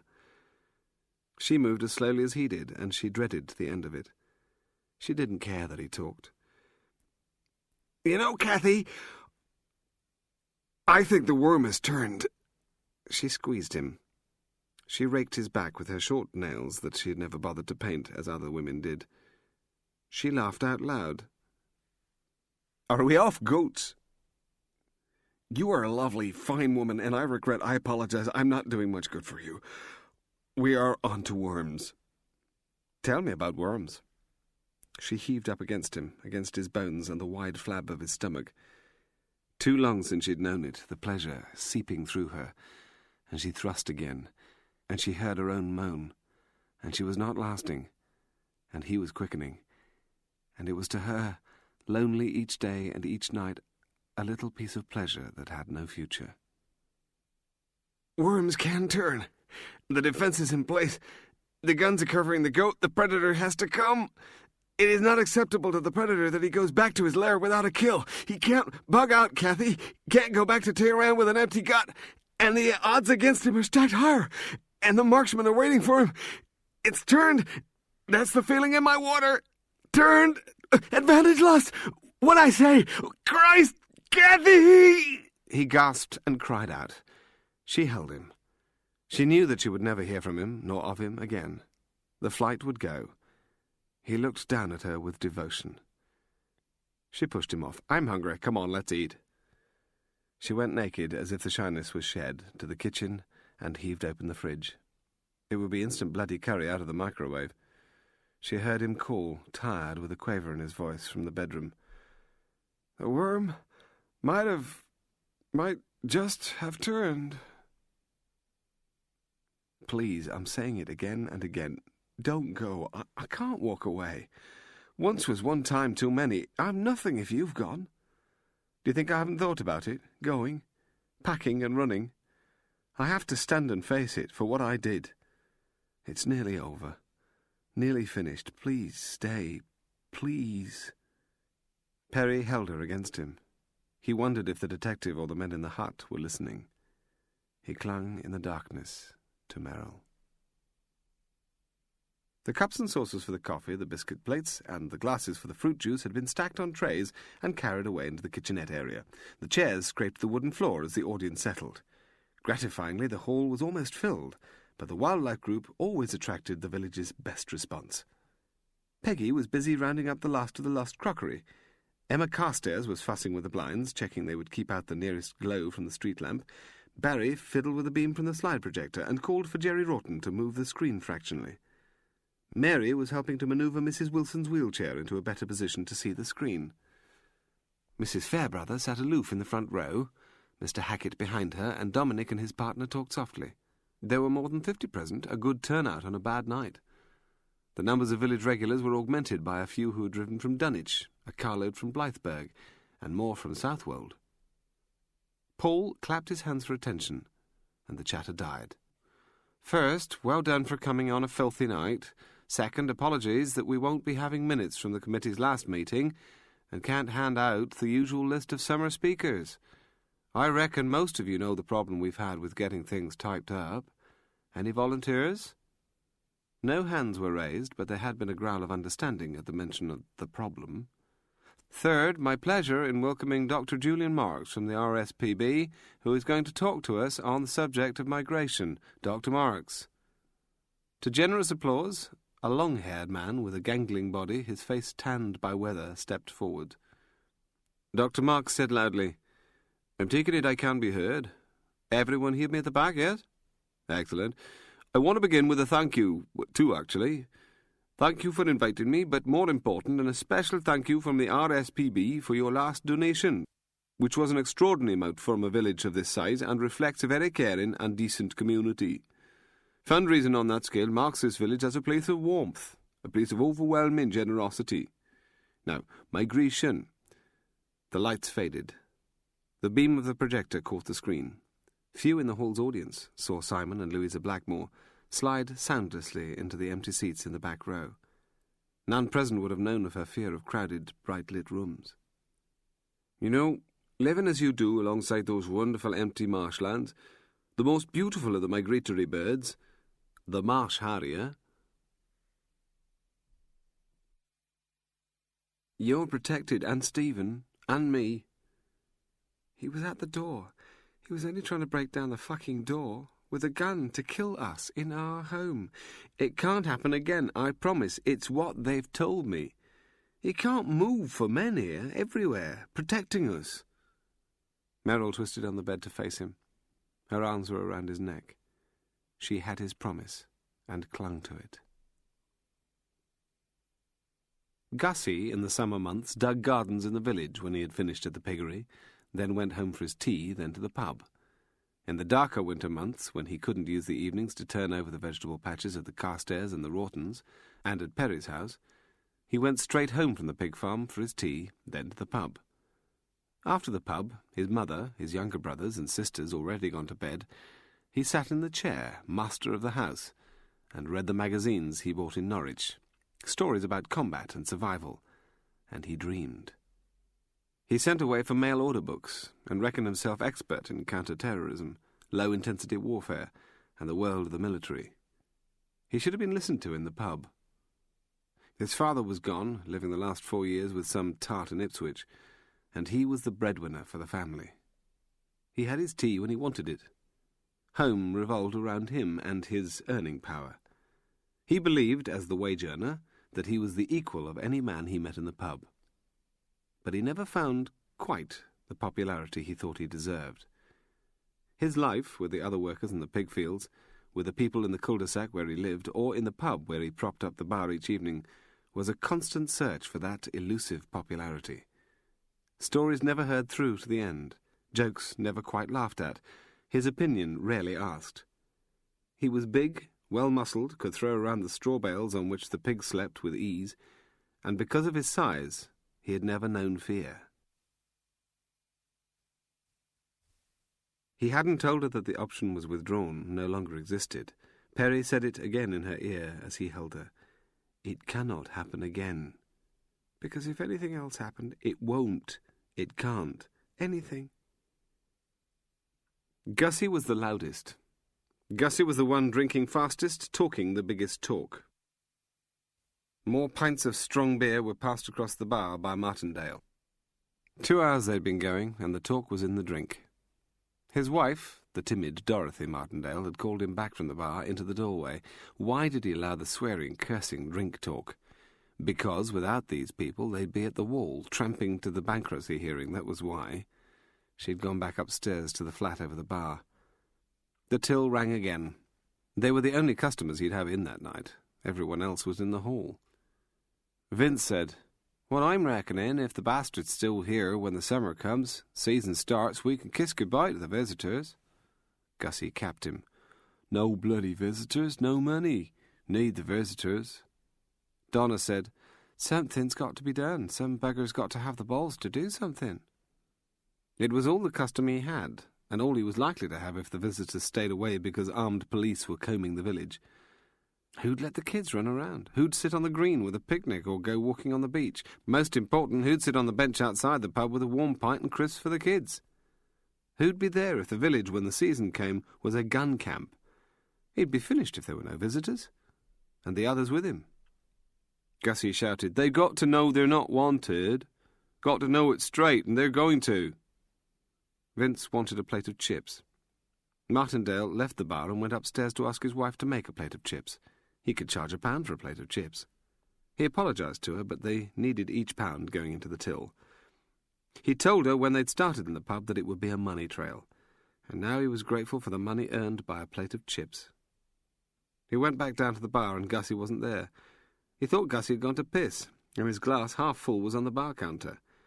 He seemed not to hear the complaining whine across the bar. The bank's letter was in his mind, and the letter from the brewery that stated he was underperforming. Martindale saw Gussie through the front window, crossing the car park and weaving. He was carrying a light plank, one of those the builders had left when he'd said he couldn't afford for them to complete the work on the outside lavatories. Martindale watched him lurching away into the darkness beyond the reach of the lights, the plank on his shoulder. He held her. Merrill had his promise, and the tension of her muscles ebbed. She lay soft against him. He heard the brief triple ring of the bell, then Blake's voice and Davy's wishing him a good night. David said, Frank heard it, that the bloody place was as quiet as a grave. He heard Blake settle in the dining room and check the machine gun they shared. If he hadn't given his promise, she would have taken down the suitcase from the top of the wardrobe and left. He had been stifled in the house. Ahead of him was a meal alone in a pub, then the suffocation of the room in the bed and breakfast. Bill Davies walked past his car. He had to think, had to be alone. There was no escape from the need to call home. There were enough of them gossiping in his section for him to know the talk of a marriage going down. Some said that actually they felt better for it when it was over. A few said in a bar with drink that when it was over, the loneliest time in their lives began. He had to steel himself to talk with Lily in the hope that she would let him chat to Donald and Brian. It would probably be like the last time, silences and refusal, then the challenge as to when he was coming home, to which he had no answer, then the purr of the cut call. He had to think, had to walk, had to know what he would say. The rain lashed down. The road in front of him, towards the hall's lights and the pub's bright windows, was empty. There was a shadow of movement at the side of the road, beyond the throw of the lights from the hall, and he thought it would be one of the old idiots who took their dogs out, sunshine or rain, and was sheltering against a tree or a hedge. He wrapped his heavy coat closer round him. His shoes and the trousers at his ankles were already soaked. He would say, "I love you. I love my boys, our boys. I want to be with you. I want to share my life with you. I am a policeman. I carry a Glock pistol. I protect people who are under threat. I cannot change. I can't go back to chasing thieves, seeing kids across roads. I have to live with it. You have to live with it. Living with it, Lily, is better for both of us than splitting. Splitting is death. Death for me, death for you, death for Donald and Brian. Anything is better than us meeting on the doorstep on Saturday mornings if I'm not working, and you looking at me like I'm dirt and letting the kids out with me for 4 hours, a football match in a McDonald's. Give it another chance. The words jangled in his mind, and he was so tired. He'd been sitting for 12 hours in the dining room of the house with his flask of coffee and his sandwiches, with his Glock and his machine gun, with his newspaper, and listening to them. He was trying to put Lily forefront in his mind, and his boys, and they were second best to Merrill Perry. Lily wouldn't understand about Merrill Perry, wouldn't... The shot blasted out. He froze. There was no pain, no numbness, and he was standing. The shot had missed. He spun, but they didn't do pitch darkness practice at Lippett's Hill. They did daytime firing, or were under the arc lights in the shooting gallery. He was reaching under the heavy coat, under his jacket for the Glock. He had it out of the holster. He was turning, aiming into the blackness in front of him. He was screaming for control, for dominance. "Armed police, throw your weapon down! Show yourself!" But he was in the light, and the rain was in his eyes and couldn't see a target. If there had been anything to aim at, he would have fired, not shouted. Finger on the trigger guard like they taught. Where was the bastard? "Get forward! To me! Crawl or I shoot! I fucking shoot! Weapon first, then you! Move!" Bill Davis had never had his gun out before, never drawn it for real. Now he saw the movement. His finger slipped from the guard to the trigger. Not simunition in Hogan's Alley, not on the range. His finger locked on the trigger, and he began to squeeze. He blinked, tried to focus on the aim into the darkness. A plank fell towards him, bounced twice, and came to rest at his feet. There was a whimpering in front of him, and an identifiable movement. He had the aim on it, and his finger was tightening. "Come out! Come out, or I shoot!" Davis bellowed at the blackness. The shadow came, with it a whining cry. The young man crawled on his knees and elbows towards the light. Davis knew it was over. He'd been so shit-scared, and it made him angry. He saw the slack mouth of the young man and the terror in his eyes. He'd seen him in the pub. They used planks in Ireland. Kids and women used to stand in darkness, put their weight on a plank end, wait for a patrol to pass, then heave up the other end of it to let it smash down on tarmac or paving, its sound the replica of a bullet firing. They did it to wind up the soldiers. It was sport. He had been at the edge of firing. It was unnecessary, but he caught the collar of the young man and dragged him across the road, out into the streetlight. He threw him flat on his stomach, drove the barrel of the Glock into his neck, put a knee into the small of his back, and one-handed frisked him. He could smell old beer and new piss.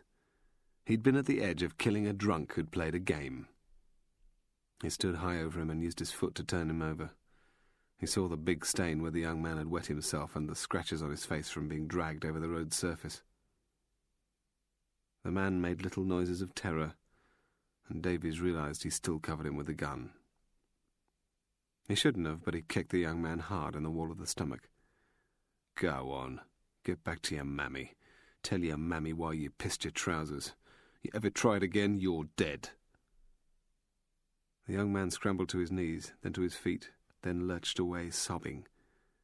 Davies watched him as he ran towards the hall and the pub's lit windows. He walked back to his car outside the house and slumped in the seat. He didn't know why he hadn't made the final squeeze on the trigger that would have killed the kid.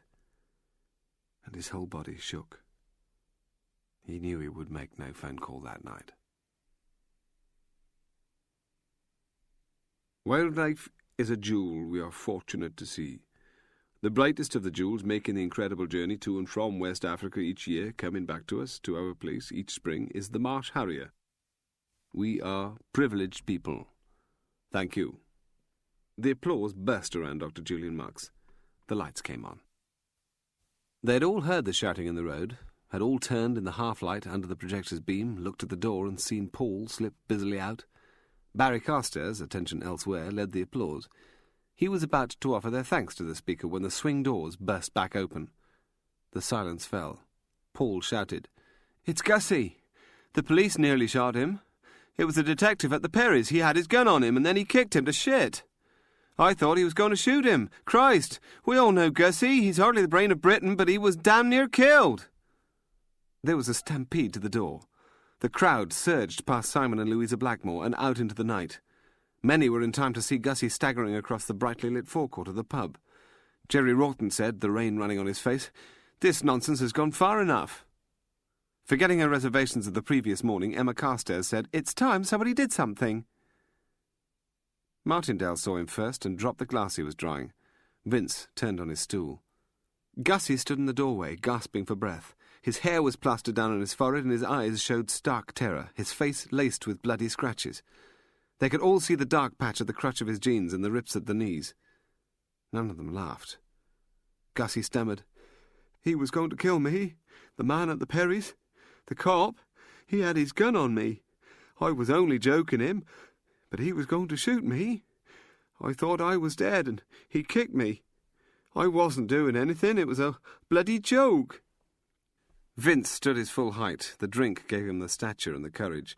"Don't know about you lot, but I don't think those bastards have got the message. Myself, I'm going to see they get it. It's time the shits were gone." When the first rock hit the window, Merrill woke. Half conscious, she heard the cheer. She groped for Frank in the darkness beside her, but he wasn't there. There was another crack of breaking glass, and another cheer. She pushed herself off the bed, and heard Frank's voice frantic, calling for Stephen, and the rush of feet through the kitchen below her and into the hall. He'd promised her. She'd had Frank's promise. She went to the top of the stairs. The bell rang 3 bleats. Blake had a vest on, the gun drawn. Paget was in front of him. Paget did the door and Blake covered him. As it was opened, she heard the shouting, the obscenities, heard her name and Frank's clearly. Davies squeezed through the half-open door, and Paget slammed it behind him. More rocks and maybe half bricks, and perhaps an empty metal dustbin clattered against the door. She was at the top of the stairs, and they'd not seen her. Blake yelled, "What the fuck is going on here?" Davies was leaning against the hall wall, and the water dribbled from his coat onto the paper. "It's about a bloody moron." "What's half the fucking village got to do with a bloody moron?" I was walking. The bloody moron did me with a plank. I thought it was a shot. I bloody near fired. Christ, I had him in my sights. He was just drunk. I roughed him. If it's not happened to you, then you wouldn't know what it's like. Bloody hell." Bill Davies looked up the stairs and saw her. It was as if the panic cleared off his face, and the tiredness. His expression was a mask. He said calmly, as if she'd heard nothing, "Everything's under control, Mrs. Perry. There's been an incident, but it will be over in a moment. Please stay upstairs, Mrs. Perry." "Where's Stephen?" "Stephen's with Juliet 7. With Mr. Perry. Stephen's fine. Please stay upstairs." They didn't want to know about her. As far as they were concerned, she was just a woman.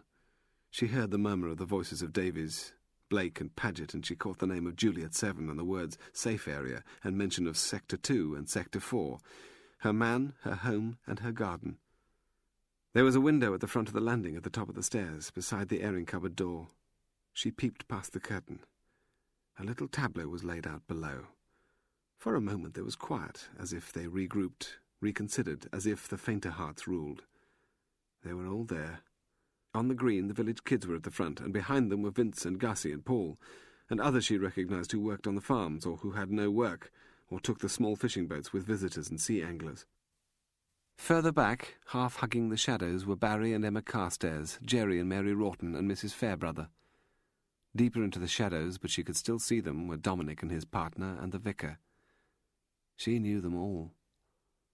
Paul came from the blackness, holding out the bottom edge of his coat to make a basket. When he loosed it, stones fell to the road. The kids scrambled for the stones, snatched them up and hurled them against the walls of the house and the windows and the door, and the cars parked at the front. She saw hatred. She'd seen such mobs on television, flickering, contorted faces from Africa and Asia, and from the corners of Eastern Europe, but theirs was an anonymous madness. These faces she knew, and the faces of those who stood back in the shadows and watched. There was a flash of light in the far blackness. Then the light lit the torso of a youth. She recognised him. He was from the council houses and helped carry ladders for Vince. He held a milk bottle, and the cloth stuffed in the bottle's neck was lit. The crowd roared approval. There must have been 50 of them, maybe more. The youth ran forward, past Mrs. Fairbrother and Mr. Hackett, past Dominic, past Emma and Mary, Barry and Jerry, past Paul and Vince, Gussie and Donna, and his arm arched to throw the bottle. She heard the pandemonium in the hall below, then the bolt scraping open and the key turning. Through the window she saw Paget go out, crouch, fumble at his belt, then throw his missile. The youth dropped the bottle and turned. It splintered, and the conflagration of fire burst where he had been. The gas canister detonated. The wind took the grey-white cloud past the light of the burning petrol and into the black darkness. She heard the choking, the coughing, and the screamed protests. They had gone, all of them, to the cover of darkness. This was not Ireland or Nairobi, wasn't Guatemala City. This was her home. The fire guttered. The gas dispersed. Shadowy figures moved in the darkness. The 2 mobile cars were now drawn up to make a barrier in front of the house. The argument raged in the hall below her, Frank and Bill Davis in spitting dispute. She was not supposed to hear. Then Frank propelled Stephen across the hall and up the stairs before shrugging into a vest. Davies wrenched open the door. She held Stephen and felt the blast of cold air. She crouched. Frank was outside with Davies and Paget. She couldn't see them. She was down on the floor and clinging to Stephen, holding his head against her and pressing her palms over his ears. He would be on the step, shielded by the bodies of Davies and Paget, protected by their guns and their gas against his friends, her friends.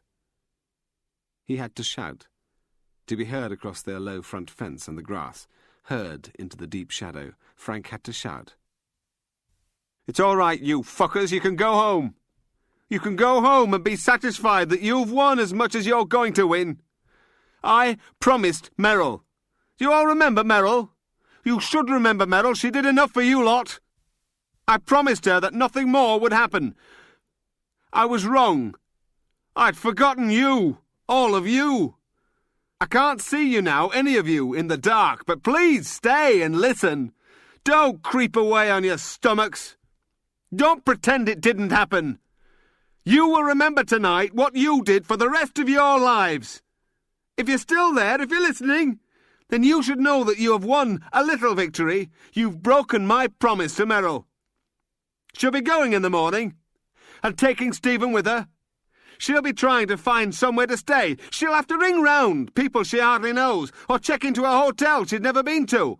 Everyone she reckoned was her friend is here, so it won't be easy for her to find somewhere. Not me, though. Not me." The tears streamed on her cheeks and fell on the hair of her child's head. "You're stuck with me. Before tonight, I might just have gone with her, but not now.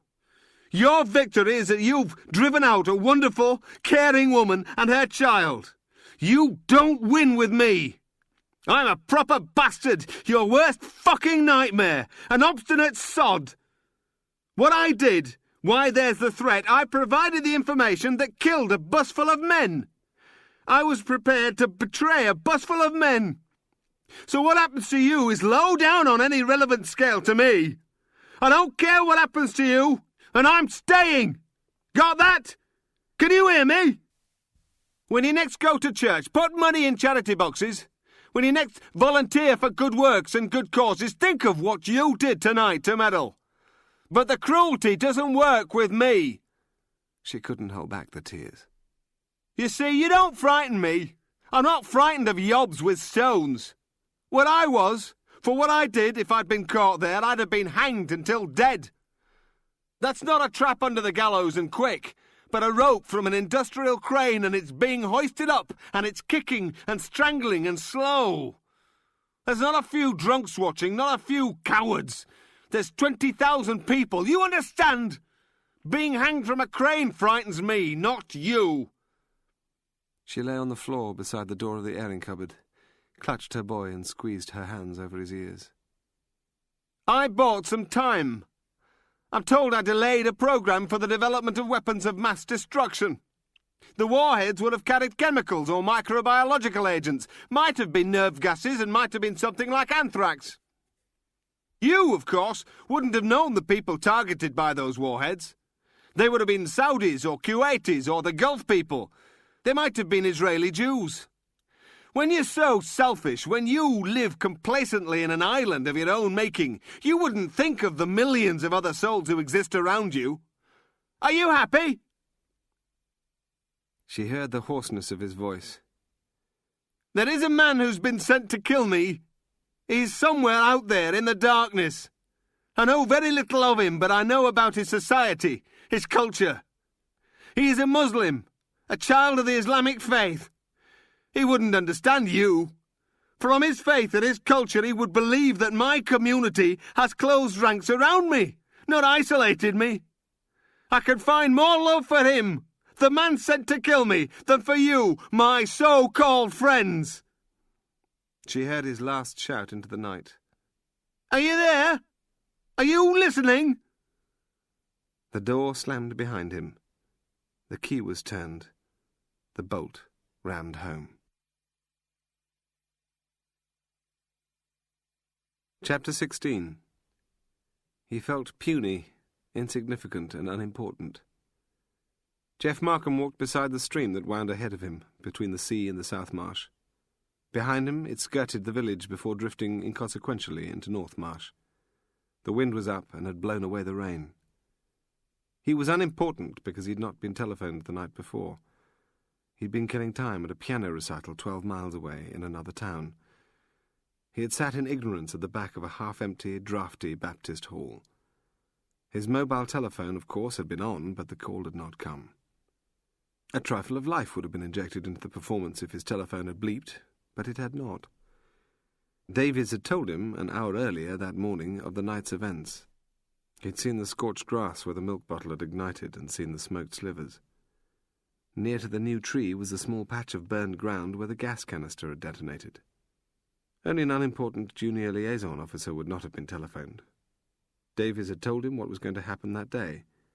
Not asked him for his opinion, but told him. It stormed away. He was unimportant, he realized, because he did not carry a gun.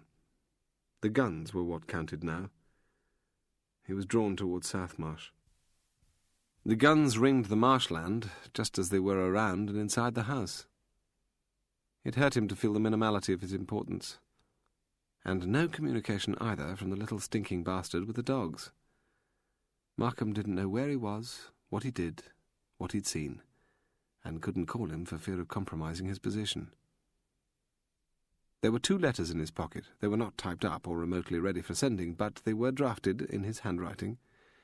He thought later he would go to the police station and find a typewriter and envelopes. He had drafted the letters after the recital, back at his guest-house accommodation. Fenton had said down the phone 50 minutes earlier, "We're not a marriage guidance operation, Jeff. If she wants to go, then I'm not going to lose sleep over it. But he stays, whatever. If you have to chain him to the floor, he stays." He walked towards where the little verminous bastard was, not that he would see him, but where he would breathe the same air. The 2 drafted letters were in his pocket. "Dear Mr. Cox, I write to inform you of my resignation from the service. I am taking up a position with a merchant bank in the city. I would like to express to you, to Mr. Fenton, to colleagues, my appreciation of the many kindnesses that have been shown me. My future employers wish me to start with them at the earliest possible date, and I look for your cooperation in that matter. Sincerely." And, "Dear Sirs, I have received your letter setting out my terms of employment and find them most satisfactory. Accordingly, I have resigned from my current employers by the same post and have requested the earliest possible date of release. I much look forward to joining your team and will advise you soonest of when that will be. Sincerely." Once they were typed up, they could go in the afternoon post, and then Jeff Markham would no longer be unimportant. He walked on the path, turned a corner, and could see, past a wild clump of bramble, the mass of the reed banks, the dark water channels, and a ruined windmill that had no sails. The bright light played on the dead reed tips, and the birds flew above the muddy banks. "I wouldn't go any further, if you don't want a bollocking from a police thug. I'd stop right there." He spun. To the right, a few yards from him, the man sat on a weathered bench. Markham recognized him, but couldn't place him. A dapper little man, thinning hair and a nervous smile, with binoculars hanging from his neck. "Quiet, isn't it? Wonderful. But there's a policeman ahead with a vile tongue and a big gun." There was a chuckle like that of a teenage girl, but from the soft, full lips. "I'm watching the harrier. It's a joy to behold." The man pointed. Markham saw the bird cartwheeling in awkward flight. He squinted to see it better. It was more than half a mile away, and its colours merged with the reed beds. It was far beyond the windmill, over the heart of the marsh. He could see swans, geese, and ducks on the water, but this was the only bird that flew, and strangely its motion was that of a clumsy dancer. "Incredible bird, the marsh harrier. It migrates each spring from West Africa to here. It would have been hatched on South Marsh, and then in the first autumn of its life it flies all the way back to Senegal or Mauritania for the winter. Then, come our spring, it returns. Comes back to us. I find that wonderful. 2,000 miles of flight, and our little corner of the universe is where it returns to." He remembered where he'd seen the man. He'd bought a sandwich 2 days earlier at his shop. Dominic Evans was the name over the door. That morning Davis had given him, snarled them, the names of those who'd been in half-shadow, who had not intervened. He was one of them. It comes back to us. Its trust makes for a huge responsibility. It can rely on our care and kindness. A pity, Mr. Evans, that Frank and Merrill Perry can't rely on that well of care and kindness. What's remarkable, this bird came back last week, and it was injured. It had been shot. I didn't think when I saw it last week it could survive. It's flying. Not quite at full strength yet, but it's hunting, and it's getting there. It's almost a miracle. I said, Mr. Evans, that it's a pity that Frank and Merrill Perry can't rely on your care and kindness. That's not called for. It's the truth. What do you know of ultimate truths? I know that you were there last night, one of those who stood back and let the mob have its bloody vicious fun. You feel qualified to make a judgment? I make a judgment on those who skulk at the back, not have the guts to come forward. That's mighty high talk. I'm talking about cowards who know what is right and stay silent. Do you want to know? Do I want to hear a string of snivelled excuses? Not particularly. I'm not proud of what happened. Frank and Merrill Perry need someone from among you bastards to hold out a hand of friendship. I don't know your name. You're another of the strangers who has invaded our little space. Till you came, we were just ordinary people, living hidden and unachieving lives. We were like everybody else, everybody anywhere. We were not challenged. I don't know your name, but, stranger, I am homosexual. Queer, got it? I live with my friend, and I love him. But I am discreet. I do not cause offence. I do not draw attention to myself. If I did, then in this little place I would be labelled a pervert. I buy tolerance with my work as the village historian. I can tell you where the old shoreline was, where the old churches and the old shipyard, all that stuff, but at least I take this place seriously. If I were blatant, I would be ostracised. Yes, I should have spoken up for Frank and Merrill. I like them, but I am a coward. Yes, I'm ashamed. So yes, I go with the tide, but it's like the sea and the history here. It makes for a sense of futility. Little gestures against the strength of the sea over many centuries have proved the worthlessness of man's efforts. We bow before the force of the inevitable. Markham stared out over the marshland and the peace that settled on it. You won't be here when this is over, stranger. We'll be left to pick up the pieces, and you'll have moved your caravan on, where you can make judgments on other ordinary people. Is it satisfying work? You sneer at me because I didn't publicly offer my hand in friendship to the Perrys. Let me tell you. No, listen to me. Twice in the night, when I wouldn't be seen, I've put my coat on and determined to walk to Frank and Merrill's door, and each time I failed to find the courage. Will you tell them that I'm ashamed of my cowardice? No, Markham said icily. He cursed himself for his cruelty. The man was gone, stumbling away. He wondered how it would have been if the challenge had faced him. The warm sun was on his face. Jeff Markham watched the flight of the bird, and he had no sense of what was remarkable, what was a miracle. Do you know what, Barney? What, Harry? I think it's an away goal. Come again. I think the Yanks scored away from home. Harry Fenton and Barnaby Cox stood at their adjacent office doors. Dwayne Littlebaum, flushed, yawning, had his feet up on the central table, scanning a newspaper. What's that mean? Got his leg over with Miss Prim Parker? You sure? Cathy was at her place at the console. Her eyes were on her screen. She never looked up, didn't glance at the soles of his shoes. Look at her. You ever seen her so feminine? God, next she'll be wearing lipstick, mascara, and eau de toilette. Ever seen her so becomingly coy, even shy?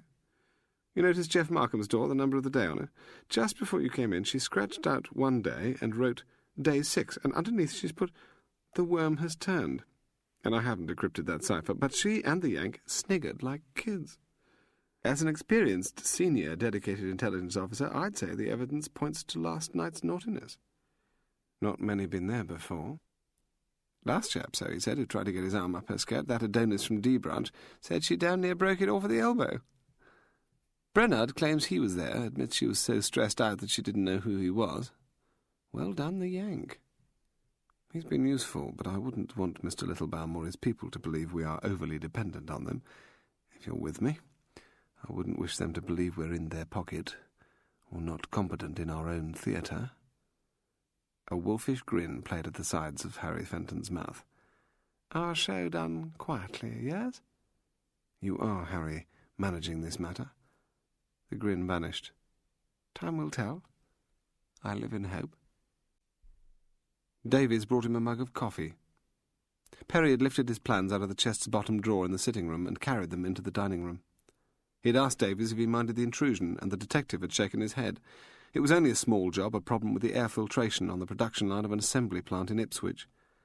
Davies had moved his machine gun and the spare magazine across the blanket over the table to make room for him, then headed for the kitchen. It was the first time that Frank Perry had taken out some work in a week.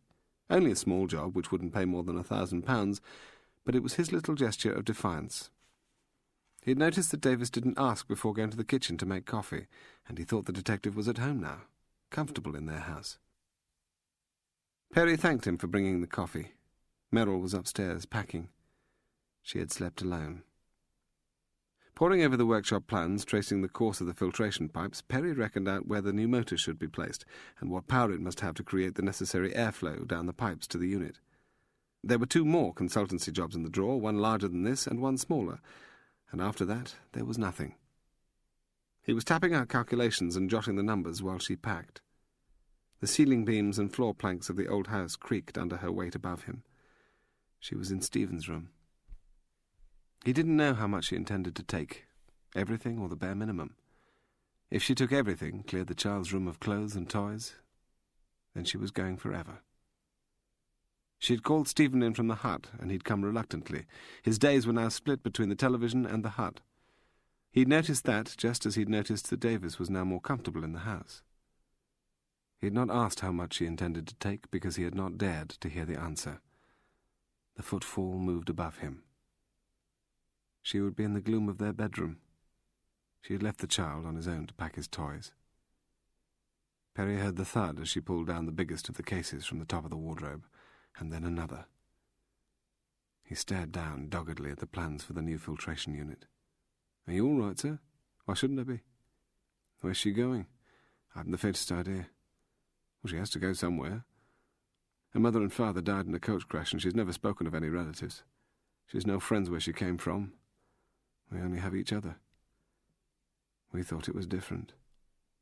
Shall I book a hotel?" "That would be best." "Where should the hotel be?" "How the hell should I know?" Davies slipped away, left him. Perry swore he'd made a bloody mistake, had missed a bloody decimal point. He ripped up the sheet of paper on which he'd written his calculations, threw the pieces to the carpet, and started again. She'd be packing the blouse he'd bought her for her last birthday, and the diamond cluster ring with the central sapphire that he'd given her last Christmas, and the underwear she'd shown him when she came back home from Norwich 3 weeks ago. Everything that mattered to her and to him would be going into the suitcases. He corrected the positioning of the decimal point. It was the principle that mattered. He would not surrender. Why did no one understand that he had to hold on to the principle? Davies came back in. Perry saw the smudge of lipstick on his collar, the damp patch round it, and knew the detective had comforted her. "How much is she taking?" "Not too much, not too little." "How long is she going for?" "Not for me to say, sir." "Where is she going?" "An hotel in London. I've said I'll book it." Davies asked him if he'd like a refill of coffee, and Perry nodded. He was wondering, when she was in a hotel in London and the detective was relieved from the duty, when a new man had come to replace him down here, whether Davies would see her, seek her out. His fingers smacked clumsily against the keys of the calculator. It had been her idea. Simon Blackmore held tight to Louise's hand. He'd had the same idea, but it was she who had articulated it. They walked through the village with purpose. Either they did it or they left. They both knew that and didn't have to speak it. If they'd not started out on their walk through the village to the house on the green, both of them would have gone to the garage beside the cottage and brought out the empty packing boxes and started to fill them. They would already have rung for the van and telephoned the estate agent, and they would have gone. Separately, when they'd first seen the cottage, they'd each thought the village was a small corner of heaven, a place of perfection for them. But as Louisa Blackmore had said, pulling on her coat before the start of their walk, a place in heaven had to be earned. It was a fine morning. The sunshine played on the tiredness of her face, and on his, and on the brick walls of other cottages where the honeysuckle and the climbing roses were already budding. The light shimmered off the neatness of lawns cut for the first time that year. They went past the pub, not yet open, and the empty car park, and saw the landlord grunting as he manoeuvred beer kegs from the outbuilding to the main door. The caretaker's bicycle was leaning against the wall of the hall. A young woman sat on the bench and read a book. The shop was open. The builder went by in his van, the man who told them about their damp problem, and they'd seen him the night before, and he waved to them as if nothing had happened in the darkness. They went on to the green, towards the house. All the time they walked, on the road and on the green, Simon Blackmore held his wife's hand on which there were no fingernails. Her coat cuffs hid her wrists, and the old marks of razor slashes. Under her coat, across her breast, was a thick scarf, and under the scarf and her blouse were the burn scars. He supported her. It was necessary to give her support because of the knee injury from long back. They came to the front gate. They were watched, eyes strip-searched them by the policeman in the car at the front.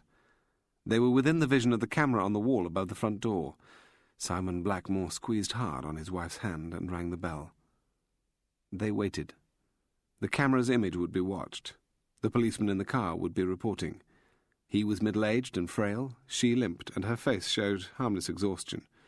Nothing about them was threatening. The lock turned. The policeman wore a bulletproof vest over his shirt, and his hand hovered near to the pistol in his waist holster. 2 bulging suitcases were in the hall behind him. His expression, cutting his eyes and mouth, was of contemptuous hostility. Holding his wife's hand, looking up at the policeman, Simon Blackmore drew a deep breath. He said, "We heard him speak last night. We were in the crowd, but not of it. We haven't met him, we're newcomers, so he won't know us. He said his wife would leave, but that she had nowhere to go, and that she would need to find an hotel. We live at the far end of the village, near to the church, at Rose Cottage. It's only our 3rd day here. We've come to offer the lady and her child a place in our home, a refuge." Surprise clouded the policeman's face.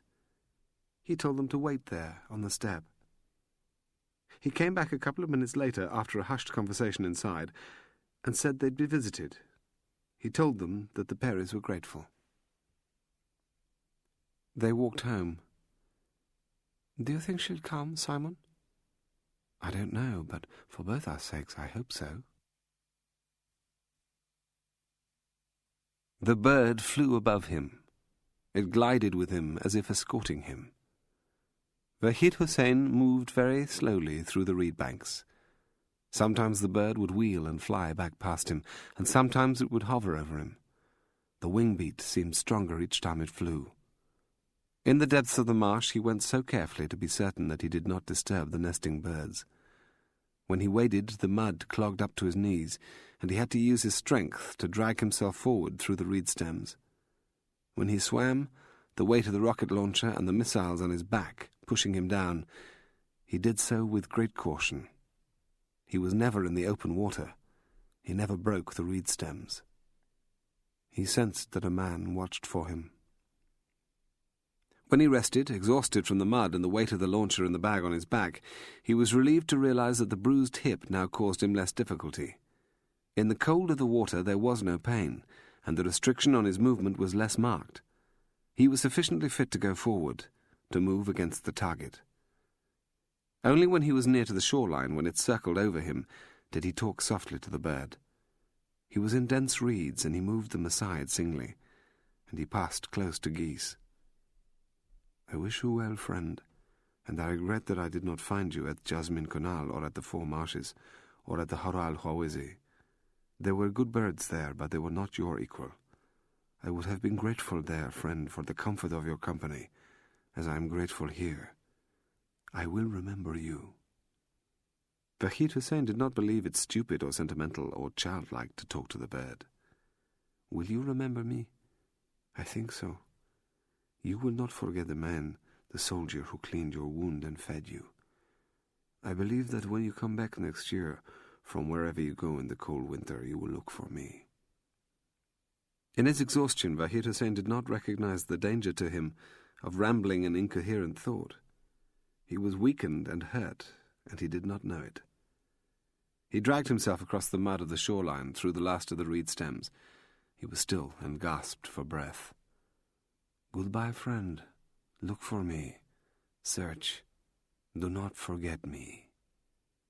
A sparrow flew away, cheeping, as he scrambled the few yards for the cover of the trees and undergrowth on Fen Hill to meet Farida Yasmin. They would shout his name in the streets when he was home. He did not feel the exhaustion. He had the love of the bird and believed himself supreme. The great anchor chain rose from the sea. The power of the huge engines edged the tanker away from the mooring buoys. Its cargo gone, the deck of the tanker and the bridge were high above the water. It would be a long climb. They would have sailed 2 hours before, but for the late arrival back on board of 7 of his crew. They had claimed they were lost ashore, and the master had believed they smelt of women's bodies. They always went with whores when allowed ashore, and they were all good Muslims. And they brought back on board foul magazines that would be thrown into the sea when the tanker, days later, reached the Straits of Hormuz, and the last leg for home. They would make full speed, 24 knots, and be near to the port of Rotterdam in the late evening, where they would collect the pilot before sailing into the separation zone. They would reach the waters off Dungeness in the hour before dawn the next morning. It was still possible for his instructions to be changed, and for him to pick up the man under the cover of darkness, lift him off the beach. But it would be a long climb for the man, if his orders were changed, on a bucking rope ladder from the sea to the deck and safety. Farida Yasmin sat on the bench and watched the muted life of the village pass her by. She could see the green and the far end of the house. Today the police cars cruised more frequently on the one road. She'd been through the village twice, gone to the sea twice, and up to the church. She hated those times when she was away from the bench, when she could no longer see the end of the house, but she thought it important to break any pattern she set. She should not spend too long on the bench. A woman with a brightly coloured coat had come and sat with her, and had talked about the village. She seemed lonely and bored, so Farida Yasmin had smiled sweetly and fed the questions that had kept the woman talking. The woman had been with her for an hour. It was a valuable hour. In the police cars going slowly by, the men would have seen her listening earnestly, and would have thought she belonged. While the woman had talked, looking at her with interest, smiling, laughing with her, Farida Yasmin had been able to see the end of the house over the stupid bitch's shoulder. She glanced too often at her watch. Time was passing. She sat on the bench, and she thought of the smooth skin of his body, the discoloration of the bruising, and she held her fingers against her lips because the fingers had touched his skin and hair and the bruising. But she had nothing to tell him that would help him. "Excuse me, miss." Under his cap he had a dull, pudgy, middle-aged face. Below his face was the top of the bulletproof vest against which he held his machine gun. "Hello." She made her voice calm, pleasant. The car was parked behind her, and the driver watched them. It was bright daylight, and she had no weapon. He was protected and armed. "Can I ask you what you're doing, miss?" She grinned. Imperceptibly she opened her legs, and she straightened her back to emphasize the fall of her chest. "What you wish you could be doing, officer, letting the rest of the world take the strain." "You've been here a long time, miss, doing nothing." "My good luck to have the time to do nothing." A small, rueful smile slipped his face. He'd have seen the shape of her thighs and the outline of her breasts as she'd intended. "So, what are you doing here?" She still grinned, but her mind raced at flywheel speed. It was the moment at which she was tested. It came to her very fast, and she clung to it. She had no time to consider what she said. She must follow her instinct. There might be an old photograph of her, but she believed she looked sufficiently different. "I'm at Nottingham University. We're doing a study on rural problems. I chose here. Didn't I do well?" "You don't seem, if I might say so, to have done much studying." Watch me tomorrow if you're still here, officer. You won't see me for dust. What's your name, miss? Carol Rogers, geography at Nottingham. Do you have identification, Miss Rogers? I don't, actually. I left everything like that where I'm staying in Halesworth. Does it matter? She'd given the name of a popular girl, a right bitch, at the university. The policeman could take her to the car and sit her in the back and radio through the details and wait for confirmation of her identity. If Carol Rogers was still at the university, going after a master's, and was called from the library, then Faridi Yasmin had failed. If she failed, when the light shone into her face and the questions hammered her, she might break as Yusuf had broken. Her hand touched her breast. She thought it was just routine, that he was doing his job and was undecided. "Don't you have anything? Driving licence? Cash card?"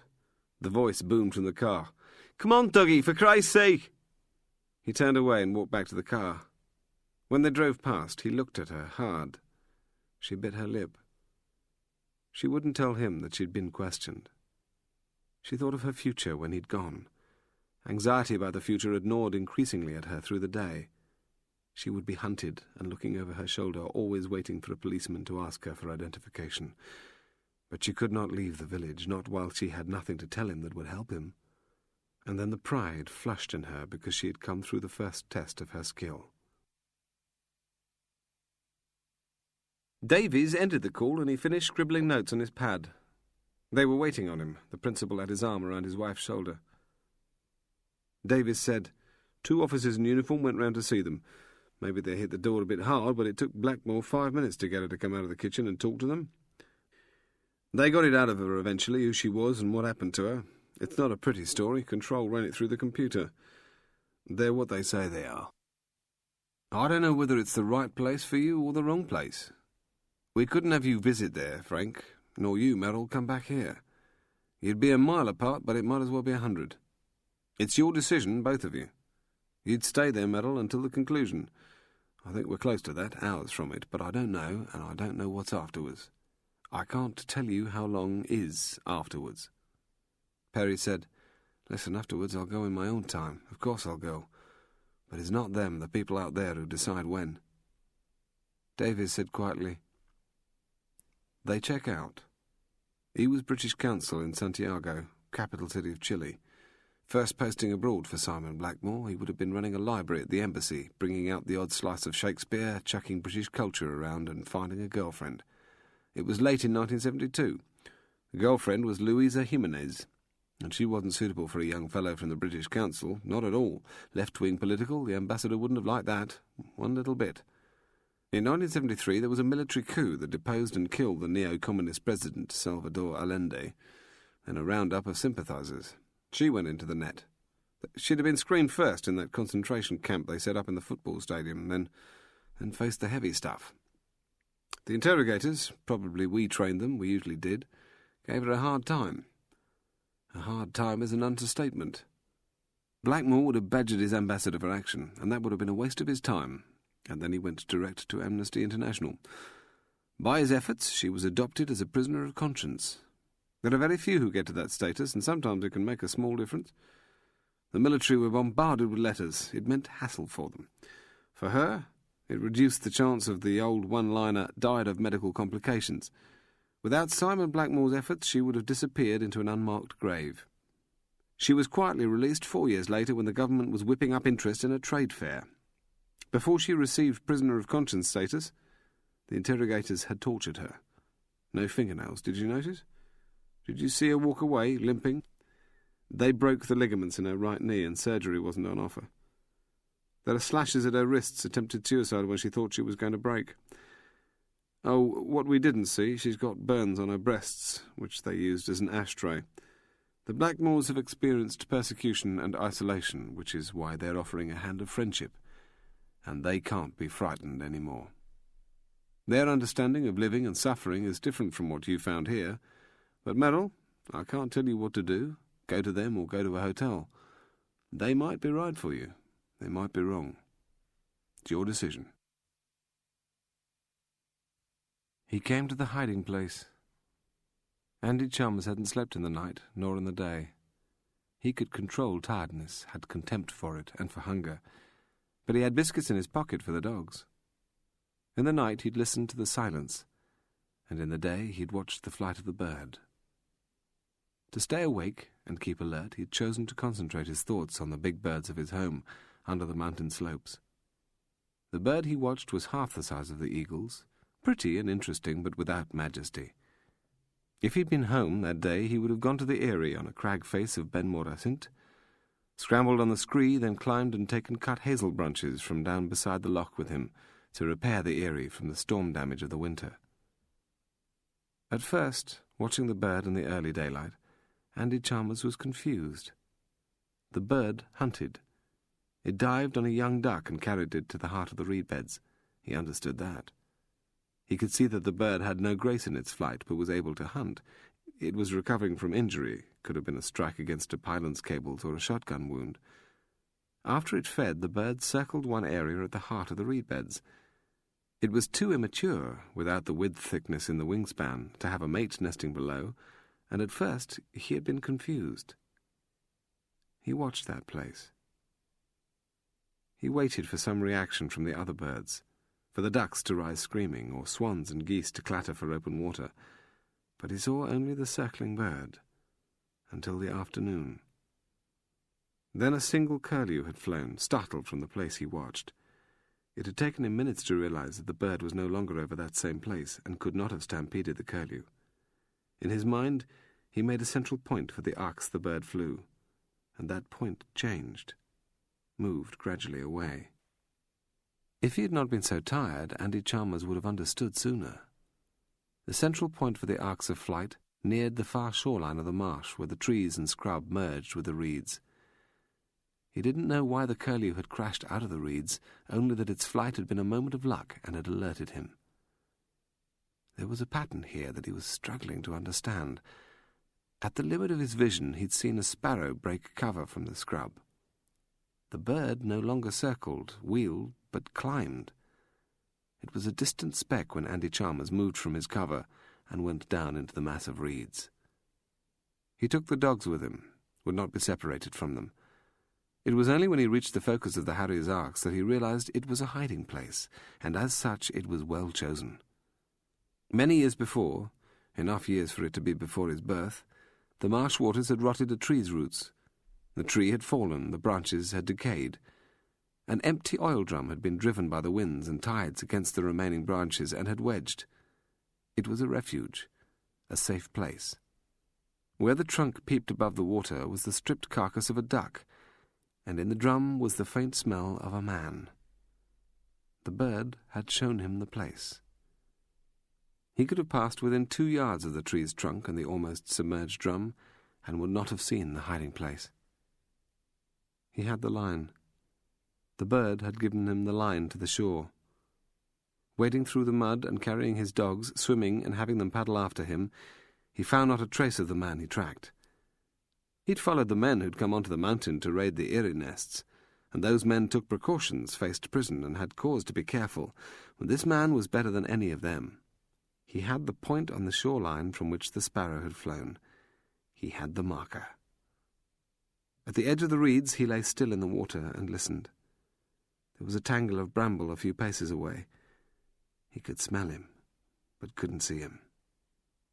The dogs were against his body, with only their heads above the water. He held his breath and waited. He didn't have a profile of the man, could not be inside his mind to know how he would react and how he would move. It was more interesting, there was more unpredictability in tracking a human than a deer. The tiredness had left him. He lay in the water, was fulfilled, and listened. The dogs would have told him if the man was close. The dogs smelt him, as Andy Chalmers did, but knew he was no longer there. He came out of the water, and the dogs bounded forward, splashing clear. He found rabbit's bones and the rear leg of a frog. He knew the man had gone, moved on. Merrill kissed him. She had her coat on, and she held her Stephen's hand. There was another coat over her arm and 4 suitcases behind her. Davies was at the back. Perry couldn't read Davies's face as Merrill kissed him. Rankin was closer. He tousled Stephen's hair, and his machine gun flapped loosely on the webbing when he bent to pick up the child's football. "You'll be all right. I'll be fine. Bill's got a shop for you. I'll manage. The bell rang. You won't worry about us? I won't. I'm just so frightened. At the third blast of the bell, Rankin peered into the spy hole, then nodded to Davies. The key was turned, the bolts drawn back. Davies watched them. Were they ready? Had they finished? It hadn't been there before, but Perry saw compassion in Rankin's face, and he noticed the sharp movements of Davies's jaw as his teeth bit at his lip. Hard bastards, and they were moved. He'd not been upstairs while she had packed. He had not found the quiet corner of the house away from the microphones. She kissed him one last time. Her boy wore a New England football shirt that Paget and Rankin had given to him.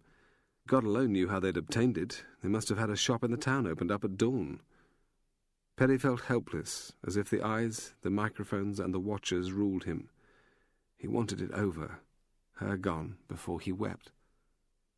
You should go, Merrill. I'll see you. Sometime soon. Keep safe. Be careful. Don't forget, ever, our love. Don't tell me you were gone, Merrill. He could hear the cars outside, the engine starting up. Davies said, calm voice, "Don't stop, Mrs. Perry. We believe that the area outside is secure, but still don't stop. The pavement time is the worst. Straight out and into the lead car. There's no going back for anything. Keep moving directly to the lead car." Rankin pulled the door open. Davies hustled them forward, past the two men who waited on the step. They went at a charge.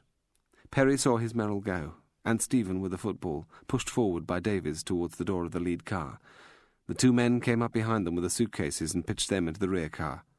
Rankin snapped the front door shut. He didn't see them go, didn't have the chance to wave. He heard the slam of the doors and the roar of the engines. "The best thing for now is a fresh pot of tea," he said. She'd taken a position beside the lavatories near the hall. From there she had a view of the gable end of the house and a small part of the green. The light was going. Hours ago, Farida Yasmin had learned the patrol pattern of the unmarked cars, and each time they came by, she was behind the toilets and beyond their view. She'd hung on there because she'd found out nothing that would help him. She stretched her body. "Hello, my dear, still here, then?" The woman had come behind her on the path that led to the beach. "I was just going. Can't remember what you said, why you were here." The woman would not have remembered because she'd not been told. Farida Yasmin explained pleasantly, "It's a college project on the modern pressures affecting rural life. It seemed an interesting place to come to. I'm getting the feel of it, then I'll be looking to interview people. I don't know what you'll learn about us from our toilets." She had her back to the green and the house. She hadn't seen the cars come. They swept past her. She saw the child and a woman in the back seats of the lead car, and a man who had his head turned away sat in the front. There were cases in the second car, piled high, clearly visible in the rear window. Their headlights speared away into the early dusk.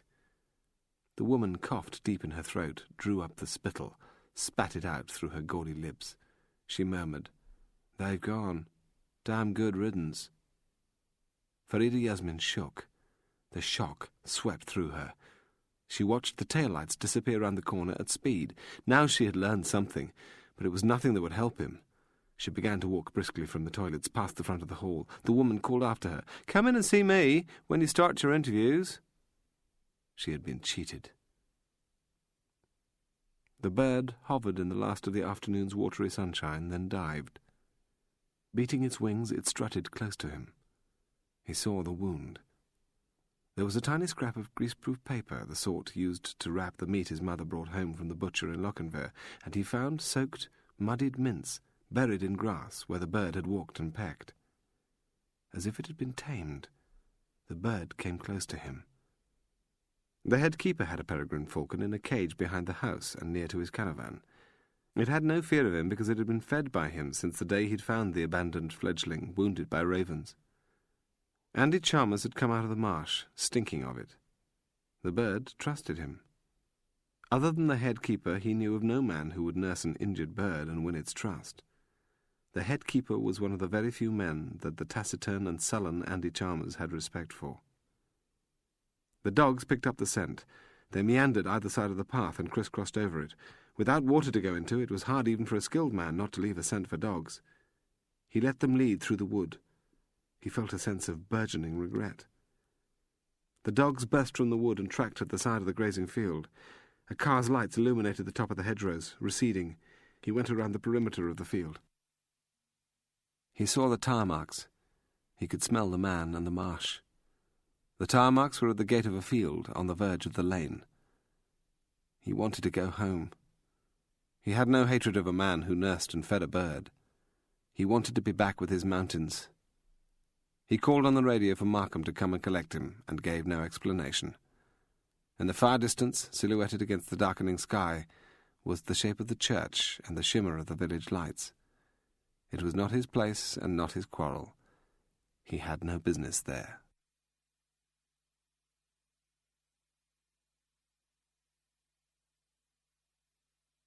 Chapter 17. You are certain? It's what I saw. In the rear car was the heap of suitcases on the back seat and 2 men at the front. In the lead car were a child looking out through the window, a woman staring straight ahead, a man with his head turned away, and more men in the front she did not recognize.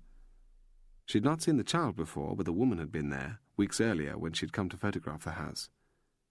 Farida Yasmin had been walking up the road through the village when the 2 cars had come back past her, the same 2 men in the front of each, but no passengers and no suitcases on the back seat of the second car. She'd walked on in the darkness. There was a cottage with an overgrown garden and a sold sign over a for sale board, short of the church, on the other side of the road. The curtains were loosely drawn on the windows facing the road, but at the back of the house they were not pulled across, and spilled light onto the garden. The grass at the back, ringed by untended flower beds, was long and leaf-strewn. The shirt the child wore was bright red, and there was a crest on the chest of rampant leopards, and the logo sign of a vehicle insurance company, the same shirt she'd seen him wearing in the car. The child kicked the football round the grass. He played on his own, the hero and the star. As soon as she'd met him at the field gate, she'd told him what she'd seen, and now she repeated it. In the car, as she'd blistered him with the information, he'd seemed no more willing to believe her than he did now. The cars came back without him and his wife and the child. It was done fast, to deceive you in the darkness. They moved him to make it easier for themselves. Can't you see it? They've made a trap, and now they don't have the responsibility of protecting him when it's sprung. They want you at the house on the green. They want to kill you there when they don't have the responsibility for him. You are sure? The doubt creased his voice. She told him that she was sure. She had seen the boy, the child, with the football on the lawn lit by the back windows of the cottage. The trap was the house on the green, where the guns waited for him. They were beside the car, in black darkness, among the scrub of the common ground beyond the village. It hurt her that she could not convince him. Don't you trust me? You should. Without me, on their terms, you would walk into a trap. Trust me. We are a partnership. That's equal parts. Don't you see that? She told him that he was nothing without her, and he seemed to reel away from her. She would go back, walk through the village a last time, come back and tell him what she had seen. He squatted down, holding the launcher in his hands, as if it were a child's valued toy or a believer's relic. She told him how long she would be. He had already gobbled down the sandwiches she brought him. He stank of the mud in the marsh and the still water. Farida Yasmin walked back into the village. There were lights on in the church, throwing multicolours through the high windows, and she could hear the organist practising. Over the hedge she saw the child boot the ball into the far darkness beyond the spill of the light, and leap and whoop with pleasure as if he'd found freedom. She walked the length of the green. She saw the cars outside the house and the same drawn curtains as had been there before. She could see from the street light that the camera set high on the front wall of the house tracked her, then lost interest, its lens veering away. It was enough. She was certain. She heard the rustle of a sweet paper. Hello, it's a student, yes? My friend Peggy told me about you. Hope I didn't startle you. Just walking the dog. I'm Paul. I'm your man when you start your interviews. She endured his patronising talk as they went back past the green, the darkened house and the lens, through the village. It was useful to have him beside her when she went by the lens, when she was caught in the headlights of one of the moving cars. Walking with him gave her the appearance of being a part of the community. She told the man Paul that she would definitely find him when she came to do her interviews, and he left her at the pub. The child was no longer in the garden. She saw the shape of a man through the gap in the curtains. She cut off the road, stumbled across the common ground, wove between the gorse trees and bramble thickets to the car. It's as I said it was, I'm certain. After she'd bought the sandwiches for him, she'd gone to a chemist in the town and selected a perfume. Before he had come to the field gate, she had anointed her body with it. "I deserve to be trusted," Faridi Yasmin whispered. He was still hunched down beside the wheel of the car, holding the launcher. He had not moved. "I want to be with you." His eyes stayed down, locked to the launcher and the ground at his feet. "I've done enough to deserve that. I can help, carry what you need. You've taught me. I want to be there when you fire the launcher. I want to see it happen and be a part of it." She was crouched close to him, and her fingers touched the smooth, oiled surface of the launcher's barrel. "I can do it. Help you." She saw his head move decisively side to side. He denied her. Her eyes tightened in confusion. "Haven't you thought about me? Haven't you considered what I want? What about the risks I've taken? Where's my future? Because of you, because of the people who sent you, I've lost everything. I'm hunted. You'll go, be picked up on the beach, so who's thought about me? I'll be caught, interrogated, locked up. Is that what you want?" He never looked at her. She caught his hand and held it tight in her fist. There was no response. "Are you going to take me back with you? That's best, isn't it? That I go back with you to the beach and onto the ship. There'd be life there for us, back where you come from, wouldn't there?" It was her dream. They were together on the great deck of the tanker. It was night and the stars were above them, and they ploughed through the endless water, and they were alone. And the same perfume that she wore now would be on her neck then. She would be introduced to high functionaries, and her part in the death of an enemy would be explained, and grave men would bob their heads in respect and thank her for what she had done. She could see the startled faces of her parents and the astonished, dull faces of the girls at work when they learned the truth of what Faridi Yasmin had achieved. "I'm finished here. So you don't take me with you tonight? I understand, but I go onto the ship with you, don't I?" In the darkness, he began to clean the firing mechanism of the launcher. By torchlight, he'd been shown the tire marks. Jeff Markham had been marched through the wood, had blundered after the light-footed shadow of Andy Chalmers in front, tried to keep up with him and his dogs, and had then been pushed without ceremony down onto his knees as the torch was shone into the cavity at the back of the bramble thicket. He had queried it again, rejecting what he didn't want to hear. He'd been dragged up, pulled towards the water. He capitulated and said it was all right. Yes, he accepted Chalmers' conclusion.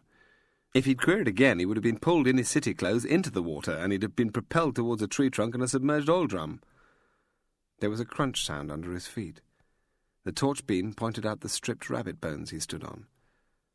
"I just want reassurance. There is no other explanation?" "Has gone." He had been lost. He'd driven round a web of lanes. He'd finally found Chalmers sitting with his dogs by the gate of a field. He had expressed his first doubts at the grunted report of the tracker, then been hijacked and taken off into the woods. He didn't want to believe what he was told because of the catastrophic implications of Chalmers' assessment. Could he merely have moved deeper into the marshland? Nope. He said bitterly, "But we don't know where he's gone." "Gone in the car." Could he be returning? "No gear left. Hide's empty. He's cleared out." They walked back to his car. It was the worst situation. He would be on the secure line to Fenton from the crisis centre to report they had lost their man. There'd be the hissed slip of Fenton's breath, and he would repeat that they had lost their man, and then a volley of oaths would bleat in his ear. He was familiar with analysis and intellectual storm sessions and with the computer spewing answers. What he'd been shown was a short length of tire marks in the dirt at the side of a lane, and, by torchlight, a hollowed place in the depth of a bramble thicket. He took on trust the description of the hiding place. The torch had been switched off. They came through the dense woodland, and the low branches all seemed to whip his face and not Chalmers, and where there was a soft pit in the ground, his feet found it and not Chalmers. With his scratched face and sodden feet, he followed the smell and could not see the man ahead of him until they reached the car. The stench of the man and the filth of the dogs filled the small interior. The water dripped off Chalmers, and the mud on the dogs was smeared across the seats. "I want to go home." "Too right," Markham snapped. "Home you will go, but not much of the journey in my bloody car." He drove at savage speed down the lanes towards the main road and the town and the crisis centre. They had lost him. It would end at the house on the green where the bloody goat bleated at the end of its bloody tether. He hit the brakes, swung the car through the lane's bends, pounded the accelerator. Beside him, Chalmers, stinking and dripping, slept. "Do you like to talk about it?" "No, Mrs. Perry, I don't like to." "I don't want to pry. I will say one thing to you only, and then please, it is a closed book. It was over. Molotovs don't win against tanks. We went back to our homes, which was stupid. I was denounced by people who lived in my street. When the soldiers came, I and others tried to flee over the roofs of my parents' apartment. We were identified by the people in our street. When we were on the roofs, they pointed the soldiers towards us. They were the same people I had lived with, played with as a child. They were my friends and my parents' friends, and they showed us to the soldiers. We saw what happened last night. We heard what Mr. Perry said." "Thank you, Louisa. Thank you from the depths of my heart. What I like to talk about is old furniture and gardening." "It's a good time to get cuttings in," Merrill said. "I'd like to help you with that." Blake was long gone back to the house. Bill Davies had dozed on his bed. The room was in chaos. Blake always left it that way, clothes on the floor, towels on the bed. Davies was reminded, and it hurt, of the room his boys shared. He still hadn't rung home, couldn't face it. He climbed off the bed and sluiced some of the tiredness out of his eyes at the basin. He'd called by at the house to collect his car, then search for another dreary little pub to eat in. He reflected that the home where Merrill had been taken in was off-limits, but he'd have preferred to have gone there, talked to her. She'd kissed him when she'd thanked him, and had cried as he'd held her awkwardly. She'd been so bloody soft and vulnerable. Too long since it had been like that with Lily. He changed his shirt. Couldn't go back to the house in a shirt with Merrill's lipstick on the collar. He went downstairs. The door to their living room was half open. He realized she had been waiting for him, listening for his descent. She came with a quick, scurrying step out of her living room, and he could see her husband in his chair by the fire, and the poor bastard had some shame in his eyes. She held the sheet of paper in her fingers. He understood. She handed him the account. He didn't argue, and didn't say that he'd seen her standing in the shadows behind the mob. He took the banknotes from his pocket and paid her for his bed and for Blake's.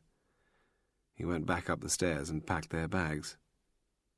She was waiting by the door. She said, "It's not my fault, I'm not to blame. We need the money. We wouldn't be doing anything like bed and breakfast unless we had to. It was Lloyd's that took us down. We were names, you know.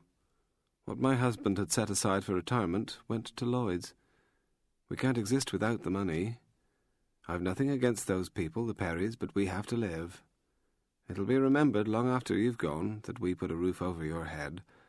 It won't be forgotten. I'm only trying to limit the damage to our business. A man like you, an educated man, I'm sure you understand." The door closed behind him. He carried the bags down the carefully raked gravel drive. He stopped in the road, saw the light peeping from the curtains where she was, then turned and walked towards the village and the green. He was called on the radio and was told the stalker's report. The man had moved, was lost. He started to run. He pounded down the road towards the house.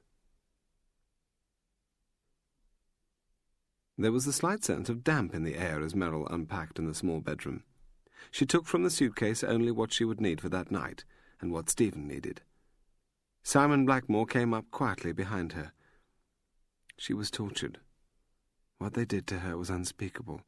Amnesty International members from all over the world bombarded the dictatorship with letters demanding her freedom. But above all, it was her own courage that saved her life, and her determination to come back to me. You make me feel small, and my own problems minuscule. Inevitable, I suppose, but already I regret leaving Frank. I don't think it appropriate that we start a seminar on man's inhumanity, but it's necessary that you understand us. We all have our own opinions, and, thank God, our own consciences to drive us. Enough of that. Now, Merrill, smile, please. She did. Her first in 6 days. I'm going to talk to Louisa about antiques and gardening. There's places round here where you can still get a good old table or a chest at a real knock-down price. and I'll talk about wine, and downstairs there is a bottle open and waiting." "So you've lost him." Cox was hurrying and for once ignored his habits, didn't go to his office first to shed his coat, smooth his hair and straighten his tie, straight to the central desk in the work area. He had been called from dinner. Bloody marvellous, what else have you got? He was the man in charge, and he threw the responsibility of failure at his subordinates. "Thought there were a few things I could rely on. Wrong again. Thought I could rely on you not to lose him." Fenton, who had already ladled abuse at his own subordinate, Markham, squirmed. Parker kept her head down. The others at the table, white-faced, avoided Cox's eyes, except for Duane Littlebaum, who eased his shoes off the table and laid down his Coca-Cola can. "His advantage is small and temporary only," Littlebaum murmured. "He has to come to the house. If he's moved, he'll come tonight. You should relax. We all get scared when it's out of our hands. You're not unique." Cox glanced at him savagely. What's he got? Fenton dived for the book on the table as if it were his saviour. "What we think from the questioning of Yusuf Khan is probably an RPG-7 rocket anti-tank grenade launcher.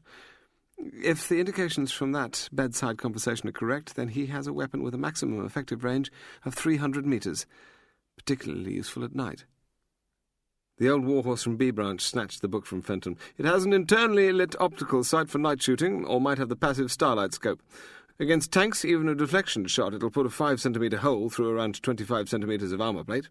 At 100 metres, it cannot miss." Kathy Parker leaned over the warhorse's shoulder. "It can penetrate at least 20 centimetres of sandbags, 50 centimetres of reinforced concrete, and, not that it applies, well over 100 centimetres of earth and log bunker." "Christ," Cox shuddered. Littlebaum smiled and swung his feet back onto the table. "But it has a signature flash and smoke discharge. It's best if he fires, then you locate him, and you go get him." "If there's anyone left alive afterwards to get him..." Cox left them in their silence, kicked open his office door and threw his coat onto the floor. "It'll be tonight. He'll come tonight." Frank Perry looked away from Davies. He sat on the floor, his body weight against the bottom of the door. Ask a bloody stupid question, you get a bloody unwanted answer. There was a small right-angled space between the hall and the kitchen door, protected by interior walls. The question? Why had Davies gone upstairs and dragged the double mattress off the spare bed and the single mattress off Stephen's bed, and wedged them on their sides against the two interior walls, and made an igloo between the hall and the kitchen door? Why? He sat and cradled a tumbler of whiskey, no water. He could have asked Blake and Paget as they heaved in the sandbags they'd filled. The sand and the empty bags had come an hour earlier. There had been a sharp exchange at the front gate because the delivery driver had dumped the sand and said it wasn't on his work docket to stay and help fill the bags. Perry sat with the weight of the vest on his shoulders. Davies was inserting a chair into the igloo space, a hard chair from the dining room, pushing its seat against the kitchen door, and then he draped the ballistic blanket over its back. The sandbags were already in place at the hall end of the igloo. He drank the whiskey, which burned in his throat and upper stomach, the third one that Blake had poured him. He thought pretty soon he should go and piss. It was better that she'd gone with Stephen. He could sense the change in the men's mood, like they'd cleared their decks. While Davies built the igloo, Blake was checking the weapons, and he'd cleared all the rounds out of the machine-gun magazines and then loaded them again. There was a box on the carpet beside his feet with the big red cross on it, and he'd been asked again for his blood group. He'd given it to them a week ago, but they'd said they were just checking, and he'd heard them talking hospitals. With Merrill and Stephen gone, what had changed, he thought, was that they no longer had the responsibility for the protection of a human being. Frank Perry was an item. He was baggage, protected because of its symbolic value. He gulped the whiskey. Paget and Rankin were in the hall. They were going off duty. The new shift was in the hut. What he didn't understand was that they seemed neither pleased to be going off duty nor reluctant to leave. By the time they were at the door, Paget and Rankin were already muttering about the different brands of thermal socks. Davies said, "He's moved. We don't know where he is or where he's coming from. Would you please, Mr. Perry, go quickly to the lavatory, then settle into the protected space? Because he's moved, we think he'll hit tonight." Perry downed the drink, stood and slurred his laugh. "Bit overdoing it, yes? Bit over the top, yes, for one man with a rifle?" "We don't think it's a rifle, Mr. Perry. We think it'll be an anti-tank armour-piercing rocket launcher." Ask a bloody stupid question. He used the cover of the stones of the churchyard, those that were beyond the throw of the coloured lights from the church itself. Vahid Hussein had the weapon tilted against his shoulder, and the barrel, with the 2-kilogram projectile loaded, gouged into his flesh. From the churchyard he could watch the lights of the cars on the road. It was important to him to find the pattern they made. The slow-moving patrols of security men would be the same here as outside the bases of the Americans in Riyadh or Jeddah. Patrols were always predictable. It was what they did. The slow cars came by, going into the village and out of it every 9 minutes, with only a few seconds' difference in each journey. From the churchyard he slipped over a wall and into a garden. He crossed that garden and 2 more. Often, at the Abyek camp, he had practice-fired the RPG-7, and it was simple and effective. He had fired it in the 4 marshes when the Iraqis had counter-attacked against the bridgehead, with armoured personnel carriers and the T-62 amphibious capability tanks. He knew well what it could do. He moved across 2 more gardens. He would have preferred to be close, so that the target man could see the blade or the barrel. It was better when they saw it, and the fear flitted over their faces. Then he felt the excitement in his groin. Vahid Hussein was in another garden, crouched and still. A door opened and a dog trotted out into the pool of light. It approached the edge of the light and yapped, but was frightened to move into the darkness. The rain began again. A man stood in the door and shouted for the dog, which knew he was there. Its courage grew because the man was behind it. It was a small dog, and it bounced with the ferocity of its barking. If the man came close, he would kill him, a blow to the neck. If the dog came, he would throttle it. He would not be stopped. The rain pattered on him. The man strode towards the dog, towards the place where he crouched, lifted it up, smacked it, and carried it back into the house. He moved again. She had given him the exact description of the house on the far side of the road into which the target had been moved. "A drink, Merrill?" She shivered. Stephen was upstairs in the room allocated to him, and had said it was a dump. She had pulled his lorries out of the case and scattered them onto the floor for him on the bare boards. "That would be nice." She grimaced at the cold air. The window was ajar behind the curtains, and the wind rippled them. "Red or white?" "They're both from the Rhone Valley, carved at Tain-l'Hermitage. It's only a little place, but they've been making wine there since the days of the Romans. We're very fond of it. I think the lovely thing about the study of wine is that one is never an expert, always learning. That's a good maxim for life. Which'll it be?" "Red, please, to put some life into me." "Shall do. I'm sorry about the window, but Louisa likes windows to be open so that she feels the wind. She can't abide to be closed in, you understand." "Of course." She hadn't noticed it before, but he wore a thick jacket over a crew-necked sweater. She looked at the grate, saw old ash and clinker. Simon Blackmore would have seen her glance at the fireplace. "Sorry, we haven't got round to cleaning it yet. We don't have fires. Louisa cannot abide lit fires. They burned her with cigarettes, but some of her friends were branded with a poker from a brazier." "I'll get a sweater." No, don't." He played the gentleman, took off his jacket and draped it on her shoulders, then poured her wine. She was quite touched. It was ridiculous, but sweet. She'd ring Frank later and tell him. And if, when she telephoned, she could not be overheard, she'd tell him they were daft, but lovely, and they lived in a freezer. He said apologetically that he ought to be in the kitchen helping. Would she excuse him if he left her alone? "Let me do that, help Louisa." "Absolutely not. You're our guest, and need a spot of pampering." There were 2 bookshelves in the room. She went past the window and crouched to look at the books. He had the launcher on his shoulder and his finger on the guard. He was down among a mass of garden shrubs. Beyond the hedge and the road was the cottage. He had seen the target's shadow against the moving curtain, then the coat of the man between the gap in the curtains, then the shadow. He had the sights set to 45 metres. The car came past, dawdling, its lights brightening the hedge in front of him. He was not concerned with other cars, only with the cars that carried the guns and cruised slowly. The darkness came back to the road, and he made his last checks. Paget said, "What I always say, you get what you pay for." Rankin said, "Fair enough, what you pay for, but if you want a proper gear, then by God you've got to pay." They were on their way back to the lodgings in the town after the end of their 12-hour shift. Behind them, in the barricaded and guarded house, the principal was someone else's headache. For 12 hours, they were free of it. When we're out in a bloody boat this weekend, I want to be warm. Then it's going to cost you. Daylight robbery is bloody usual. As you said, Joe, you get what you pay. The flash of bright light exploded from behind the hedge on the far side of the road. It illuminated the dead hedge leaves, an old holly tree, and the trunk of an oak. Across the road, brilliant in colour, came a line of shining gold thread, going arrow straight in front of the car's windscreen. The flash came, and the thread unravelled in a split moment of silence. The thread line crossed the road, cleared the opposite low wall and a small garden, and went straight into a downstairs window. It was almost in petrifyingly slow motion. The blast from the flash fire behind the hedge hammered into the car as Joe Paget braked, and with it was the whistle shriek of the gold threads passing. The thunder of the detonation pierced Dave Rankin's ears, and he froze. There was a blackness in his mind, and he could feel the air stripped from his lungs. This was not Lippett's Hill, nor Hogan's Alley, nor any bloody range they'd ever been on, not any exercise. The wheels had locked when Paget had braked, and his sight was gone. They were slewed across the road, and Dave Rankin's ears were dead from the blast sound. Paget gasped, "It's where she is." Rankin bawled, "Get there! Get to it! Where she is!" Paget had stalled the motor. Rankin was swearing at his window, electric, the pace at which it came down.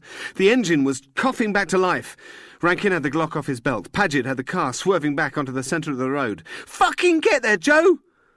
Paget put the car back into gear, and Rankin's head jerked forward and slapped the dash. Paget accelerated. They were coming towards the house. There was just smoke billowing from the front window of the house, from the black hole where the window had been, and curtain shreds, and silence. The reflex for Rankin was to get out of the car, help make the area secure, radio in. He had the door half open when he was thrown back in his seat as Paget hit the pedal. "Look, for fuck's sake, Dave, look!"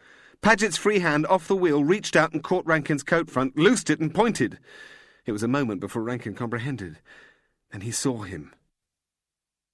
There was a high wall of old weathered brick that kept him on the road. The headlights caught him. He was running with an awkward, fast stride towards the end of the high wall and the graveyard beyond. The headlights trapped him. He was in army fatigues, but the mud on them blocked out the patterns of the camouflage. As he ran, he twisted his head to look behind him. The lights would have been in his eyes, blinding him, and he ran on. The car closed on him. Rankin had his head and shoulders, his arm out of the passenger side window, the wrong side window. He tried to aim but couldn't hold steady. The Glock was a close-quarters weapon. Practice on the range with the Glock was never at more than 25 metres. The Heckler and Koch that he'd carried all day, that he would have given his right ball for, would have done the job perfectly, but was back in the Wendy hut with a relief. "Brake, Joe! Give me some goddamn light!"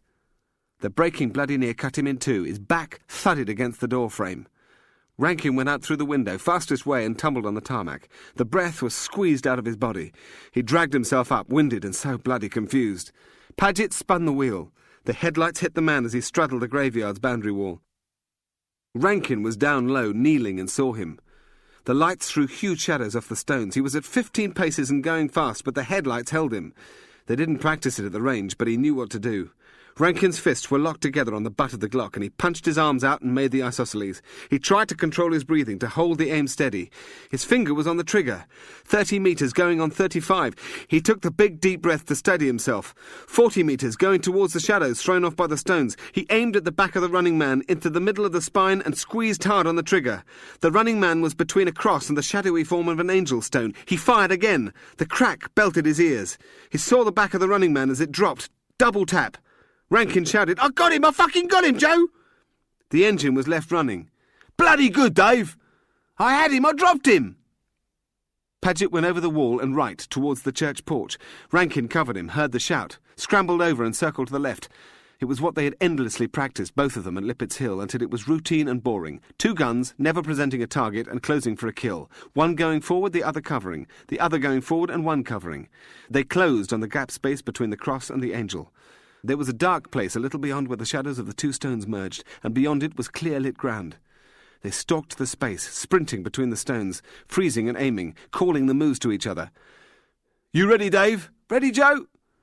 Rankin's aim was into the shadows. He was behind the cross. Paget reached up with his torch from behind the cover of the angel. The torch beam wavered through the shadow and fell on the grass.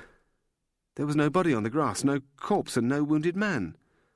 The beam moved over the grass, and there was no weapon discarded there, no blood. I thought I saw him go down. You thought wrong, Dave.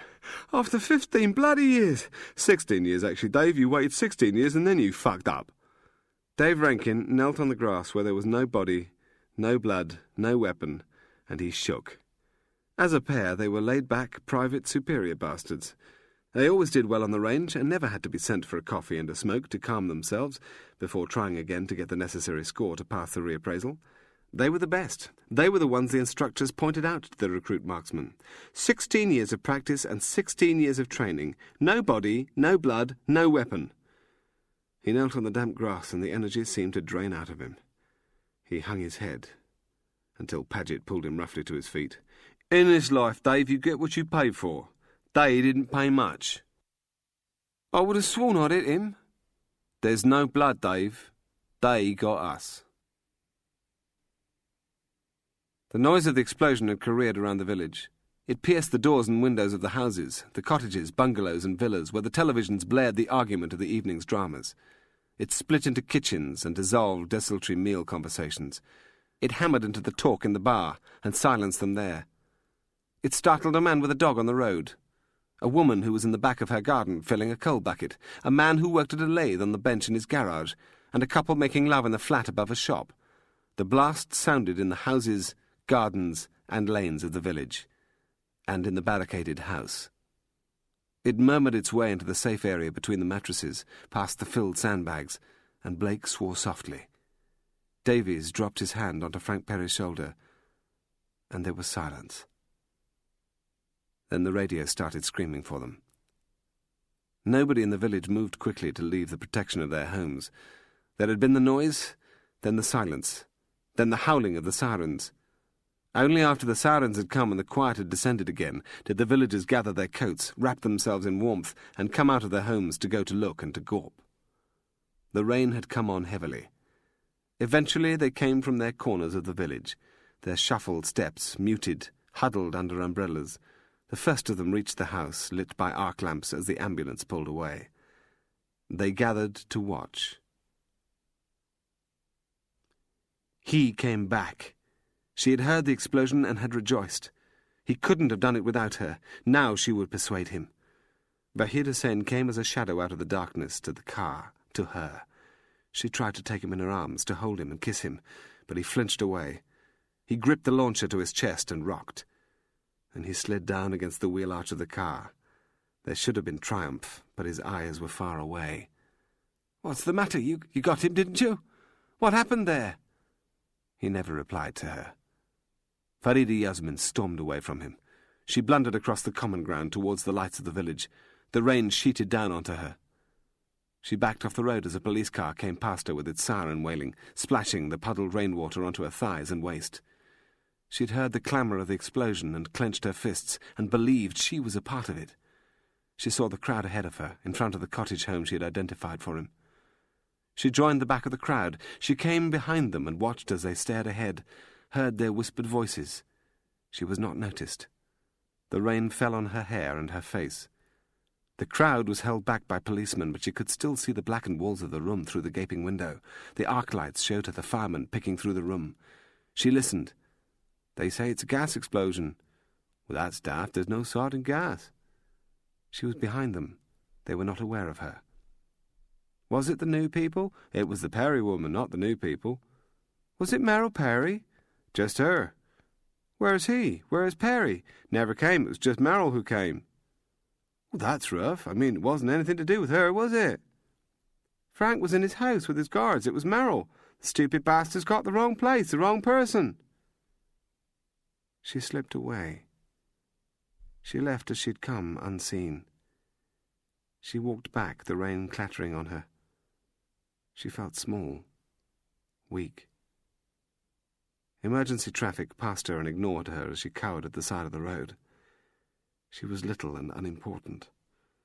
She had thought that night beside the car as the sound of the explosion had burst in her ears that she would love him, that she would be rewarded because he could not have done it without her, and he would take her with him. And she would be at last a person of consequence. She stumbled across the ground, went between the thicket and gorse clumps, splashed in the rain puddles. She was Gladys Eva Jones. She was an insurance clerk. She was a failure. She was sobbing, as she had sobbed when her mother had carved criticism at her, and her father had cursed her, as when the kids at school had ostracized her and the kids at college had turned their backs on her. She saw the outline of the car and the rain spilling from the roof onto his shoulders. He had not moved. It was the wrong person. He was never there. It was his woman. His hand came up and grasped at her wrist. He did not need her. His strength pulled her down. They were not a partnership and there was nothing to share. She was on the ground, in the mud. She would never know love. His hands prized at her clothes. The knee drove between her legs, and she felt the rain beat on the exposed skin of her stomach. "I want to see her." It was an hour since the explosion and the first scream on the radio, and for most of that hour no one had told him. They had kept him in the area inside the mattresses and the sandbags, and they'd filled his glass. A man had come in crisp uniform, rank badges on his shoulder, and had used the soft language that they taught on courses for handling the bereaved, and then had gone as soon as was half decent. "Damn you, I want to see her! Listen!" Blake's chin shook. "Want away, but you can't."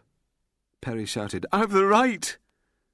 Davies said calmly, "You can't see her, Mr. Perry, because there is nothing to see that you would recognise. Most of what you would recognise, Mr. Perry, is on the wallpaper or on the ceiling. It was your decision, Mr. Perry, to stay, and this is the consequence of that decision. Better you face that than keep shouting. Get a grip on yourself." It was as if Davies had slapped him. He understood. The slap on the face was to control the hysteria. He nodded and was silent. Paget came in through the front, followed by Rankin, who had his arm round Stephen's shoulder. The child was white-faced, his mouth gaping. The child sleepwalked across the hall slowly, and Rankin loosed his supporting arm and let him collapse against Perry. He held the boy hard against him and thought about consequences. He saw the stern faces around him, and there was no criticism. There was nothing. If the child had cried or kicked or fought against him, it would have been easier. But Stephen was limp in his arms. He heard Rankin say, "I thought I had him. I don't understand. I thought I saw him go down." He heard Paget say, "He's like a dripping tap. He missed, and the daft tart can't accept that he missed with a double tap." The woman screamed. They were on the ground in front of her, in the epicentre of her torch beam. She shrieked for her dogs and ran. She walked her dogs each evening before going to bed, summer and winter, moonlight or rain. Policemen from an unmarked car ran towards the screams. It was several minutes before they could get a coherent statement from the panting, shouting woman of what she'd seen. "Black Toby! His ghost! His woman! Black Toby with her! What he did to be hanged! It's where they hanged him! Hanged Black Toby!" They went forward with the spot lamps, her trailing behind them, and her dogs skipping ahead in the darkness. Chapter 18. He was hunched forward, peering into the misted windscreen. Chalmers was beside him with the dogs under his legs. They didn't speak. Jeff Markham wrenched the car around the bends and the lanes, back towards the village and the sea. Once more he had listened to Fenton on the telephone and had been too drained of emotion to take offence at the rambling, cursing diatribe thrown at him. He'd just finished at the borrowed typewriter, had just sealed the envelope, when the first news of disaster had broken, and he'd been in the crisis centre trying to make sense from the confusion of the reports when the second package of news had come over the radio. He'd collected Chalmers from the canteen. The envelope with the letter in it was jammed in his pocket like a reproach. "Dear Sirs, I am in receipt of your letter setting out your proposals for terms of employment. I have changed my mind and am no longer seeking work away from the security service. I apologise for wasting your time, and am grateful for the courtesies shown me. Obligations, commitments, duty, old-fashioned words used by wrinkled farts, seem to have overwhelmed me. I'm sorry if you find this difficult to understand. Sincerely." He felt sick. Small. I want to go home. Markham's eyes never left the road. After 2 catastrophic news reports and after the battering from Fenton, he needed a butt for his anger and a chance to purge the guilt welling in him. Chalmers was available. Markham smiled. When the work's finished, you go home, not a day or an hour or a minute before. We made a mistake. We could have made the same mistake if the target had been in a tower block of a housing estate in a good suburb anywhere, but we did it in a village like this, at the back end of bloody nowhere. We made a mistake by thinking it was the right thing to move his wife out, get rid of her, to clear the arcs of fire. We lost her. Losing her is damn near the same to me as losing him. It was convenient to ship her out, so we took that road. It's crashing down around us. It's disaster. Listen hard. If you say that it's not your quarrel, then you're just like them. You're an imitation of those people in that village. They are moral dwarfs. It was not their quarrel, so they turned their backs and walked away, crossed over to the other side of the bloody street. You aren't original. It's what we've heard for the last week, so find another tune. You're staying here till I say you can go. I thought better of you, but I must have been wrong. I've no quarrel with him, Jeff Markham mimicked. No quarrel. Want to go home? Forget it! Let me tell you, I considered taking you down to the hospital morgue. I could have walked you in there, filthy little creature that you are, with those bloody dogs, and I could have told the attendant to pull the tray out of the refrigerated cupboard, and I could have shown her to you. But I couldn't have shown you her face. You aren't going to the morgue because I cannot show you Merrill Perry's face. It doesn't exist. That's why we aren't going there. Down the lanes towards the village. We all want to cross over the road and look the other way. Don't worry about it. You're not alone. I understand you because, and I'm not ashamed, I've said it myself. I went after different work outside what I do now. Crossing the road, for me, was sneaking out of the office in the lunch hour and going for a job interview. Looking the other way was listening to my fiancée and hunting for a cash increase. I'm ashamed of myself. I wrote a letter tonight, Mr. Chalmers, and the price of the letter is my fiancée. And what I've learned since I came here is that I, and you, cannot walk away from what is to be done. As they approached the village, the clock on the church tower was striking midnight, its chimes muffled in the rainstorm. To the left were the pig sheds in the field. To the right was a common ground of scrub and gorse, and in front of them was a policeman waving them down. Markham showed his card, and a rain-soaked arm pointed to a pool of arc lights. The dogs ran free, and they walked towards it. The wind brought the rain into their faces. Why can't you believe you have a quarrel with this man? He's done me no harm. There's a woman, damn you, with no head. He saved the bird. What bloody bird? He's done the bird good. He thought Chalmers struggled to articulate a deep feeling, but Markham hadn't the patience to understand him. You're talking complete crap! The blow came without warning out of the darkness. A short-arm punch, closed fist, caught Markham on the side of his face. He staggered. He was slipping, going down into the mud. A second stabbed punch caught the point of his chin. The pain smarted in his face. He saw men hustle forward, the rain peeling off their bodies. They were grotesque shadows, trapping Chalmers, swarming around him as his dogs fought at their ankles, their boots, and were kicked away. Show him what the bastard did. He doesn't think it's his business, so show him. They dragged Chalmers forward. Markham heard a squeal of pain, thought Chalmers had bitten one of them, and he saw the swing of a truncheon. There was a tent of plastic sheeting. Inside it the light was brilliant and relentless. He saw her. Get him up close. Get him to see what the bastard did. She was on her back. Jeff Markham had to force himself to look. Her jeans were dragged down, dirtied and wet, to her knees, and her legs had been forced wide apart. Her coat was ripped open. A sweater had been pushed up and a blouse was torn aside. He could see the dark shape of her hair, but little of the whiteness of her stomach above it. The skin was blood-smeared, blood-stained, blood-spattered. Her mouth gaped open and her eyes were big, frozen in fear. He knew her. There was the old photograph of her in the files of Rainbow Gold. The eyes had been small and the mouth had been closed. She had held her privacy and worn the clothes of her faith. Looking past the policeman and over Andy Chalmers' shoulders, he stared down at the body. He'd seen the bodies of men in Ireland, and they'd had the gaping mouths and the open eyes, and the fear that remained after death. He had never before seen the body of a raped, violated woman. Before they had built the plastic tent, the rain had made streams of blood on the skin. Except for Kathy Parker and her report relayed to him that morning, they had all lost sight of Gladys Eva Jones, the loser. And now he saw her. Except for Kathy Parker, and then it had been too late, they had all ignored her because they had rated this young woman from a small provincial city as irrelevant in matters of importance, not worthy of consideration. He saw in his mind the photograph of the face of Vahid Hussein, and the cold certainty that it held. Chalmers said nothing. Markham stammered, "God, the bastard! A frenzy! He must be a bloody animal to do that." A man in a white overall suit looked up coldly from beside the body and said clinically, "That's not a frenzy. She was strangled. The cause of death is manual asphyxiation. That's not her blood. She's not a cut on her. It's his." What does that mean? It means that the animal is severely wounded, knife or gunshot. There is evidence of sexual penetration, probably simultaneous with her being strangled. During the sexual act, during the exertion of manual strangulation, he bled on her.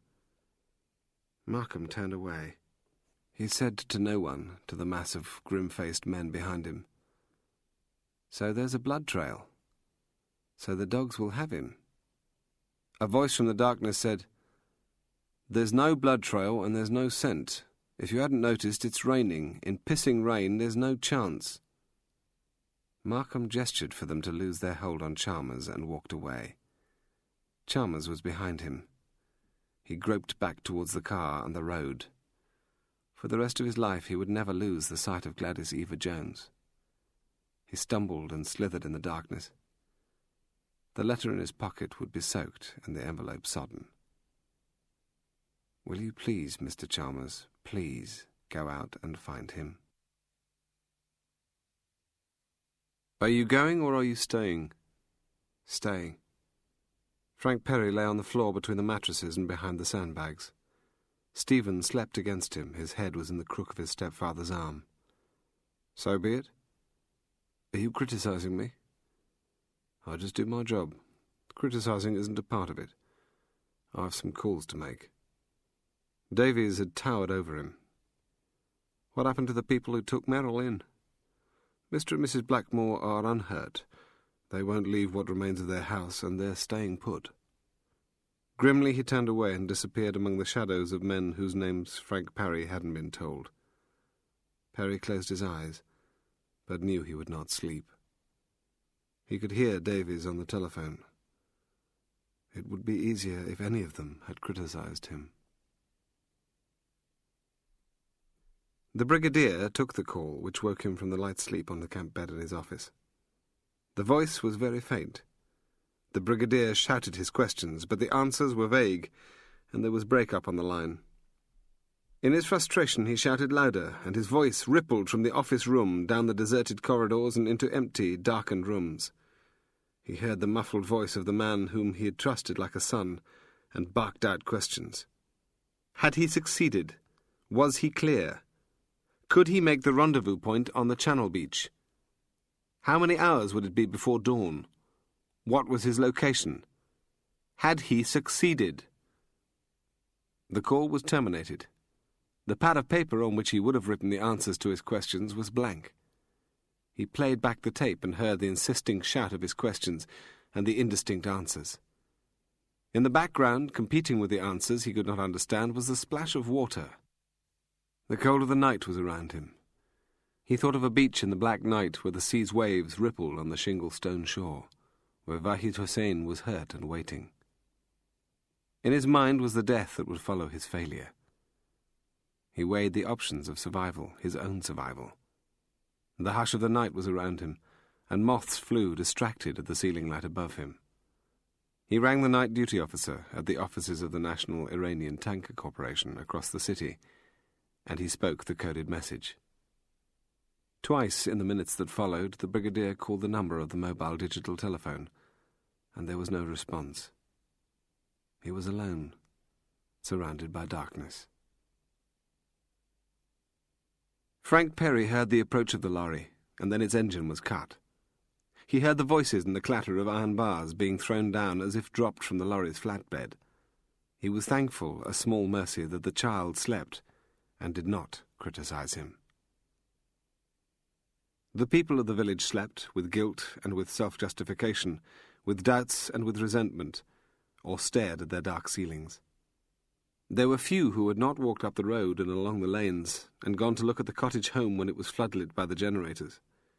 Most had seen the wide hole where a window had been and the torn curtains that fringed it, and some even the long bag of zipped black plastic carried away to the closed van, and the uncomprehending eyes of a child escorted from the building by the policemen in their vests and carrying their guns. No one believed the bland explanation of a gas explosion. None had cared to examine their part in what they had seen, heard, with their friends and their families. They'd gone home when the show was over, and they had darkened the village, made it silent, switched off their house lights, crept to their beds. In a few short hours it would be the start of another day, and there were not many for whom their lives would be the same. The rain over the village had gone as fast as it had come, leaving the moon to pour bright white light into the homes where they lay. "What's that? What the hell's happening?" Frank Perry was careful not to wake Stephen. He eased himself into a half-sitting position but did not shift his arm, against which the child slept. There was the noise of sledgehammers beating against metal at the front of the house and the back. Davies was cold, without emotion. "You said you were staying." "That's what I said." "So it's because you're staying." "What is it? What is it that's happening?" "We call it a blindeside screen. It's old army talk. In Aden, 30 years back, the opposition had a Swedish-made anti-tank rocket that was used against fixed positions. It detonates the boring charge early." "Why?" "You should sleep. It'll keep until the morning." "Do you know what? The bastard let me sleep. Joe bloody Paget let me sleep, didn't wake me to tell me. I bloody knew, but there wasn't a body and there wasn't any blood, and the bastard said I'd missed. Joe bloody Paget, you're a miserable sod, Joe. You know what you are? Not just a miserable sod, a mean fucker." Perry, half listening, dozed with Stephen's warmth against him. "Let me sleep when you bloody knew I'd hit him? That's below the bloody belt. How long have you known, you bastard, that I got the shite?" He could feel Stephen's slight, spare bones. For a moment he thought he lay against Merrill's warmth. He shuddered. The morning's light seeped into the house through drawn curtains and reached into the safe area between the mattresses and the sandbags. Rankin was cocky, bouncing. Paget was behind him with a slow grin spreading. The assembled company didn't see him. He thought he didn't matter to them any more. He heard the lorry drive away. "I mean, telling me I'd missed when I knew I'd hit. Well, that's a professional slur, Joe. If I say so myself, 40 metres minimum and no light, a moving target, that is one hell of a shot. What is it, Joe? Come on, I want to hear you bloody well say it." They were all laughing. Blake and Davies had been up all night, but Paget and Rankin had dossed down on the kitchen floor to catch a few hours' sleep. Perry asked quietly, "If he was hit, why do we need the blindeside screen?" He had interrupted them. They turned to look down at him and the sleeping child. They were the only friends he had, and none of them cared a damn for him. They were strangers. Davies said, "His name is Vahid Hussein. He fired a single grenade from the launcher. There's a flash at the front and a flame signature at the back. Mr. Paget and Mr. Rankin were going off their duty shift. They engaged him. He ran into the churchyard. Mr. Rankin was presented with a difficult shooting opportunity. He took it, fired twice, but with a handgun at the limit of its effective range. There was no blood and no body. Mr. Paget assumed that Mr. Rankin had missed his target. That's phase one.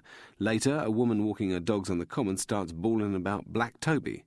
God knows what she's doing out with the dogs in the middle of a deluge. She says she saw a lifeless woman and a black-faced man on the ground. She's going on about some nonsense that happened 200 years ago. Police officers went to the scene and found a young woman raped and dead, but no man. The young woman was a Muslim convert, and the eyes, ears, fetcher and carrier for Vahid Hussein.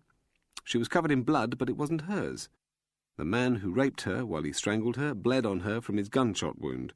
Mr. Paget and Mr. Rankin used soft-nosed bullets in the Glock, and that is phase 2. Phase 3 is incomplete. He is wounded, Mr. Perry, but he is not dead. Although he'd have lost considerable quantities of blood, he was strong enough to leave the murder scene. He is out there, in pain, and still in possession of the RPG-7 launcher. The rain in the night has washed away the chances of tracker dogs finding him. He did not take the convert's car. We do not believe he has tried to leave. An hour ago, an inflatable was launched from an Iranian tanker in the Channel and came to a rendezvous on a beach. He was not there to be lifted out. We had it under surveillance but took no action. Thus, we believe he's still here. The military are beginning a search for him. Now, we classify Vahid Hussein as more dangerous than at any time. You, Mr. Perry, are the cause of his pain, his suffering. If he has the strength in our assessment, he will make a last attack on your home.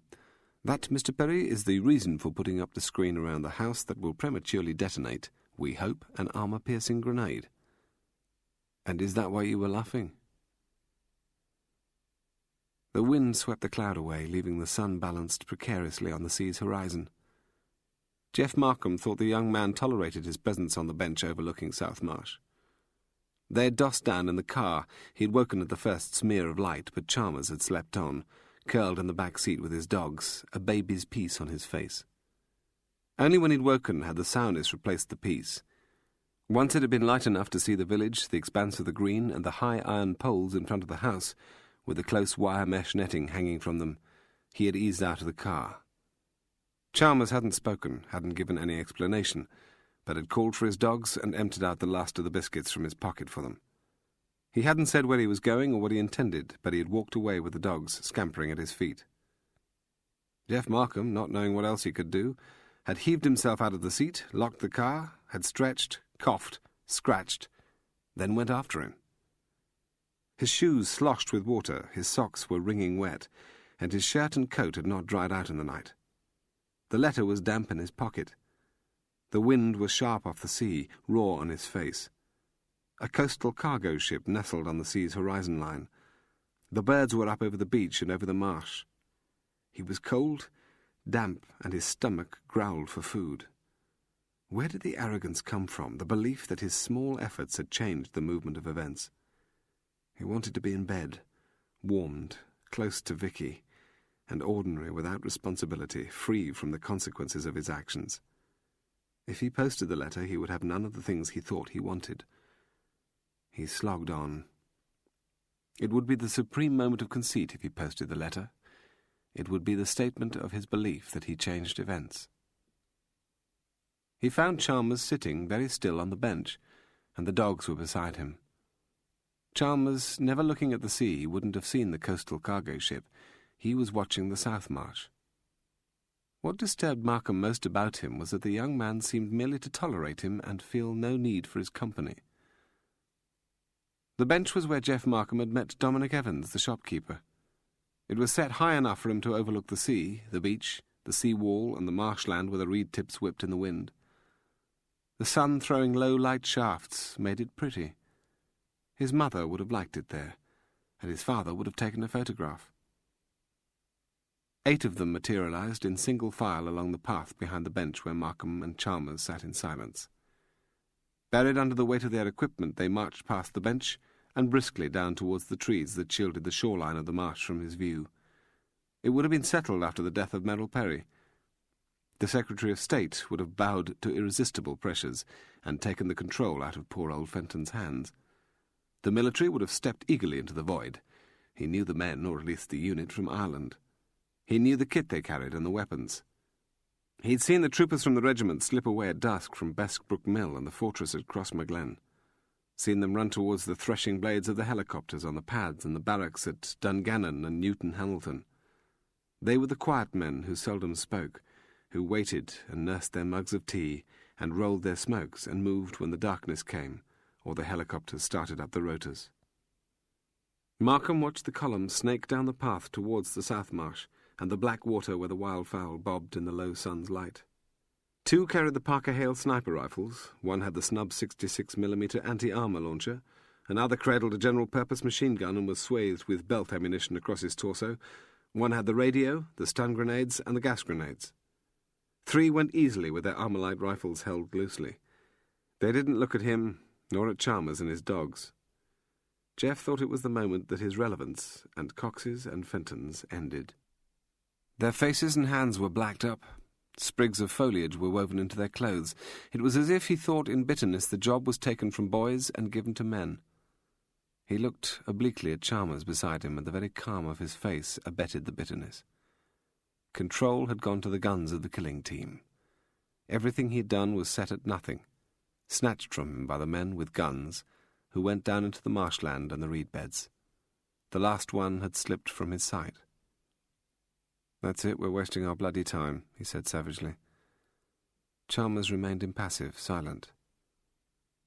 "Time we were gone. Time, if you know how to use one, for a bloody bath." Chalmers sat on the bench and his eyes searched the clear gold blue of the skies over the marshes. "Sending you was ridiculous, a humiliation for the service. They should have been put in 24 hours ago. They're the professionals, they're the bloody killers. They'll find him." He stood up. Chalmers squinted at a point high above the reed beds. "They won't find him." His head never moved, his gaze never shifted. "Enlighten me. On what is that stunning insight based?" "They won't find him because he isn't here." Chalmers spoke from the side of his mouth. His head was stock still, and he peered into the lightening sky. "He isn't here?" "Not here." "Then, excuse me, please tell me, what the fuck are we doing?" "He saved the life of the bird, and I have time for that. And now he's hurt.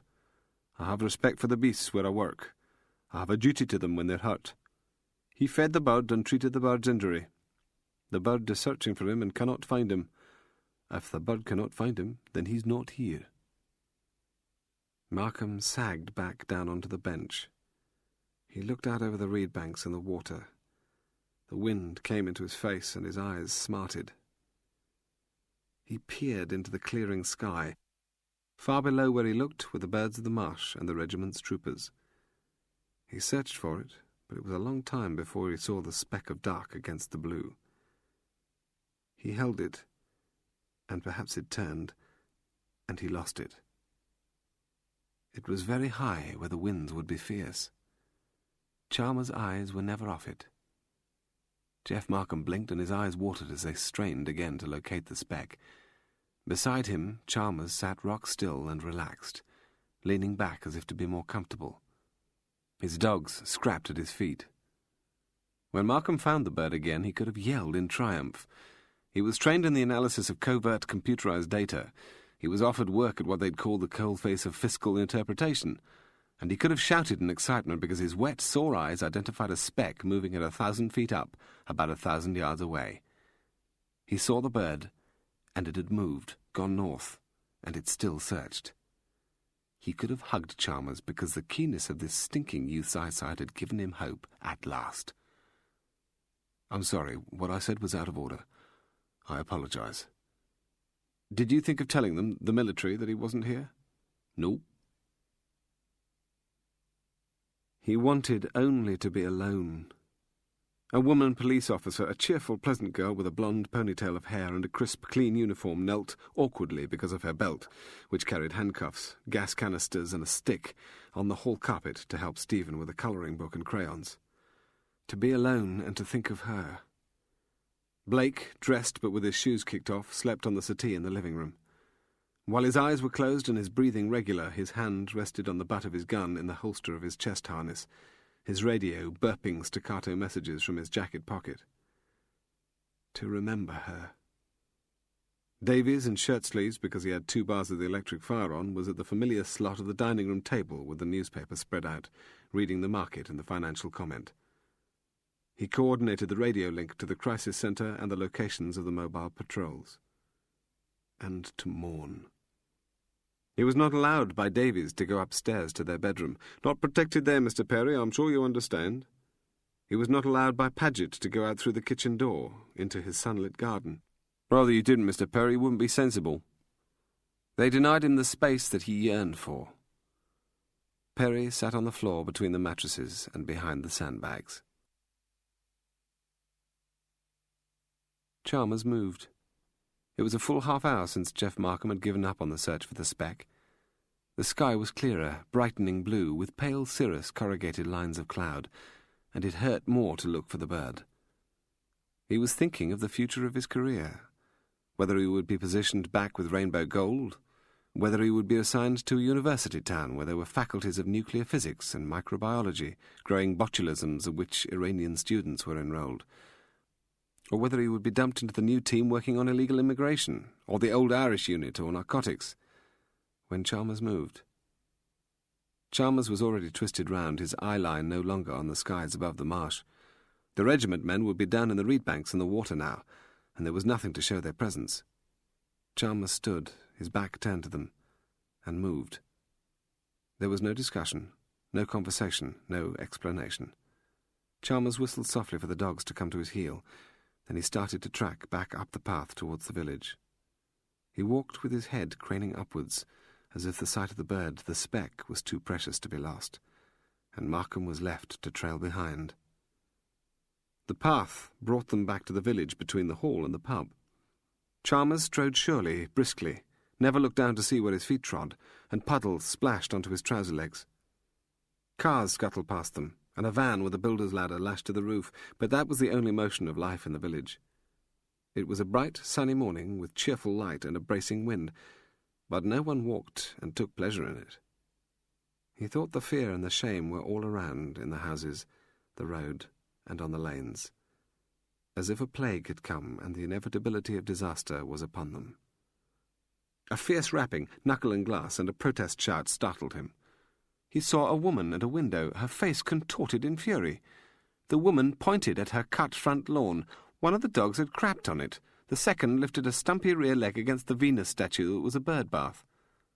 Chalmers didn't call off his dogs, didn't look at her, or seem to hear her. Just walked on, and all the time he studied the skies. Markham stared pointedly at the far side of the road. They went by the house on the green, the sun making silver patterns on the new wire of the screen. Chalmers never glanced at the house, as if it held no interest for him. They went through the village. A few times Markham looked for the bird and could not find it. He thought of it, high in the upper winds, soaring and circling and searching, and he thought of the power of the bird's eyesight, and he thought of the man, Vahid Hussein, in pain and in hiding. Andy Chalmers had talked of respect and of duty to a beast that was hurt. He didn't think they would understand at Thames House, and it was pretty damned hard for him to comprehend why respect was due to a wounded killer and what duty was owed him. Chalmers walked remorselessly through the village and out of it. Beyond the village was a river mouth, then more wave-whipped beaches. At their furthest point were the distant bright colours of a holiday community nestling in the sunlight. A path ran alongside the river on the top of an old flood defence wall. In the fields between the village and the path, cattle grazed on grassy islands among the pools of the winter floods. Chalmers was ahead of him, high above the river and the fields, and all the time he gazed upwards. Hungry, thirsty, the foul taste in his mouth, his shoes sodden, his feet cold, his back stiff, Jeff Markham followed blindly, thinking of food, coffee, a shower, dry socks, a clean shirt, and dry shoes, and he careered into Chalmers' back, jolted against it. Chalmers didn't seem to notice him. Beyond the fields, going away from the village, and the banks of the river and the raised pathway, was North Marsh. The sunlight gently rippled the water. The sun caught the flight of the bird, now lower in the sky, but still high above the swaying old reed heads of the North Marsh. The bird had come down from the upper winds, and now it quartered over the marshlands. It was as he had seen it over the South Marsh. The bird searched. Chalmers walked to where the path cut back towards the village, then stepped over a fence of sagging, rusted wire and settled himself down on the small space of rabbit-chewed grass beside the water and the reed beds. His dogs began to fight over a length of rotten wood. There was peace, quiet and serenity, until Markham heard the bird's call. "Do you want help? Do you want the guns here?" "No." He watched the bird search and listened for its shrill, insistent call. "Marv, it's Joel. I'm doing night duty. Sorry to disturb you. Yeah, I know what the time is. Dwayne's been on. He's very perky. They have the jerk winged and holed up. Dwayne says it's close to over. I need your say-so for getting the wheels moving. You know, camera, microphones, lights, action. I guarantee you that the Mullers are about to have a very bad day. They're going to squirm like never before. Dwayne says it won't fit the Brit picture going public. Dwayne says to go quiet till there's a prisoner or a corpse, then hit the Mullers and hard. Can I start to move the wheels, Marv? Well, that's all I need, thanks. Oh, the jerk got the target's wife last night. They're so fucking incompetent, it's not true. But the game's still running. How many sausages for Stephen? How many for the nanny policewoman? Did Davies like his eggs turned over? Should Blake be woken? Rankin had found one of Merrill's aprons and wore it tied to his lower stomach so that his waist holster cleared it. And Perry hadn't been asked how many sausages he wanted, nor about the raid on the refrigerator. There would be a plate for him in the kitchen with sausages, bacon, and eggs, whether he wanted it or not. He wasn't consulted because he was only the bloody principal. He felt a sickness in his stomach. He ached for Merrill.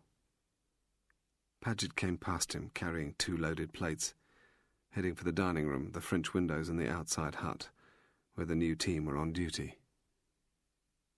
He had to be with her and alone, to kneel and cry for her forgiveness. The policewoman shepherded Stephen into the kitchen. Davies followed with his newspaper and Blake in his stockinged feet. He was an afterthought. The life of the house went on. They were all sitting at his kitchen table. Paget called out, "And you, Mr. Perry, got to keep body and soul together." They did it for Stephen, forced their cheer down his throat.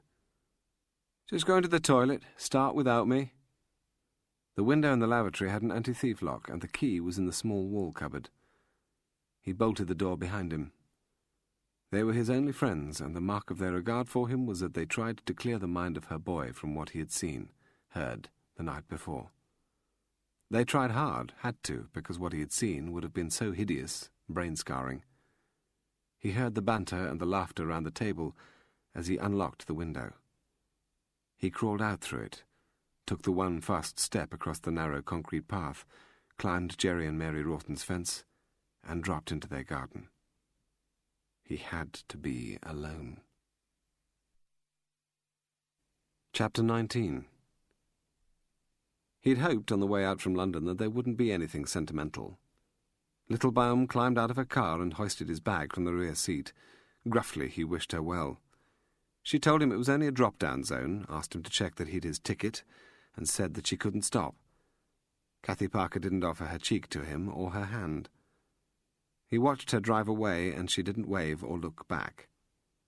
By the time he was inside the turmoil of the terminal, she was far from his thoughts. He was early for the flight back to Riyadh, and he would have a decent time to search among the airside shops for chocolates for Mary Ellen, and something, maybe a scarf, to post to his wife. He always took chocolates back to Mary Ellen, and Esther had a drawer filled with the tokens he'd sent her. He queued at the check-in. "Morning, Dwayne." He turned. Alfonso Dominguez took the chore of administration work at the Bureau's offices in the London Embassy. "Hi, Fonzie. Didn't think you'd make it.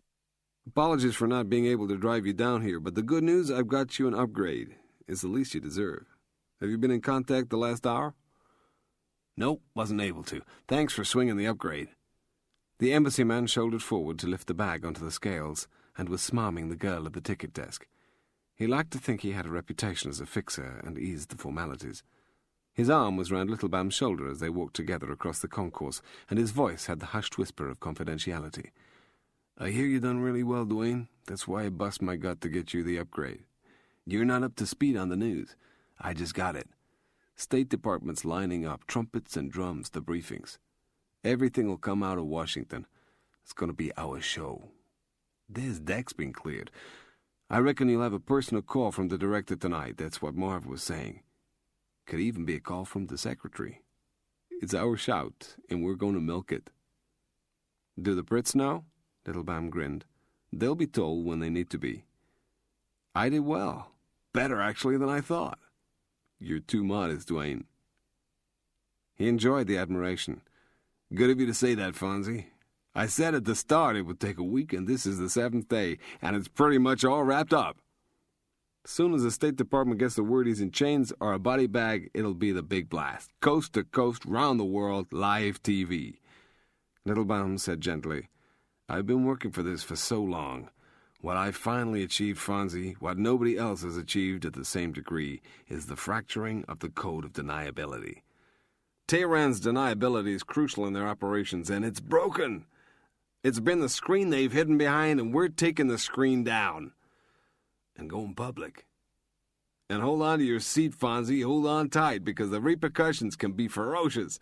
What I'm saying, we have the mullahs by the balls. Too right, Dwayne. Whether the tomahawks fly, whether it's resolutions and sanctions of the Security Council backed by teeth, it's going to be a hell of a rough ride. But we've the evidence of state-sponsored terrorism, and we've gotten the smoking gun. But you know what? The massive repercussions of the breaking of deniability have turned on events in some shitty backwater. Fonzie, you wouldn't believe that place. It's been played out among folk with clay on their feet. Nowheresville. I think I have your meaning, Dwayne. Shame about the casualties. Irrelevant. You gotta look at the big picture. You don't have casualties, you don't win. I kicked the Brits in the right direction. What surprised me, they bought the crap I gave them, ate it out of my hand. What I say, for what was at stake, the casualties came cheap.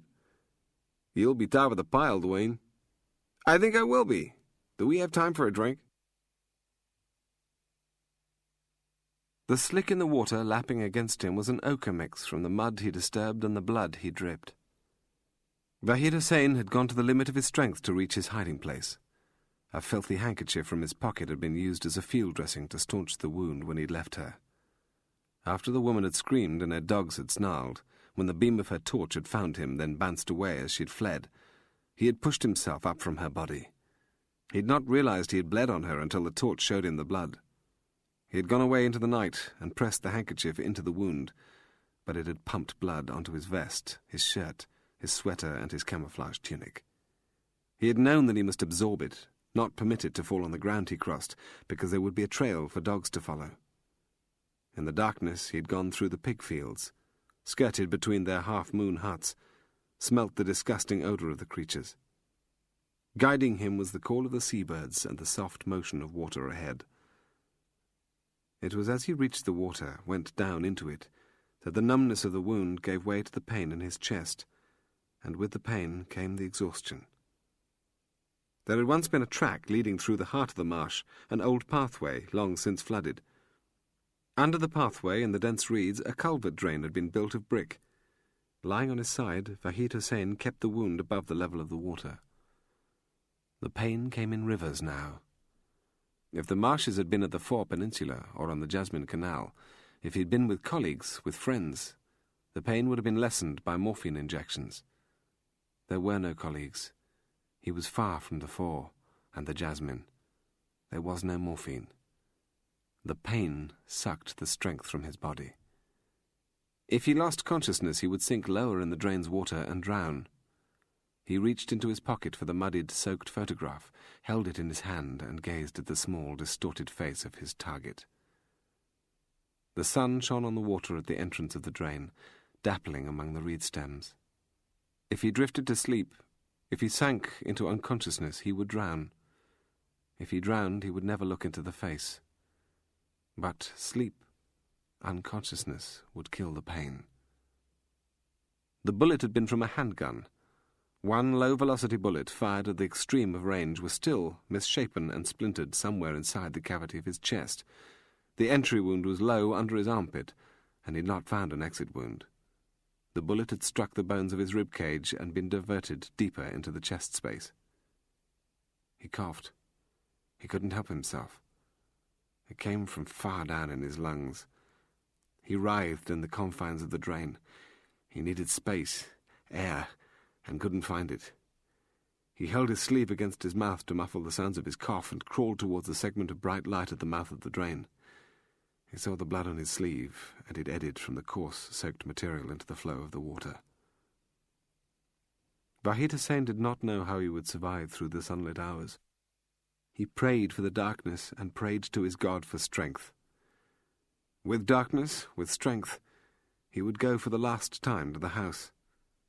The blood and the mucus ran from his hand and over the photograph he clutched and into the water. They would be waiting to hear of him and learn of what he had achieved. He thought of Barzin and her body in the darkness, the awkwardness with which she held him, and he wondered if she would weep. He thought of the brigadier with the bare hug arms, and the laughter that was between them, the trust, and he wondered if the tears would come to the cheeks of his friend. He thought of Hassani Sabach, and the young men who'd gone down on the narrow, steep rock path from the fortress at Alamut, and who would never return. He thought of them, and they all, each of them, succored his strength. The image of the young woman, living or dead, was never on his mind. She was past. The sun was on his face.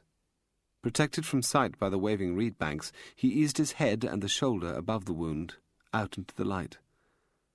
He was so tired. He wanted so desperately to sleep. It was not an option. He recognized the delirium that snatched at his concentration, but could not resist the call for him to show strength and courage.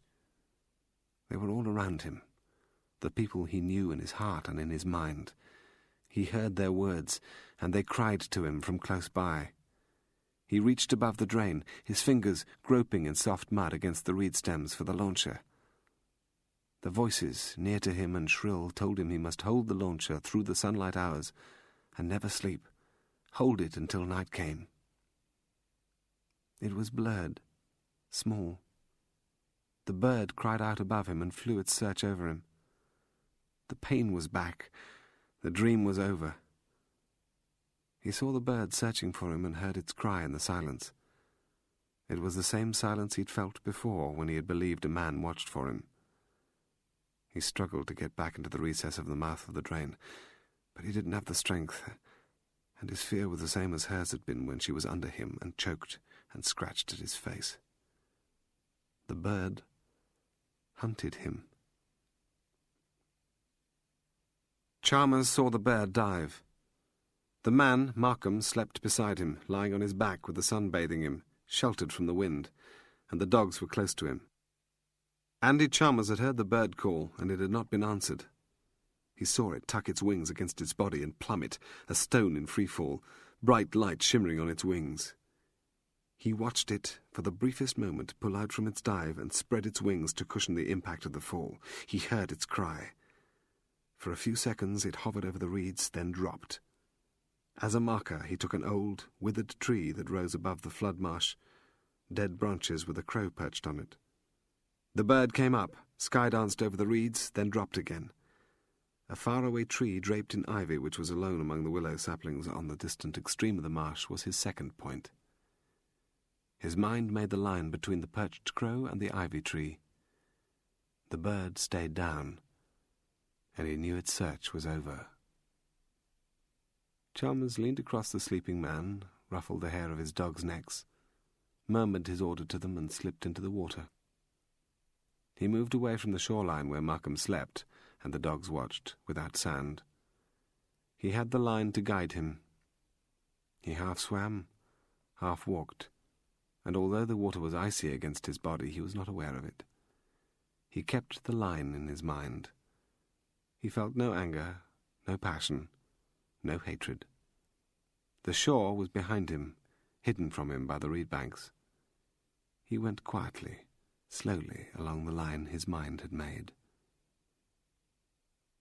Cathy Parker said to Fenton and Cox, "He's complacent and conceited. It's not what he said, but it's his body language. Littlebaum thinks he's walked all over us like we're the hired help." Twice he'd flapped his arm at the bird, the second time more feebly than the first. He could not drive the bird away from him. If Vahid Hussain could have reached it, the bird he loved, he would have caught it, held it while it clawed his hand and gouged at his wrist, and he would have throttled the life out of it. But he could not. When his hand came close, the bird fluttered further away, eyeing him, and flew and circled him. But when it came down, it was always beyond his reach. To survive, he would have killed the creature he loved, and all the time the silence grew around him. Again, digging for strength, the pain surging, he lunged. He was on his knees and groping at air. The bird mocked him, danced in front of him. As he sagged back, his face screwed in pain, he saw, in the far distance, the man walking towards him. On the raised pathway, coming closer, alone and unprotected, was his target. The photograph had fallen from his hand when he had reached for the bird, floating on the muddy water near to him. He gripped it, looked once more at the crumpled photograph and at the man. The pain in his body told him it was not the delirium that comes to the wounded before sleep and then death.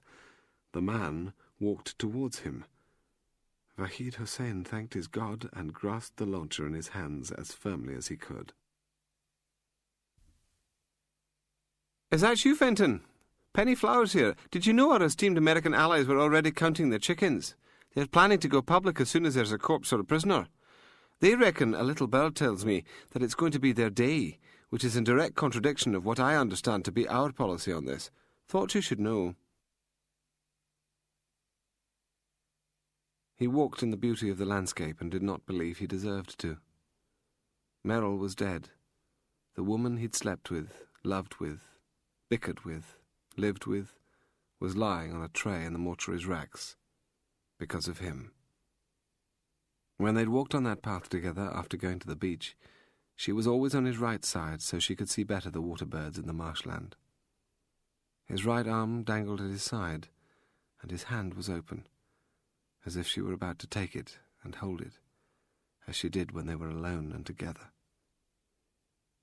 The sun warmed his cheeks, but his body was cold, insensate. He hadn't taken a coat out through the toilet window, but had escaped in the pullover that had been warm enough for the house. As he'd walked on the beach, the self-pity had dropped away from him, and now, on the path going towards the marshland, he remembered only what he had done to friends. For Frank Perry, friends had been the rock of life, and she was gone because of what he had done to friends, burned them to death. He could remember each meeting with them and how he had bought them. He had purchased his friends, and they were burned to death because of him, and Merrill had paid the final price. In a quiet, private voice, he asked for her forgiveness, and the agony of his crime distracted him from the beauty all around him. Poor Merrill. Innocent, ignorant Merrill. Merrill who knew little of the world beyond her door, for whom Islam was a mystery. Into her home he had carried history and faith, terror, warheads, and a killer, and he tried to ask for her forgiveness. She had been innocent and ignorant, and happy with it. It was a country and a culture, a people, an aspiration of power of which he had known nothing and wanted to know nothing, and he had dragged it into her life, and that nothing had killed her. His friends, too, were in his mind, their faces, their kindnesses, their laughter, and their burned bodies. And she was dead, and she had not known them. She was gone from him, too late to ask for her bloody forgiveness. Life went on. He said it out loud to make it real. Life goes on. The dogs pounced at him from hidden ground below the pathway, came through the old sagging fence beside the water where it turned towards the church tower. Life bloody goes on. The dogs stripped him from his dream state. He lashed at the nearer one with his shoe, and it danced clear of him. He peered over the fence and saw the sleeping minder, Markham. He could have walked on. The man lay and slept in the sunshine and breathed easily. Markham had told him the consequence of his actions. Enough of asking for forgiveness and enough of thinking on friends, because life bloody well went on, like it or not. He stepped over the fence, slipped down past the leafless willows, and crossed the short-cropped grass. The dogs snarled and cuddled down beside the sleeping man, Markham. He crouched, shook the man's shoulder. Eyes opened, the face contorted in astonishment. "What the hell? What the fucking hell are you doing here?" Markham looked around him fast, the empty grass, the still water, the unmoving reed beds, and he reached up and dragged Perry down. "I could ask you the same question. Nothing better to occupy yourself? What are you doing?" "Shit, because he's here." Markham stared out into the impenetrable mass of slow-swaying reeds, then glanced down at the dogs. "Because the tracker's gone in there after him. Get down." The sarcasm was wiped from his lips. Perry lay on his stomach beside Markham. "Here? So where are the guns?" There are no fucking guns. There's just an unarmed civilian tracker in there searching for him. Markham spat. What the hell are you doing out of the house? He said weakly, I wanted to be alone. I went out through the toilet. You're serious? I wanted to think. That is about as irresponsible as is humanly possible. I'm just a parcel. Nobody cares. You're a bloody symbol. Men protect you because of your status as a symbol. Christ, you weren't idiot enough to think it was personal, were you? We're not here because we bloody like you. It's our work. It's what we do. What were you thinking of? I thought you were as much my friends as the men who burned to death. Where is he? Somewhere out there, being hunted. He lay on his stomach. Nothing moved ahead of him to disturb the peace. He closed his eyes and pressed his head down onto the short-cropped grass. The sun was on his neck, and he felt only the chill of regret. In his mind, he saw the burned bodies. Cox said to the Secretary of State, if our American friends, our dear and closest allies, are allowed to run with this, then we sail on uncharted waters and among unknown reefs.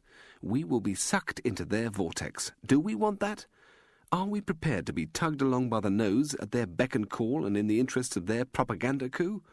It's a huge step. So often the quiet passing of a covert signal achieves more than the beating of cymbals. But, sir, it is your decision. Pandemonium broke loose. In the domestic routine, plates clean, food finished, washing up done, the principal had been forgotten. Where in God's name was he? The kid had been the centre of attention and the requirement to distract him, and the military were doing their thing, and that had softened the alertness. It was only when the nanny policewoman had gone to the downstairs toilet and shouted back that it was locked from the inside that he'd been remembered.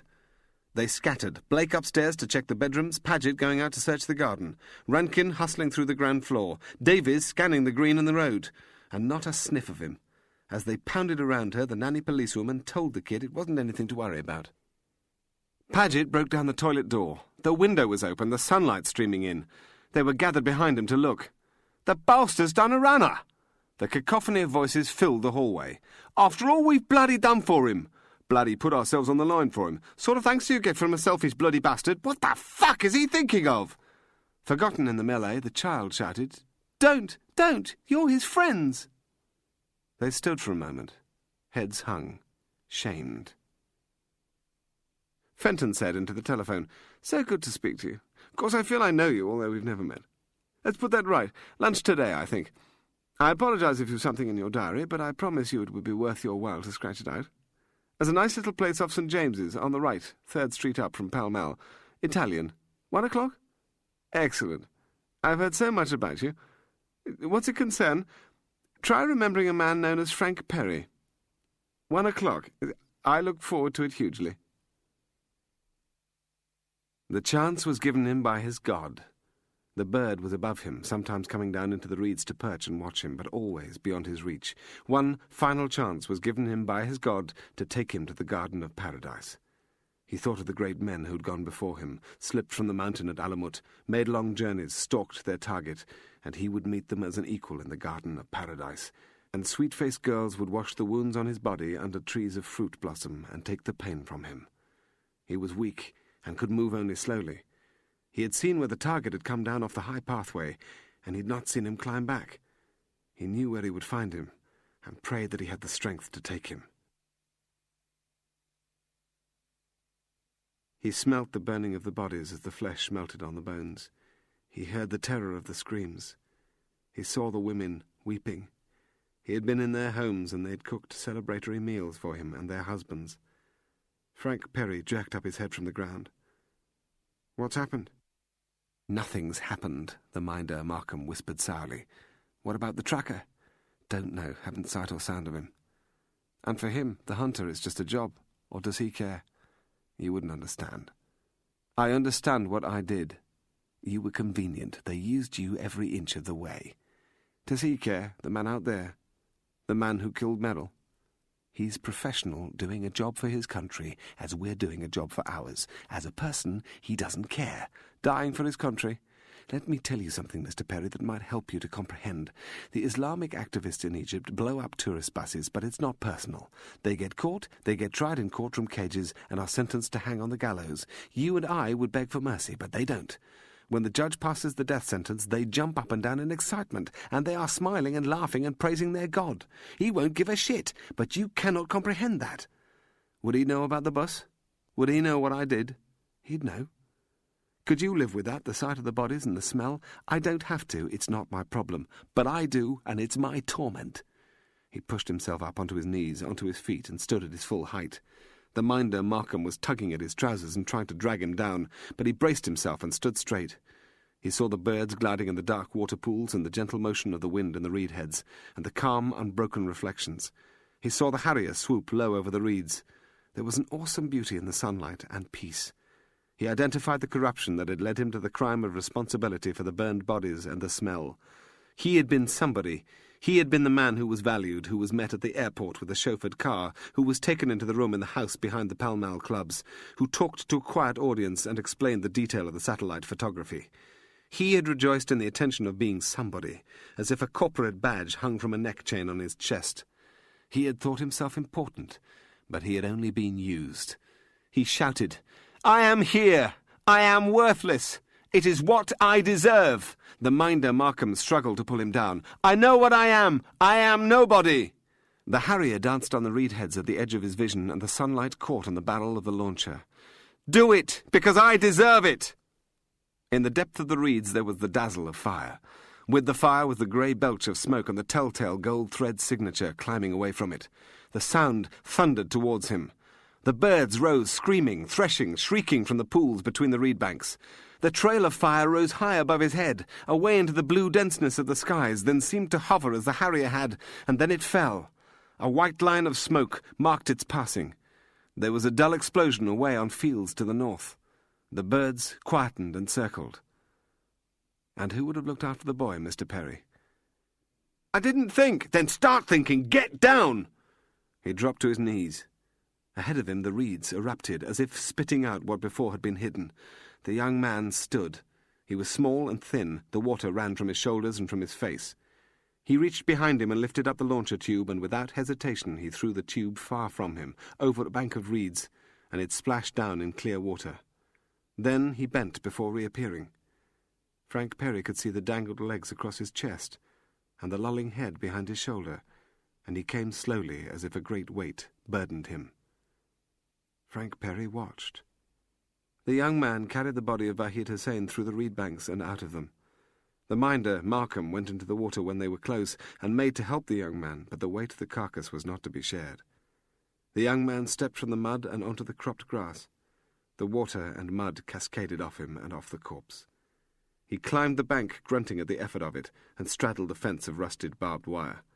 He whistled for his dogs. He went up onto the high pathway with the weight of the body on his shoulders. Frank Perry noticed the harrier soar above, and wondered whether the bird was watching them. They walked in file back towards the village, led by the young man with his burden. The villagers had heard the explosion. Some pretended they had not.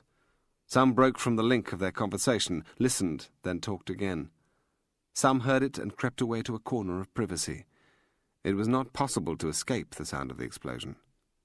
Davies heard it, and Blake, Paget, and Rankin, and the nanny policewoman clutched the child to her in the moments after the windows had rattled at the house. The soldiers working through the South Marsh towards the snipers' rifles heard it. Gussie brought the news to the pub. He'd run at full pace from the pig fields overlooking North Marsh. "They've got him. They're bringing him in. He's dead." At the edge of the village, Jeff Markham hurried to keep up with Chalmers, who carried the body easily, moving with a fast, loping walk. Perry was behind, and it was as if it were nothing to do with him. He saw the crowd gathered on the green across the road from the house, standing loosely, watching and waiting. When Markham caught up with him, he walked beside Chalmers, and the head of the carcass lolled lifelessly against his arm. "Why did you do it?" There was no answer, no turn of the head, no attempt at explanation. Markham thought he understood the gesture of respect for the beast. "How did you kill him?" Chalmers' lips were set tight. Markham looked into the dead eyes of the corpse and saw the pallor on the face. There was a clean-cut bullet hole in the tunic, and a great, bloody stain discolouring the material around it. At the neck, there was the mark of a bruise, a deeper colour just below the ear. He saw them together, very close, two filthy, soaked, wild creatures.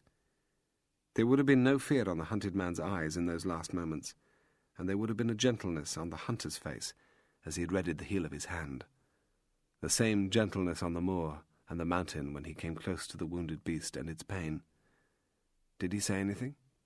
No answer. Did he fight? No answer. Did you feel anything? Jeff Markham thought that Andy Chalmers wouldn't be feeling sadness or remorse. It was what was owed to a wounded beast. It was not about a quarrel. It was about ending the misery of pain. He had no more questions. There was nothing more that he could think to ask. And maybe it was right that he should have no answers to the last moments of the life of Vahid Hussain. He thought of his commitment to the ideology he believed in, and of his untamed defiance. And he thought of the death of Merrill Perry and of Gladys Eva Jones. He thought of those who had milked the access knowledge of Gavin Hughes, and those who had put the launcher in the killer's hand. He thought of those who had tied the rope to the ankle of Frank Perry, tethered him, and armed the guns, and waited for the predator to close on him. He had no answers. It seemed unimportant at that moment to Jeff Markham that he would never know what had happened in those last few seconds, as the launcher was fired high into the sky and away from the target. Never know of the confrontation between the two dripping, dirty men in the marsh. The crowd edged back as Andy Chalmers walked across the green with his burden. Davies was at the open door, and Blake, and Paget with Rankin, watching. The young man came to the front gate of the house and dropped his shoulder so that the body fell easily from it. It crumpled, twisted onto the grass. The crowd stared down at the death mask and the bloodied uniform, as if at a creature from the darkness. The water oozed from the uniform and the last of the blood. Markham reflected that somewhere a woman would weep for Vahid Hussain.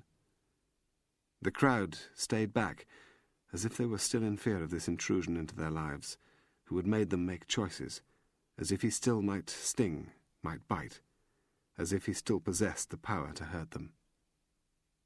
The first of the soldiers to come said it. "Come on, you bastards, it's not a fucking peep show. Show him some dignity." Jeff Markham said quietly, "If we went now, Andy, I think we could make the afternoon train to get you home." He walked towards his car, unlocked it, opened the door for Chalmers and his dogs. Before he climbed in, he walked with purpose to the shop where the postbox was. He wanted to be the solitary, private man, the man who sat alone in the corner of a bar or a train carriage. He wanted to be a part of the strange, neutered, unshared life of a counterintelligence officer. He wanted to walk into people's lives and be able to walk out again. He wanted to be lonely, like the woman with the red hair who was a legend. He took the sodden letter from his pocket and dropped it into the postbox. As he drove away with Chalmers sitting expressionless beside him and the smell of the marsh water filling his car, Markham saw the crowd reluctantly dispersing, and he saw Paget spreading a bedroom blanket over the carcass of the beast. He had welcomed his guest at the restaurant's door, smiled and held out his hand in greeting. Harry Fenton had seen the rank suspicion on the intelligence officer's face. He had led him to the corner table. Fenton had grinned before they had sat, and, his back to the restaurant's clients, he had quickly unbuttoned his shirt, lifted his vest, had exposed his chest, as if to convince the guest that no recording device was strapped to his body. "I thought it was good that we should meet, because misunderstandings can so damage our mutual relations." He had laid his mobile telephone on the tablecloth, taken the menu cards, and he told the intelligence officer that he would order for him. He had thought the intelligence officer would have cleared the short-notice invitation with his head of section, with his ambassador, and ultimately with his Tehran control.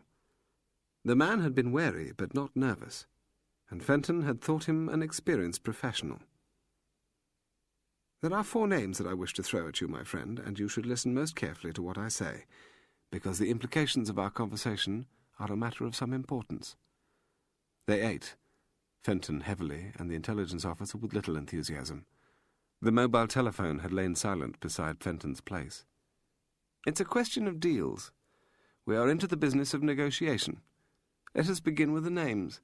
There is the name of Brigadier Kashef Saderi. For the mission mounted into this country, we have ample evidence of his involvement. Yusuf Khan, formerly Winston Summers, currently under armed guard in hospital.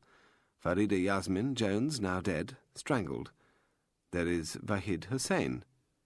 Each time he'd given a name, Harry Fenton had smiled and looked up into the intelligence officer's eyes. The man didn't blink or turn away. Himself, confronted with names, he would have wanted to puke up his food. Of all those he knew at Thames House and worked with, he'd thought only the little Miss Prim Parker would have held her composure as well as the intelligence officer had. Of course she would. It was Cathy who'd come back from the airport with the idea of shafting the bastards, the esteemed allies. Smiling into his guest's face, he let the names sink, then resumed eating. He cleared his plate. He'd ordered gelati for them both and requested espresso coffee to follow. Around Vahid Hussain, a net is currently tightening. The tables around them had cleared. Bills were paid. The restaurant staff found coats, umbrellas, and shopping bags for their clients. Fenton admired the calm of the intelligence officer. The coffee was brought. The mobile telephone bleeped. Fenton sipped at his coffee. He let the telephone ring. He returned the cup slowly to the saucer. He lifted the telephone and listened. A smile played on his face. He thanked his caller. The intelligence officer watched him for a sign. He drank again from his coffee cup, wiped his mouth with his napkin, then leaned forward. Vahid Hussain is dead. My condolences. He was brought out of the marshes like a stinking, slime-ridden rat, dead. It's the way these things end, I suppose, without decency. We are faced, because of the weight of the evidence, with a most serious situation involving relations between our two countries. Yes? Harry Fenton raised his hand, flicked his fingers imperiously for the bill to be brought him. Allow me to answer my own question. No. It can be that it never happened. But never happened comes at a price. Astonishment spread for the first time on the intelligence officer's face, and he bit his lip. It never happened, and therefore it never happens again. I repeat, it never happened. And your agents never again threatened the life of Frank Perry. It's an attractive solution to both of us. The intelligence officer reached out and grasped Harry Fenton's hand. The deal was done with their locked fists. He paid the bill and carefully pocketed the receipt. It was the last of Harry Fenton's lunches. A few minutes later, after the close whispering of details, they were out on the pavement and he waved down a taxi for his guest. He started to walk back towards Thames House. The body would go from a closed van into the cargo hold of the aircraft. The threat against the life of Frank Perry would not be renewed. The Americans, arrogant shits, were shafted and their staffers would have no brief to spell out in front of the cameras. Peace was preserved, deniability ruled, and the bridges remained in place. The bottles would be broken out of Barnaby Cox's cabinet to celebrate a good, most satisfactory show. He walked at a breezy pace, and he laughed out loud. It had never happened. Back at Thames House, he told Cox what he had achieved, and the raid on the cabinet began. Fenton was downing his second drink, might have been the third, when an assistant director wandered into the office. I just heard. Well done, Barney. Up on the top floor, we're all very pleased, but then we always had confidence that you'd get it right. My congratulations, Barney. The body had been taken. Davies had gone. Paget and Rankin had left before him, loaded their kit into the car and driven away. Jeff Markham had stayed as little time as possible. The workmen had dismantled the poles and the screens hanging between them. The crane would be there in the morning to lift out the hut, and the technical people to disconnect the electronics. The workmen had carried out the sandbags and had helped to manhandle the mattresses back to the beds upstairs. Only Blake, the last of his friends, remained, but would leave at dawn. The dusk fell. He had opened every heavy curtain in the house, and the lights blazed out over the green. He had torn out all of the net curtains, peeled the sticky tape from the mirrors, and placed their pictures back on the walls. He had pushed his easy chair in the living room away from the fire and into the window. He sat in his chair, and the brightness of the lights lit the path, the front gate and the fence. He saw them come, Jerry and Mary first, then Barry and Emma. They came out of the darkness beyond the throw of the lights, and they laid the flowers against the gate and the fence. The gang from the pub followed them with more flowers. A few minutes afterwards, it was Mrs. Fairbrother, Peggy, and Paul. The call had come from London. A drink-slurred voice against a background of laughter and bottles clinking with glasses and music had told him that the danger was past and would not return, that he was free to live his life. The boy, her child, sat at his feet and watched with him as the cluster of flowers grew. The vicar brought fresh-picked daffodils. The voice had said that what had never happened was over. Early in the morning, after Blake had gone, he would ring for a van, and after he had fixed for it to take away their possessions, he would make the arrangements for the funeral. And after the funeral, he would drive away from the village with her child. He would drive to a place where he and her child could remember her and give her love, a place where they were safe together from guns and friends. He sat in the chair, his fingers gripping the boy's shoulders, and watched the stream of shadowy figures come in silence from the darkness, pause by the gate before hurrying back to the safety of their homes. Together they listened to the distant sound of waves breaking relentlessly against the shore, and stared out, beyond the floral pennants, into the emptiness of the black night.